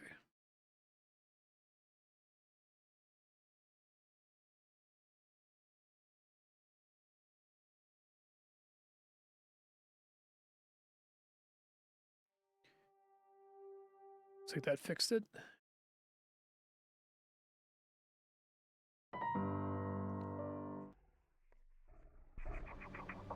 Okay, what do I still have left to do here?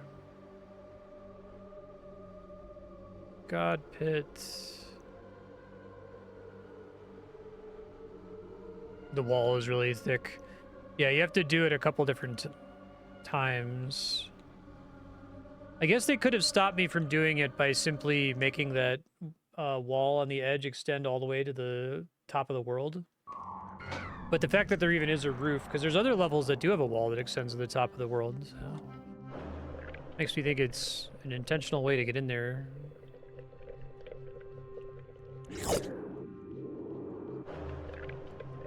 You had enough lateral speed. Is ghost based on distance traveled from your starting point, or is it based on time spent as a ghost?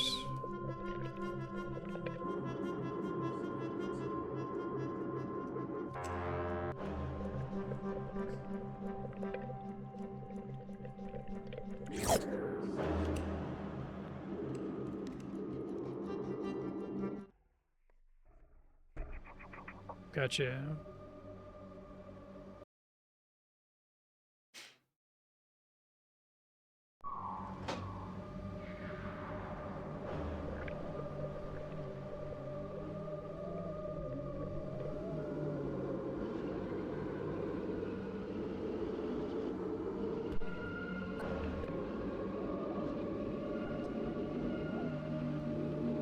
I love, like, the idea that these are just, like, trivially solvable by a transformation is such a cool design choice, because it's like, they're all real challenges, and you can actually do all of them, like, quote-unquote, as intended before you get that power. But then you just have a power that just deals with this problem for you. It's, like I said, it's very humble on the part of the developer.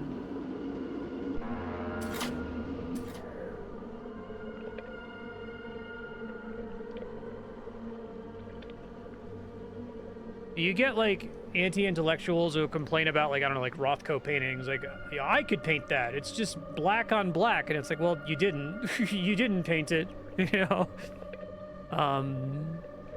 But I feel like there's stuff in this that's, like, someone could be like, well, that's like a mistake. But here it's, like, so deliberate. It rules. I'm not mad about it in the slightest. Like, I've definitely played games where they'll give you some kind of, like, overpowered ability that undercuts other parts of the game, and I find that, like, super irritating and frustrating, but that's not the vibe I get from this, and I can't really tell you what's different about it, other than that it's clearly on purpose. Right. Oh, that's cool. Yeah, it looks like the spinny thing, so that's what I thought it did. And they give it to you on a level where there's, like, a really hard to solve timer problem without using it.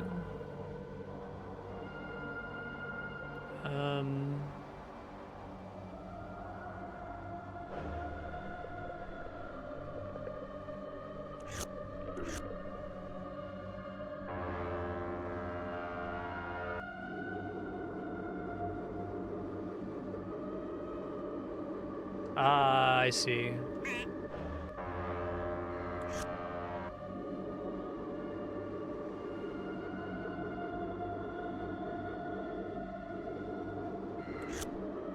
I would love to see a challenge mode for this game that's just all the same levels, but they've thought about each stage and maybe required you to use some really weird power-ups for them. I think it would actually be more fun to play once you've already beaten the game. It was really cool we had those stages earlier that had a time limit and required specific forms.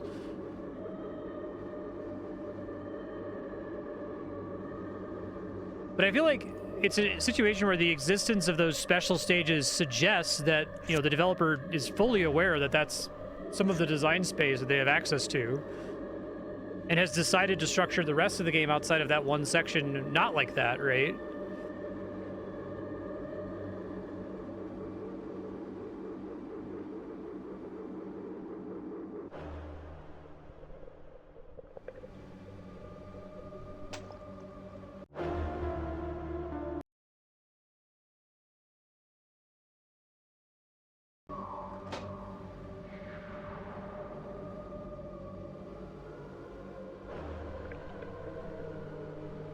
And one of the things about Dark Souls and Souls-likes that kind of blew everyone's minds is that really a lot of what FromSoft was doing was stuff that was previously considered bad design that they like recontextualized. Like, well, what if it was good in this circumstance, right? Like, what if the game was really punishing if you mashed buttons and required you to press buttons really deliberately? Like, yeah, that would feel kind of unresponsive and shitty, right? Wouldn't it be better if it just let you spam whatever buttons you liked? You know, what if enemies respawned when you died? You know, what if we had a more punishing death penalty? And like all that stuff has been litigated to hell and back. We've all heard this a million times, but I feel like this game is also doing a lot of... There's a lot of stuff that I'm praising about this game and that I'm like self-aware enough to know. I feel like I've complained about that exact thing in other games and called it a problem, whereas here I'm like praising it for being awesome. But it's doing it so much. There's so much of this game that rules that could be problematic but isn't because of the way everything else works in concert with it, you know? This is a cool stage. Oh, I see.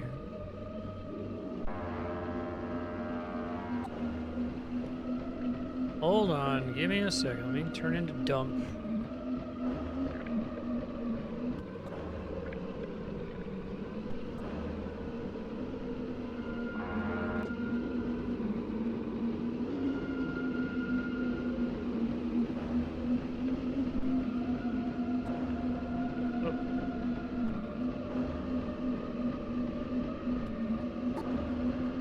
That one like actually caused movement, so I can't use dump on it. Or maybe dump has a limited lifetime as well.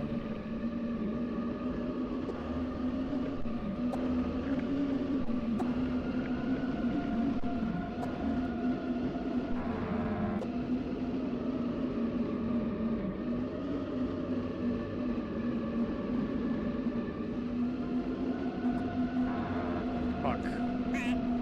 No! I had this, and then I got stuck on something. Fuck. Okay, let me restart.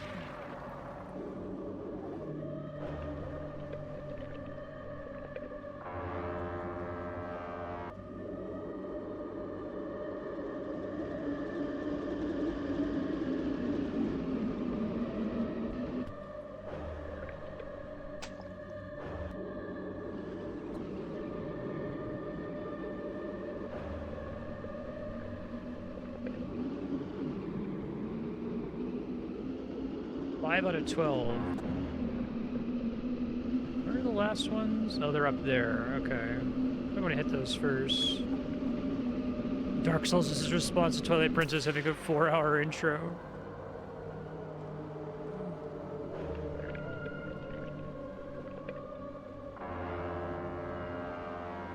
Alright, well maybe we want to use the race car or something instead here.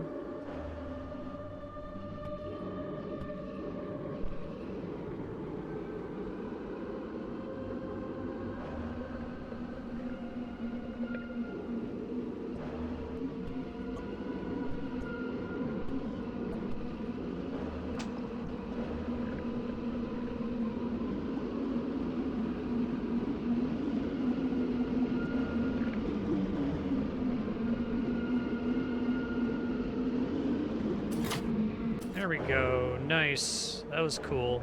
Really cool stage. Probably a bunch of different ways to solve that. It says pumping forever, so maybe pump is what you're actually supposed to use for that one.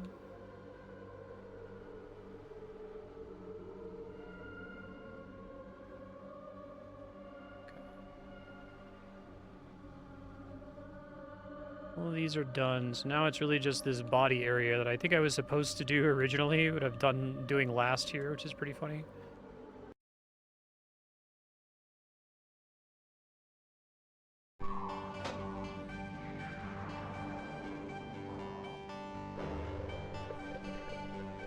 Fear and Hunger is another game that I would describe as one of the best I've ever played, and that's most of its ideas are like, this would be bad in any other game, but we're doing it deliberately. We know what we're doing, right? Oh, okay.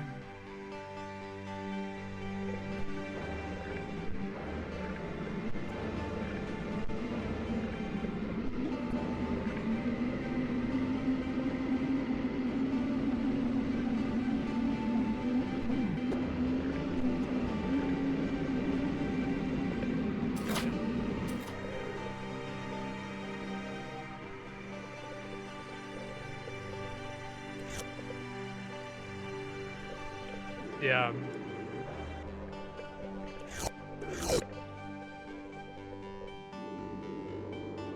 Ball's probably my favorite form.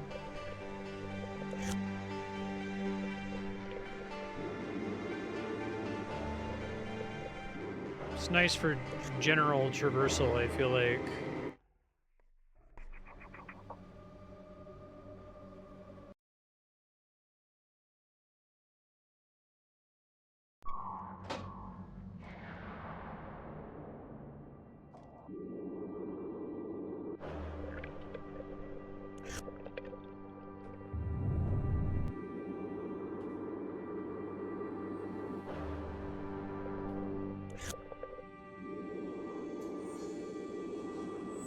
Death's Borehole.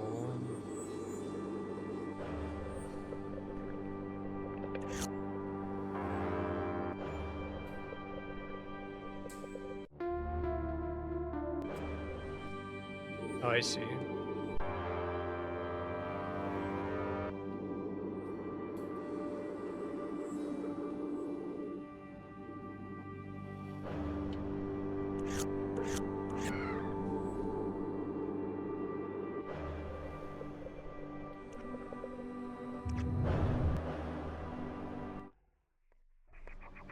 This is on a very, very small list of games for which I think the non-linearity is... there's actual depth to it. I'm generally very skeptical of non-linearity. I think that it's kind of stupid that we claim that we should have it in more games, because usually it just kind of degenerates to, oh, you can do like these 3 missions in any order. Or you can go down the left path or the right path, but you gotta do both of them eventually. There's a handful of games where like the non-linearity really feels like it's a cool feature that makes it feel different, but I don't think they are the exception rather than the rule.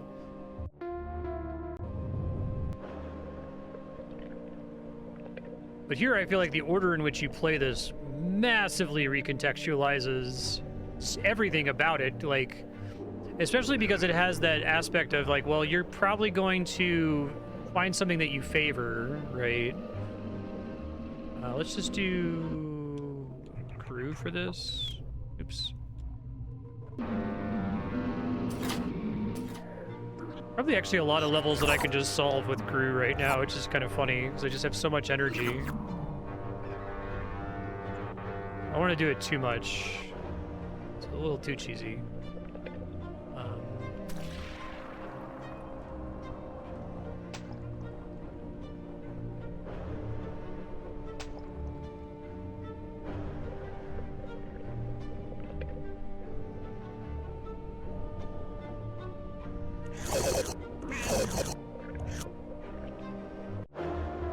Zelda Echoes of Wisdom feels like it's kind of that as well. It's a game where it's like the order in which you pick up things is really important, because it's going to, you know, determine what trick you favor, and that trick is probably going to get you through most of the game, or at least all of those situations for which the trick is reliable. And then Echoes of Wisdom has a bunch of other problems, unfortunately. I think it's an interesting idea for a game. I do like that this game tries to put you in situations where you really have to use something other than your tried and true, like, proven solution.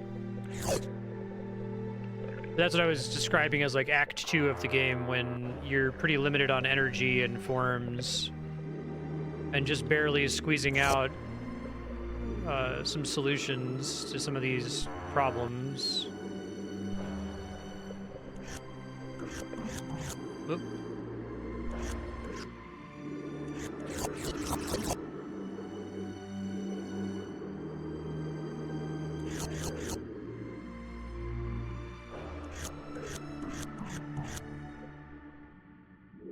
It's funny how, like, so much of the beginning of this game was me like, wow, this game looks crazy. Wow, this probably is hell for video encoding. Wow, what a crazy looking level. And now it's like I don't even see the code, right? It's blonde, brunette, redhead. Like, it still looks awesome. I really like the visual style. I don't see anything like it. Oh wow, that unlocks something up here. Okay. Sigil of the body.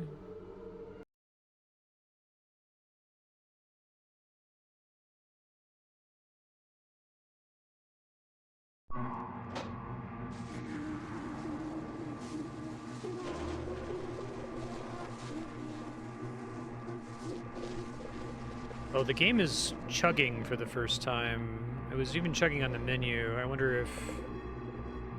Well, let me get through this stage, and I might reload it again.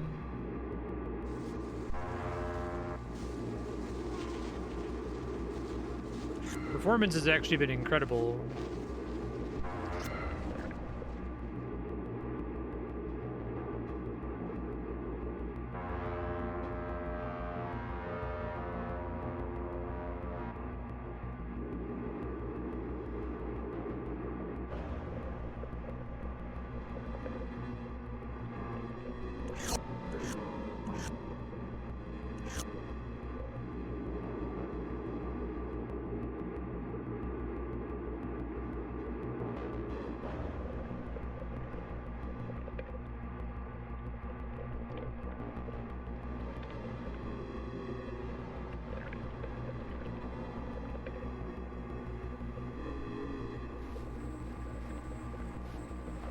This is a much bigger stage than is necessary to collect everything. Interesting.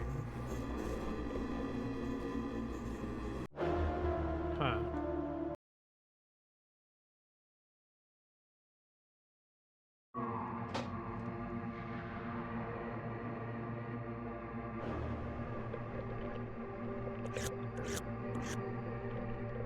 Looks like the performance chugging fixed itself, whatever it was.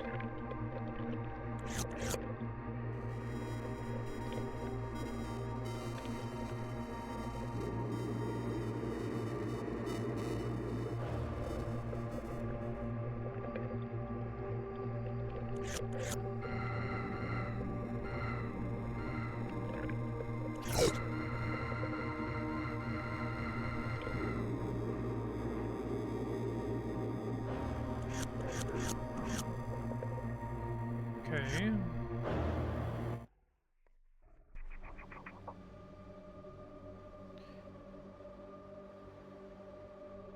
Because if any of the sites that are listed here are particularly cool, feel free to just point me to them. Otherwise, I'm just going to kind of hit them in an arbitrary order. Whoa! Speaking of cool-looking level. Let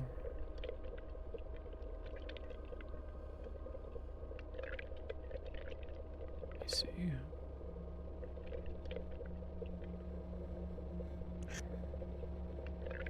Another, like, Taurus over here. It's pretty sweet.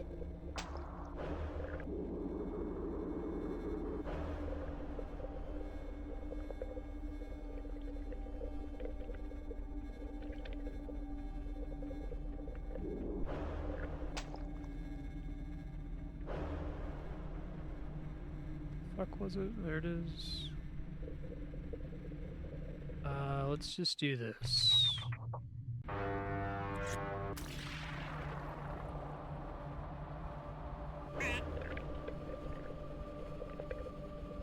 Fun balls, okay.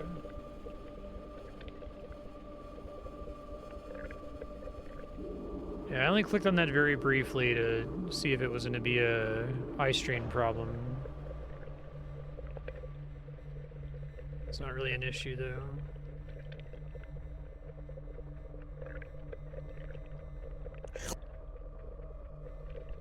Okay.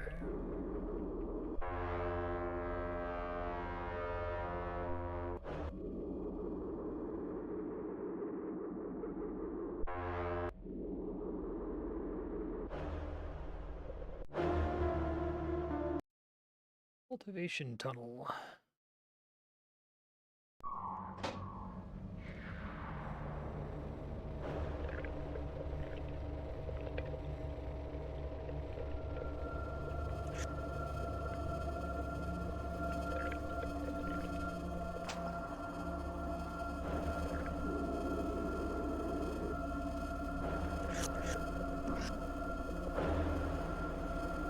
Huh.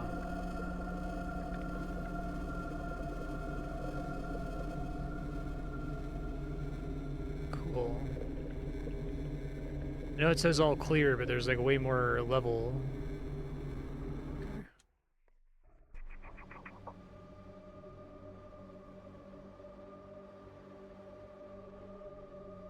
Is it, you get it via the ball temple?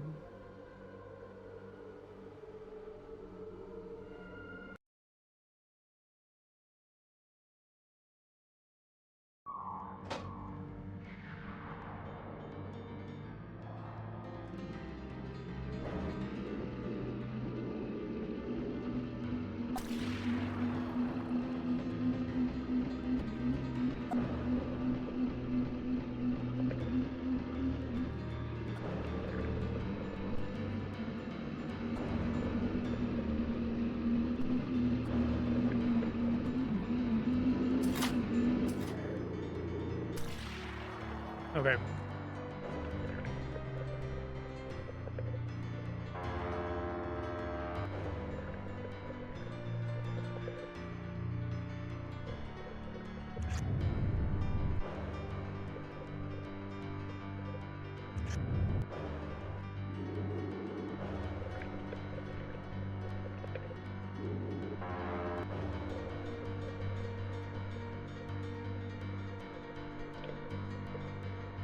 I simultaneously really want to see this at GDQ because I'd love to see like what a speedrunner can do with this game.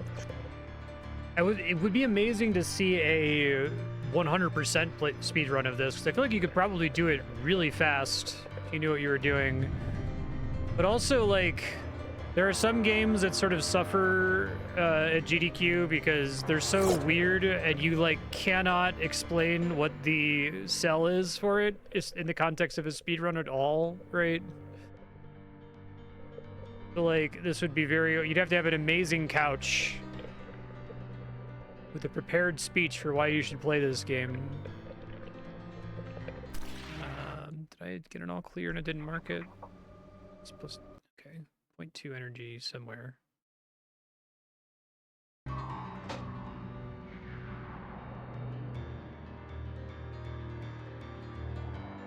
Oh, there it is.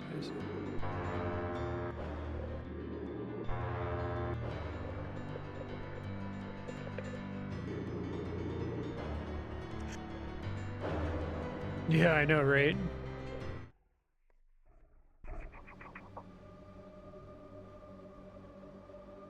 It'd be great for more people to be aware of it, because I think it's really fucking good.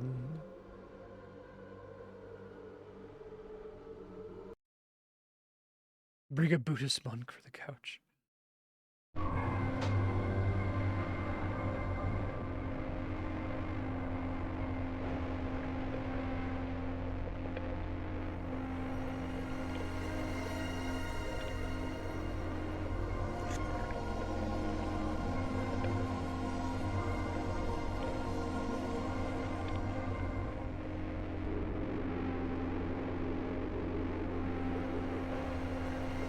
The game's pretty difficult to classify. Abstract platformer is probably the best I could do, but that's kind of underselling it.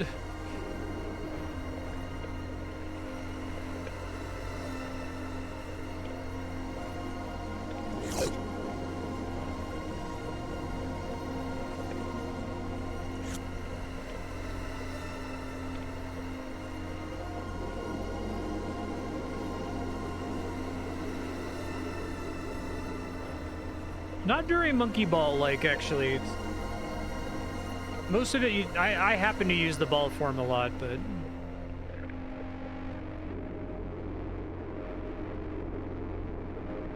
One of the greatest games ever made.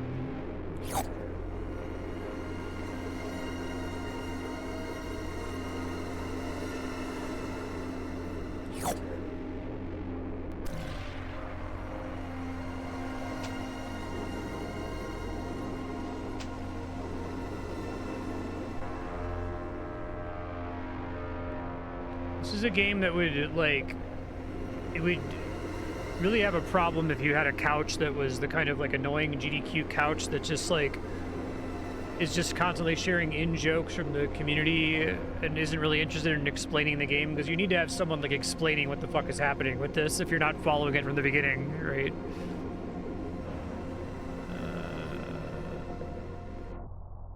Let's do crew.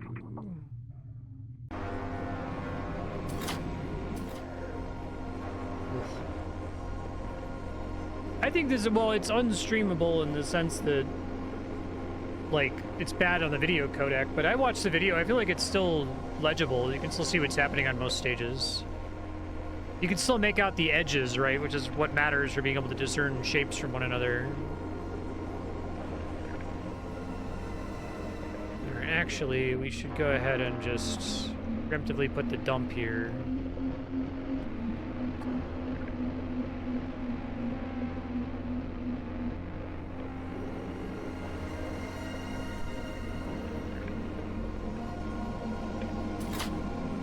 All clear, okay.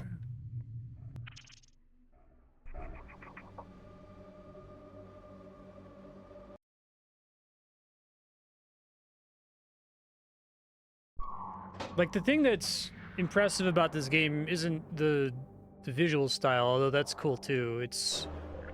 there's nothing like it structure-wise. It's asking a lot of really important questions about how games need to be. Can I do this to pick it up? Yeah, okay, cool.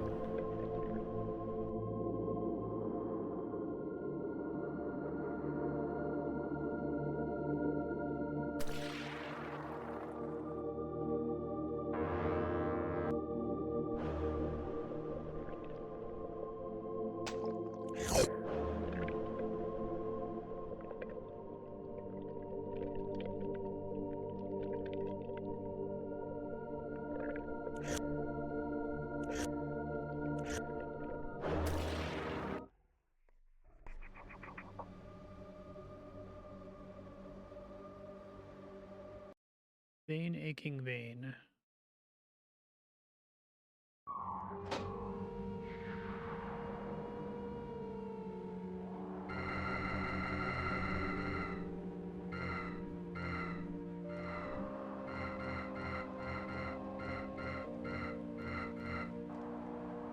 I'd almost say what this game looks like is, like, the least interesting thing about it.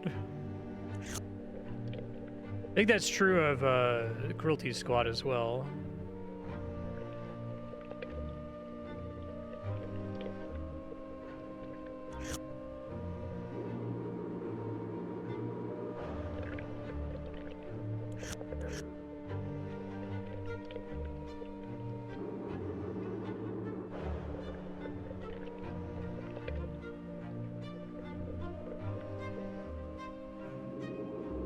Abstract Buddhist art platformer.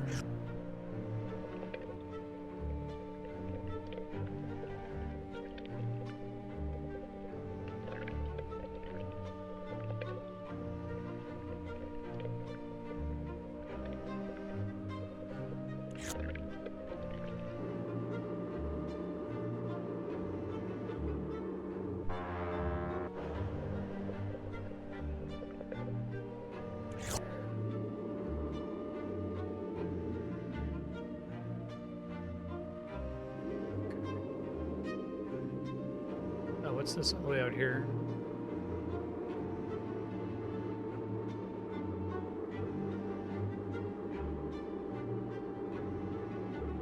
This background is probably the most stable background in the game for stream.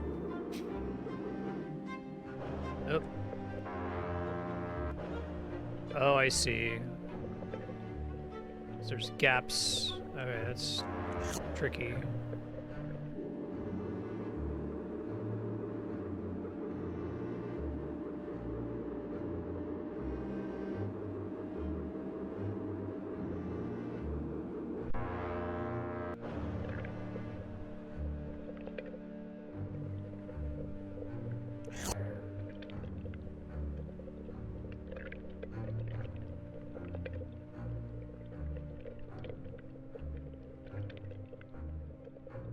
I'm curious what the simplified graphics look like in comparison. They show you screenshots on the title screen, but...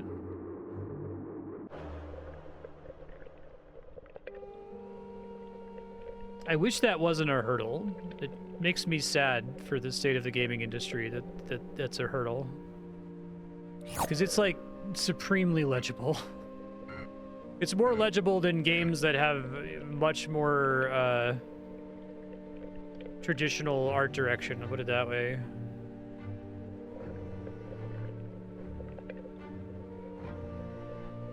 Like, I've played games with fucking yellow conveyance paint, right, that are less legible than this game.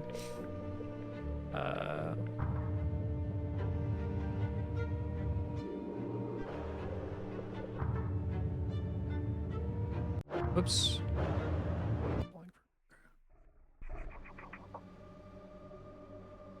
Combustion portal.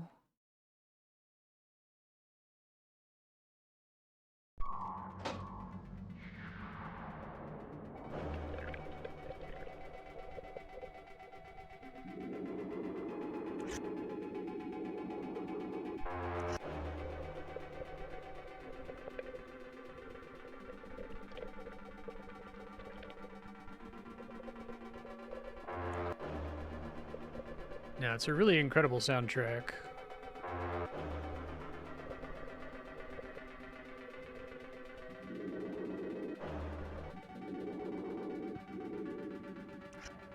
We were talking about the problems with the Game Awards and the way that the Game Awards is like structurally incapable of ever highlighting anything like this ever.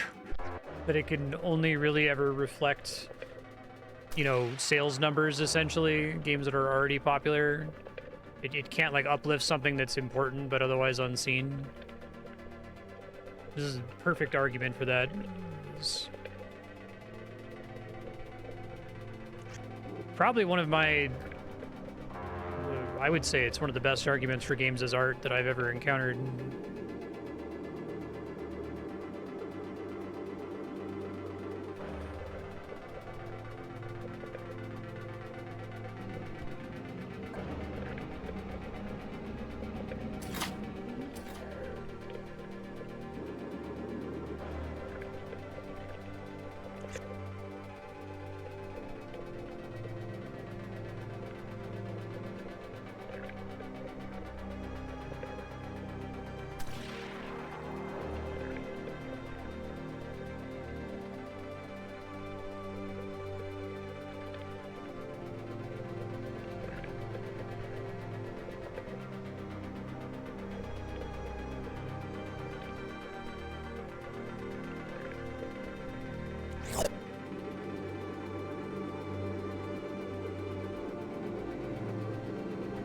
Ooh, new form.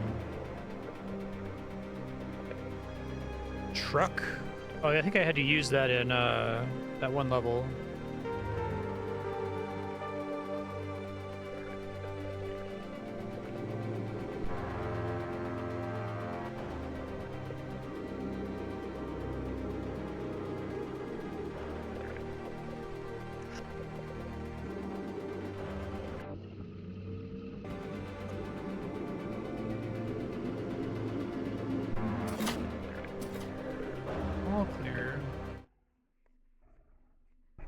Oh, I thought I still needed one more. Let me check.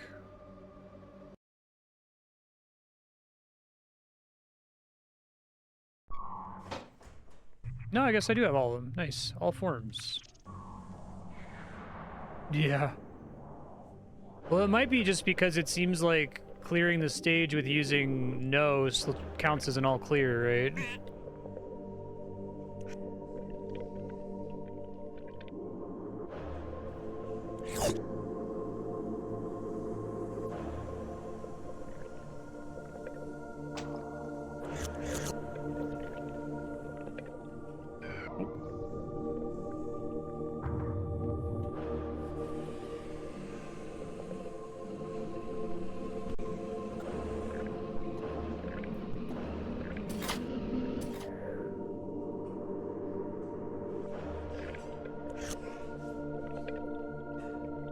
If I'm like extremely close to actually 100%ing it, I'll go over time a little bit.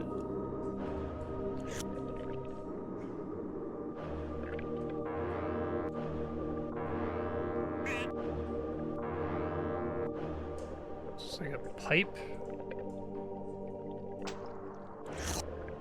It's cool.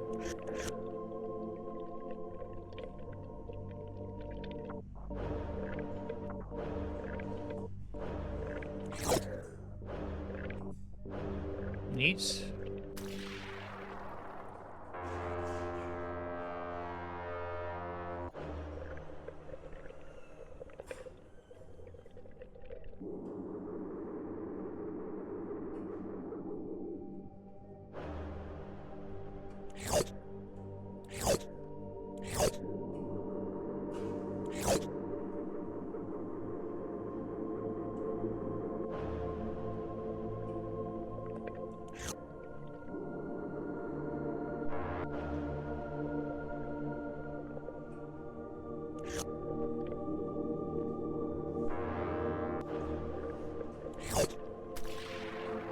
Don't need anything else.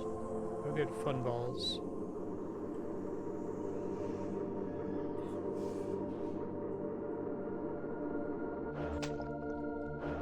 Oh, cool.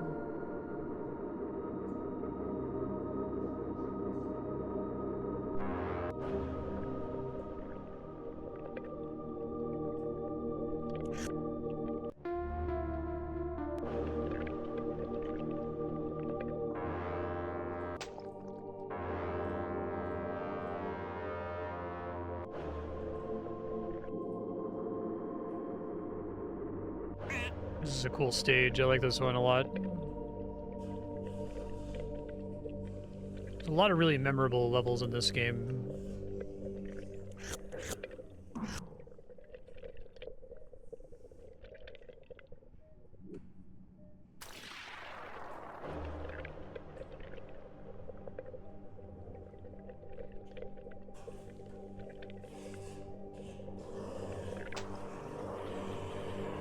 Oh, I see. I'm supposed to fall down that central hole.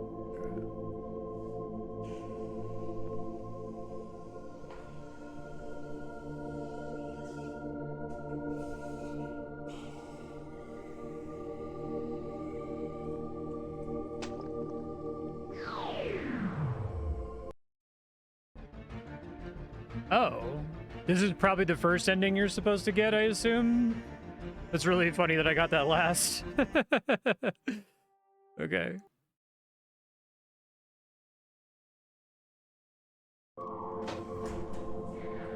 It's in Death's Borehole. Okay, Fun Balls, I think, is the only level I haven't done, so let's do it.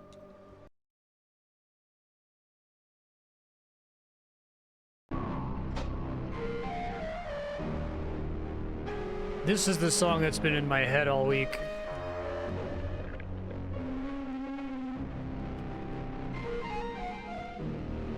Where are the other ones for this?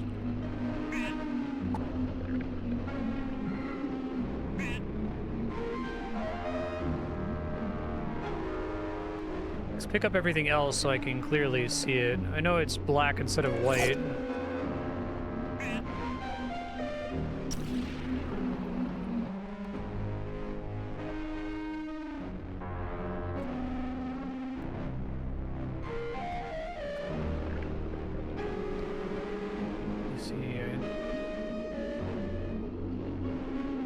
Yeah, I should just get everything else first.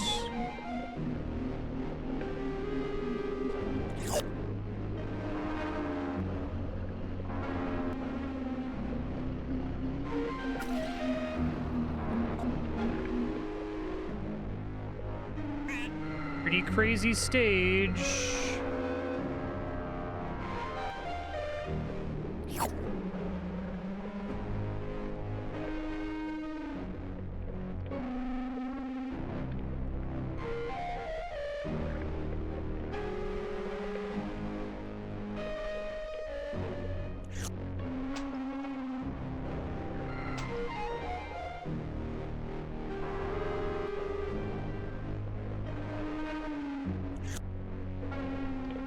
This level might actually not be legible even on stream.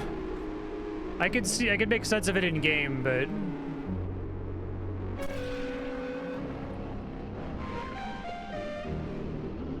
yeah.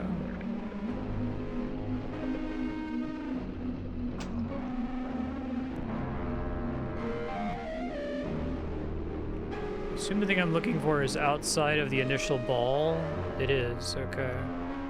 I guess it draws a line to it, doesn't it?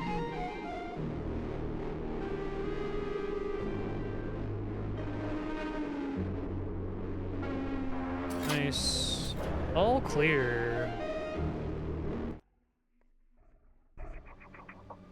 All right.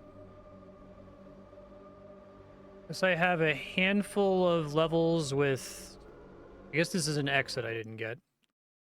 I'll see if I can check and see what the displayed percentage is in a second. Oh yeah, this level rules. Right. I was having trouble getting to the heart. I can get there trivially now. I was very close to hitting it earlier. I just pressed restart instead of pause. It's very sad.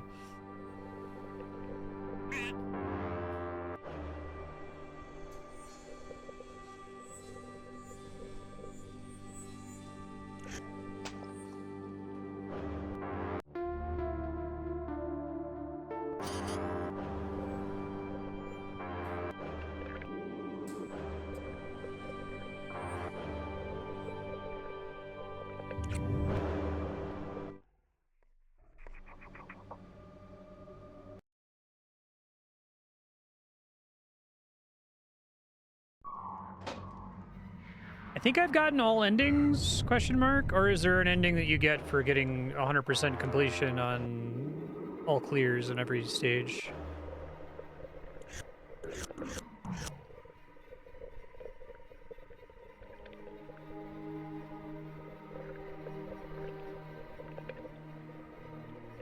Yeah. A special exit from another stage or something.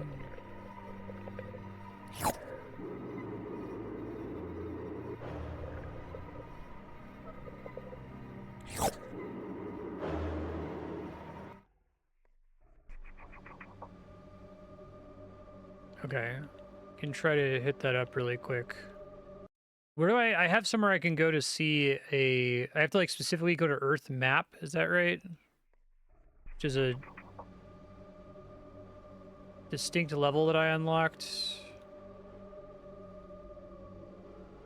Outside Samsara, okay.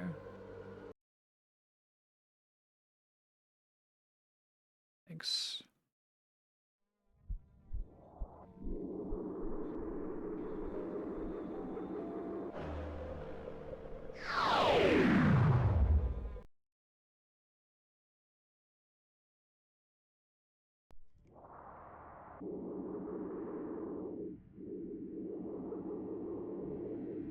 Said unknown oasis impure field. Okay. Yeah, I really like the Earth sequence. That was really cool.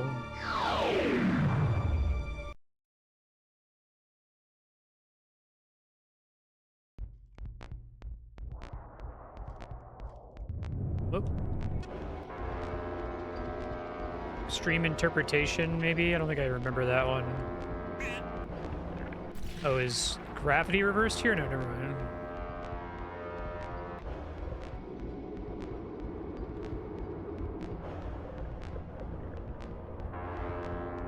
Oh, from like a streamer? Oh, I got things bumping into me. That's why it feels like gravity's reversed.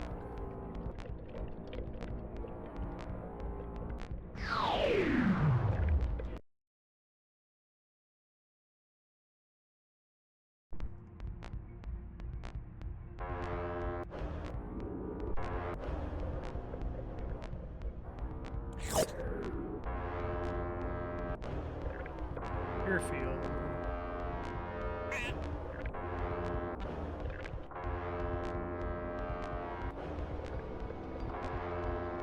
This is a really cool stage. So many of the levels in this game are wild. Like I said, it really opens the book on what is possible for a level.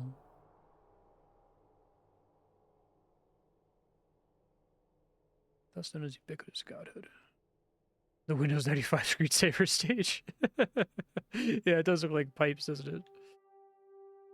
All right, that's probably a good stopping point then. There's a handful of stages that have a little bit of energy left, but I feel like that's going to be kind of blood from a stone here. If I go home, yeah, 84%. I think I'm okay with that. Thank you for sharing this game, Spiky. This game fucking rules. It is definitely in the top 10 games I've ever played, maybe in the top 5. I think it's silly to rank games like that, but I'm just saying it's one of the most important games I think I've ever played. It's one of the best games I've ever played on stream in 11 years. It's really, really, really special. I've tried to articulate things that I found special about it during the playthrough, but I haven't really been able to connect my, intuition to my brain in that respect. So I apologize if I wasn't able to get my words out. I do think everyone should play it, though, if you're able to tolerate the graphics. Maybe turn on the simple graphics mode. It seems like that maybe makes it a little bit more absorbable. Because it's just a really fucking interesting game. I don't think it's a joke, right? I feel like there's part of what Cruelty Squad did. Cruelty Squad looks bad kind of as a joke, and then partway through you kind of forget that it looks bad because like the game just fucking rules, right? But the joke makes you able to play it. You have this like protective layer of irony that you can wear almost like a hazmat suit to go into Cruelty Squad and enjoy maybe the greatest immersive sim ever made. Here, I think you might interpret it as a joke in the first couple levels, or the first time you get to a level that's like obviously trying to give you a seizure. But I don't think it's a joke. I think that's what the game looks like, and that's the way the game is structured. It's unlike anything I've ever played before. It is really, really cool, really satisfying to play. Like I said, there's multiple acts of play depending on the order in which you do it. And there's a period before you get a whole boatload of energy and a lot of really powerful forms where it's really hard to make any progress. And whenever you do make progress, it's like one of the most satisfying things I've ever experienced in a game. I get so much dopamine for solving some of those rooms where I did like some weird specific combination of forms that just barely got me an energy power up. That shit was amazing. And I think it was made more amazing by the fact that it was necessarily temporary, right? That I had so much freedom that we knew that I would eventually pass into a phase of the game where the game was essentially solved and much easier. Yeah, I long to wipe my brain. Like, I have a short list of games that I wish that I could play for the first time again. The original Dark Souls is one of those. It's a game that I just, I have the entire map memorized. I wish I didn't. But this is one of a very short list of games that I wish I could wipe my brain and play it from scratch. I am going to try to play this on acid. I don't know if I'll be able to record myself if I do, but the game is about the length of an acid trip, so if I'm trying to 100% it or get all endings, I imagine that would be fucking incredible. So if that ever happens, I'll like comment on this video or something. Thank you very much, Spiky, for sharing this. I would not have played it if you had not put it on the schedule. I wouldn't have known it existed. I will try to spread the good word of Extreme Evolution because this game fucks hard. It's incredible.